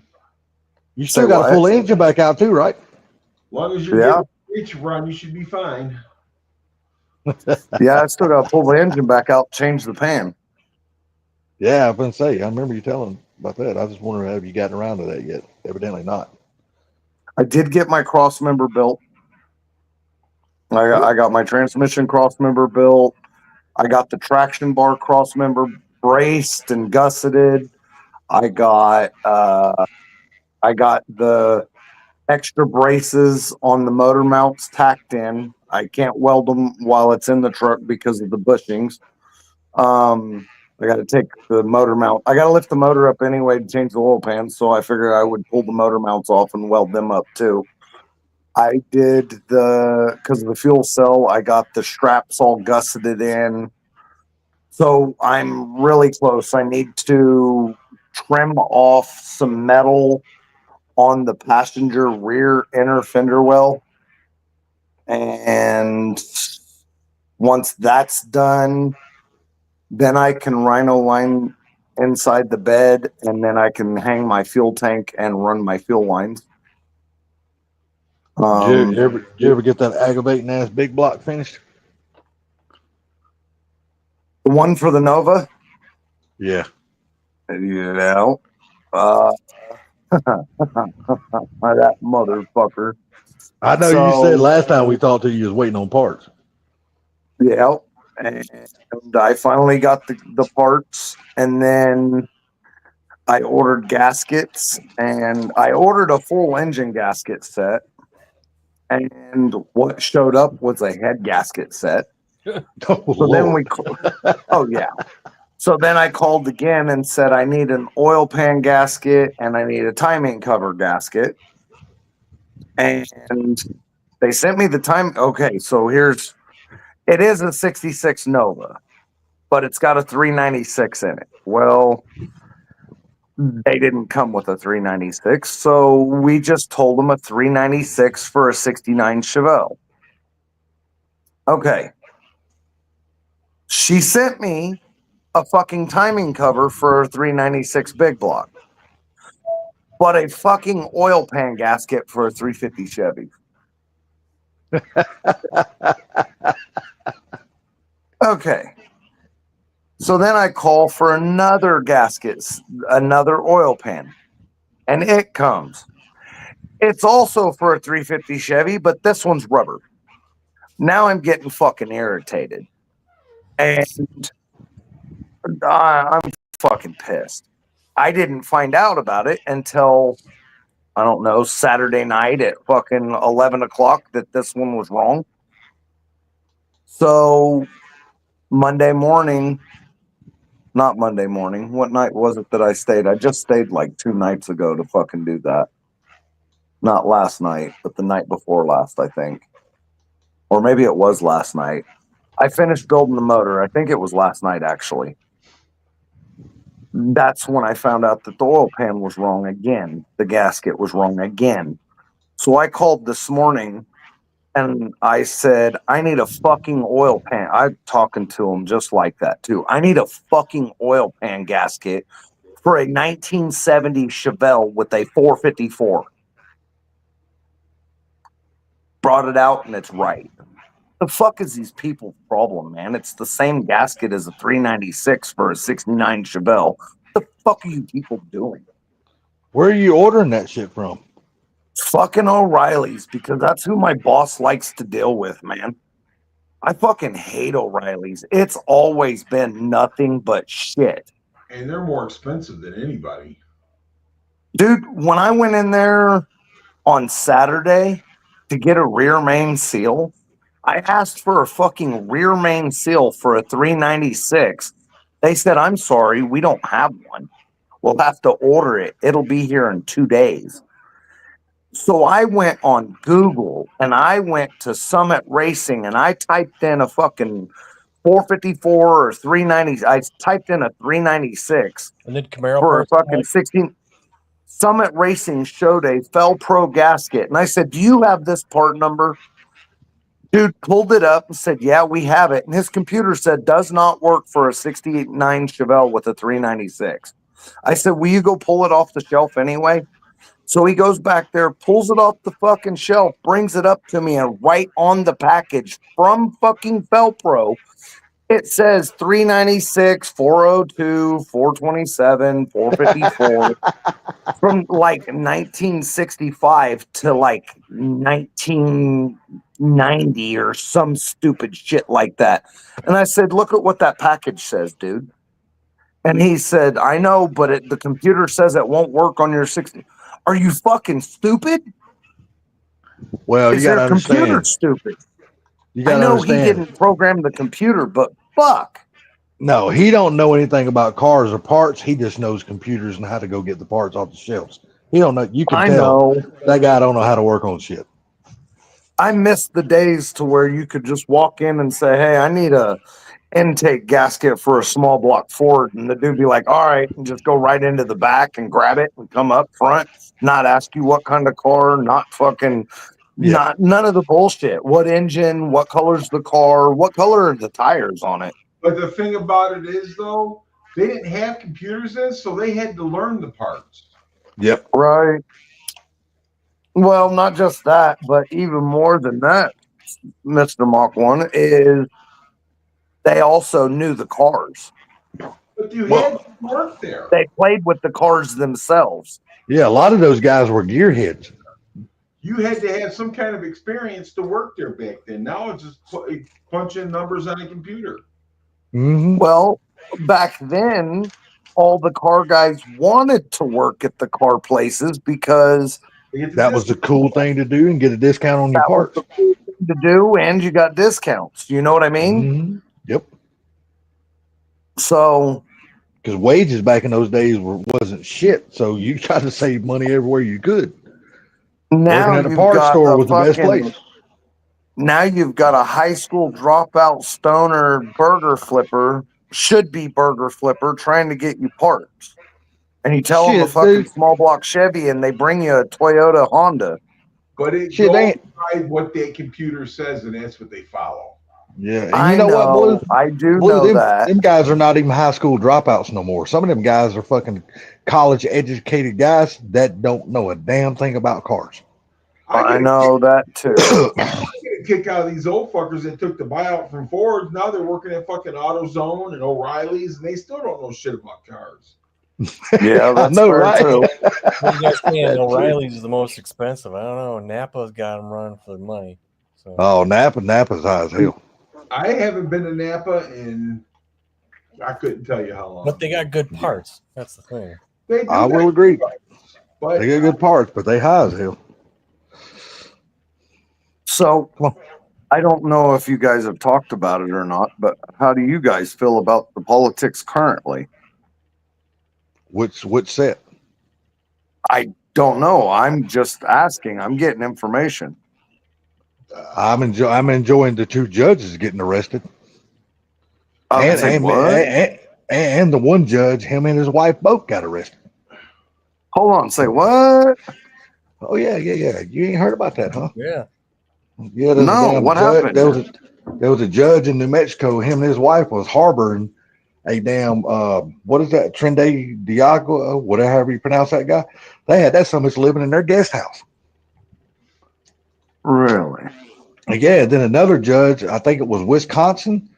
She took the lawyer and the damn immigrant out through the back door while the court case was going on. She took them right out the damn back door through the damn judge's chambers and all that shit. Opened up the door and said, "You're free. Go." This right in the middle of the goddamn court case.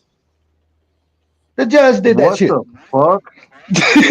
Right in the middle of the fucking court case going on. The only thing actually with politics that I've seen is that there was a judge that is trying to stop the requirement of proof of citizenship for voting. Yeah, that's bullshit. I've 100%. seen that on the news on the bottom of the screen this morning. Yeah, that's total bullshit there. But no, it tripped me out when that damn judge took that motherfucker out of the courtroom, him and his attorney, right in the damn middle of the damn case hearing. Took it right out through the judge chambers, opened up the back door and said, "You're gone." ISIS was there to arrest him at the courtroom. She took him out the back, let him go, and then the foot chase ensued. They caught that motherfucker down the street across the road. So that happened. When, where, and how did she get arrested or he get arrested? The judge. The ISIS arrested that motherfucker right there on the spot. ISIS arrested the judge? And caught the other dude that she took out of the courtroom and let run down the street. All right. I was like, so, holy shit. So shit might actually be happening then, huh? I was like, that is a brave fucking judge to do that shit right in the middle of a fucking court hearing. I was like, what the fuck is going on here? So you know that I've told you guys my boss is like Trump hater, anti-Trump, fucking anti-tariffs, all this shit. So yesterday when we were sitting there having lunch, he started talking his politics shit, and he's goddamn tariffs and this and that. He's ruining the world, and he's trying to take over the world like he usually does, you know. And I turned to him and I said, I like Trump. I think he's doing a pretty good job. And I thought he was gonna fucking blow shit out of his ears. He got all red in the face and got mad, and I said, whether I like him or not, it was funny watching you get pissed off. Yeah, I bet that went over like a fart in church. I got up and walked away after that. Yeah, I'll send you that video explaining both of those judges going to jail. I'll send you that video of it. Send it to me. I'll watch it. Yeah, Lee, you'll enjoy the shit out of that. I seen it on the news today, and I was like, "What in the fuck is going on here?" Funky, are you about ready for me to send that shit to you? Are you about ready for it? Or are you still not ready for it anyway? Did he go I to think sleep? Funky fell asleep. Did Gary fall asleep also? Oh, I'm right here listening. But he's been Man. on for 4 hours and 14 minutes. I know, right? He may be pooping. He could be, because I know he said on his last little Funky Snacks review, he was talking about some chips that he ate. He said, made me get up in the middle of the night, if you know what I mean. He said, that bag went straight in the garbage. So, what do you guys think about this bird flu? I ain't really heard a whole lot about that. Oh, my boss was talking about how bird flu's running so rapid and it's jumping over to other kind of animals now. He's talking about how chickens or how it's running through chickens so bad and now it's jumping over to pigs and cows and horses. And it was funny because I Googled it and it didn't say shit about that. So I didn't know if you guys had heard it or if it was just fear porn on the regular news channels. There's just so much shit going out there, and these people making these fake videos. You don't know what to freaking believe. I agree 100% with that, Gary. You don't know what to believe anymore with that shit. Well, a while back, I seen something about the egg farmers or the fucking guy, the farms that deal with all the eggs. They were talking about how they did 3 times the profits of the last 2 years in this last like 8 months or whatever the fuck. And then it just disappeared. You can't find it no more. Well, then my wife told me that she was watching a thing and farmers were talking about how they have one chicken that has the fucking bird flu. All the rest of them test good, and they'll just kill off the whole fucking flock just because the government will give them money. That's what they're doing to farmers down here. When Biden was in office and Obama, they were paying the farmers to destroy their crops. Yeah, it's just so fucking weird. Some of it's so weird. And, you know, some of it I don't understand. Like, and maybe you guys understand it. I don't understand shit like that. Biden closed down all the fucking oil pipelines and made it hard for the oil companies to get leases or whatever. Well, then Trump opened all the fucking leases back up and said that he was lowering regulations on the drilling and the oil and stuff. How come gas prices haven't gone down? They've gone down very little here. They're not. I think they went down 3 cents here. Yeah, we're at like 289 right now. That's what we're sitting at. And then they were saying in some states under $2. Really? It ain't hit this state yet. Then what states are them? Yeah, no shit. Yeah, no is that the one down on the coast where they're bringing the oil in?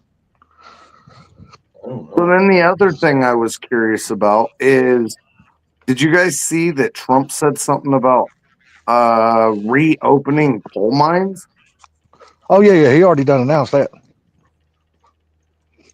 Did you see anything other than that? Yeah, because when Obama was in office, we got two big lakes down here that are coal. They're coal mine. They generate electricity off the coal that's brought in and stuff like that, and use the water to pump to make electricity. Well, Obama closed both of those down, and Trump has already opened those back up. They're already back pumping again. They're already back Right making on. electricity, and all the people living down around that area, or who gets their power from there, they said their bills have already dropped half. Their power bills. See, and I don't know, man. I think that the tariffs are a big deal. I think it's a good thing as long as it all works as he planned. You know what I'm saying?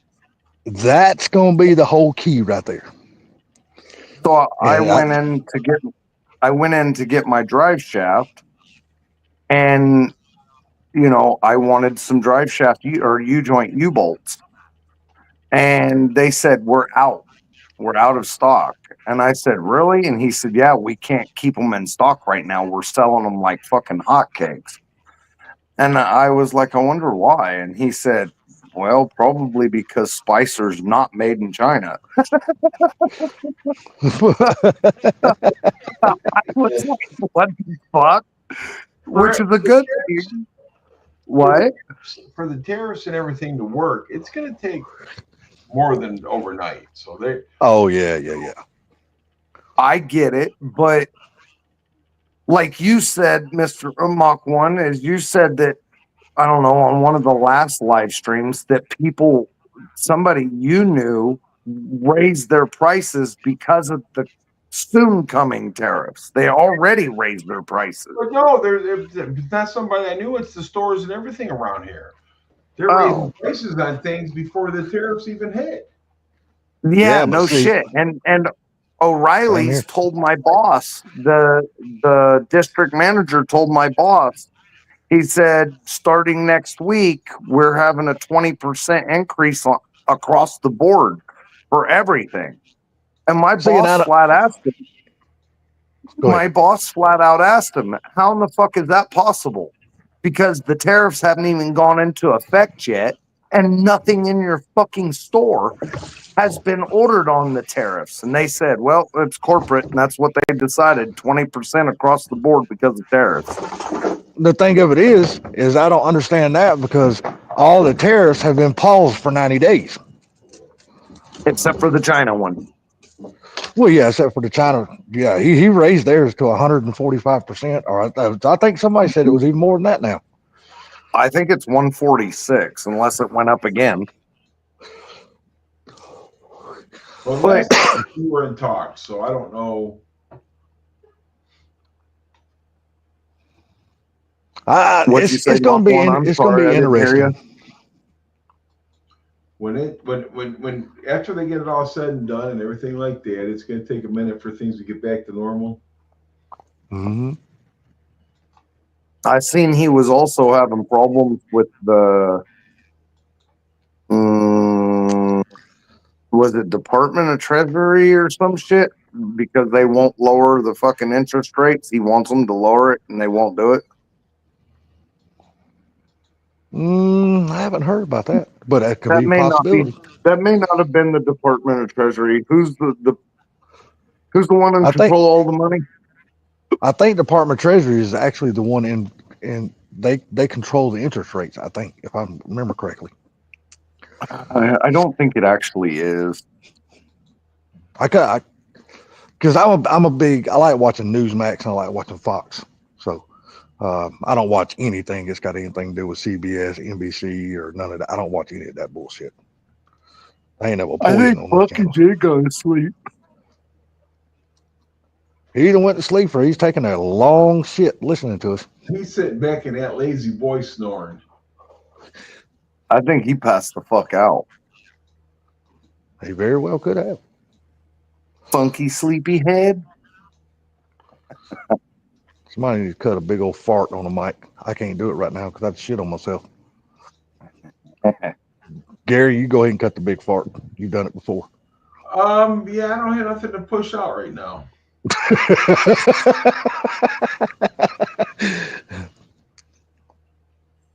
Oh, please don't go over and use the bathroom, baby. That's a mud hole. Don't get in the goddamn water hole.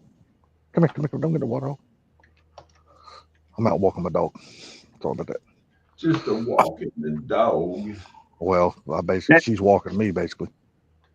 So to tell you about that Nova, the shit that I dealt with, Mm-hmm. I don't know if I had told you about it, but so they had like broken a motor mount bolt in the block, and for some fucking reason they just siliconed the head of the bolt back on. I'm not kidding. Chrome motor mount bolt, and they broke the motor mount bolt in the block, and instead of fucking having it fixed or fixing it right, they just siliconed the head of the bolt back on. Damn. Yeah, What did you? that's the kind of shit. So then they used household plumbing, put a fucking household plumbing fucking fitting in the intake, and then took like a garden hose and hooked the garden from one side of the intake to the other. And to hide it, first of all, here's the part that gets real fucking sketchy. The garden hose didn't fit over the fucking fitting. So they sliced the garden hose so they could shove it over the top of the fucking fitting. Then they put a hose clamp on it, and then I'm not kidding, then they stretched that silver braided stainless steel shit over the top of the garden hose so you couldn't see the garden hose. And then they wrapped black electrical tape around the fucking ends of it. Did he buy this car like this? I know of him having this car for at least 2 years. I know nothing prior to that. I was like, God, it sounds like to me that somebody was trying to sell this car and they were trying to hide all the bullshit that was wrong with that car. It is. This car was, man. This car was so bad, so bad. I'm scared to even mess with any of the other parts of the car. So did you get the engine back installed in the car? No, I got the engine finished today though. So because I put the motor back together yesterday, except for the oil pan, and then I'm gonna go pick it up from the shop tomorrow. I have to take the Mustang back, Uncle's Mustang, back to the body shop because the hood and the trunk lid, there's tiger stripes in the metallic paint. Oh yeah. So the boss is making him repaint the hood, the roof, and the trunk. And so I'm going to do that in the morning, and then I'm going to go to the shop and pick up the engine and bring it back and finish, put like the water pump and the pulleys and all that shit on the flywheel, and then probably maybe set it in the car tomorrow. I don't know yet, but I'd like to have it fired up and alive on Sunday night. Should go live when you fire it up. I want to hear that shit. I'm just going to kind of fuck off with it because that way I can still relax. I've had a lot of late nights lately. I mean, I've been at the shop until midnight, like 3 days in the last week and a half or some shit. So I want some rest. Yeah. And then,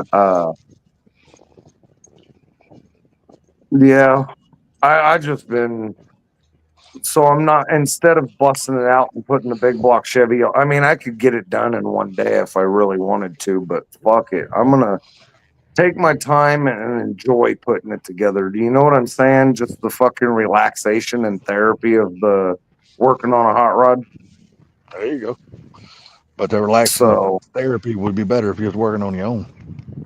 I know. Yeah, but you gotta do what you gotta do to make money, man. Now that I've got the drive shaft in and I've got the motor mounts correct and I've got the training mount, I'm really considering building the exhaust on my truck before I pull the motor out to do the oil pan.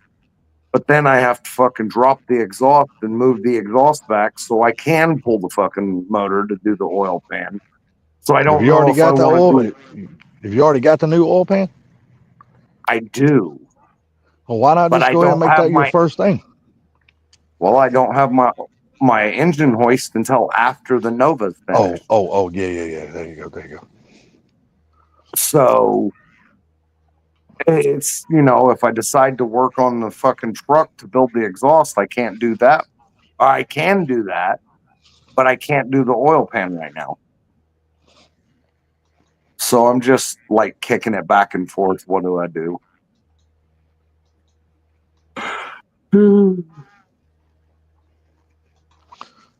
Well, I'm hoping this dog will do her fucking business so I can get my ass back in the house. Well, she's heading Well- back toward the house now. So we on the road again. I'm getting tired. I'm past tired, dude. Yeah, I know, dude. Funky's on here, so I'll be honest with you. He's sleeping. I'm getting ready to go to bed. Yeah. Yeah. Yeah, my dog's finally headed back to her house. I'm fixing to do that. I was gonna do some wowing tonight, but I'll do that shit tomorrow. I think I'm gonna go to bed. 4 hours and 30 minutes. Funky, you are the new hero. His live stream's gonna be a lot Funky. longer than that. His live stream's gonna be a lot longer than that because when he finally wakes up, he's gonna be like, "Damn, I've been live for 9 hours." But y'all have a good night, guys. All I'm right, jumping out of here. Yep. Fort Blue. Everybody have a good night. Have a good night. We'll see you next time. All righty, guys. Take care. Night, Punky. Later, guys.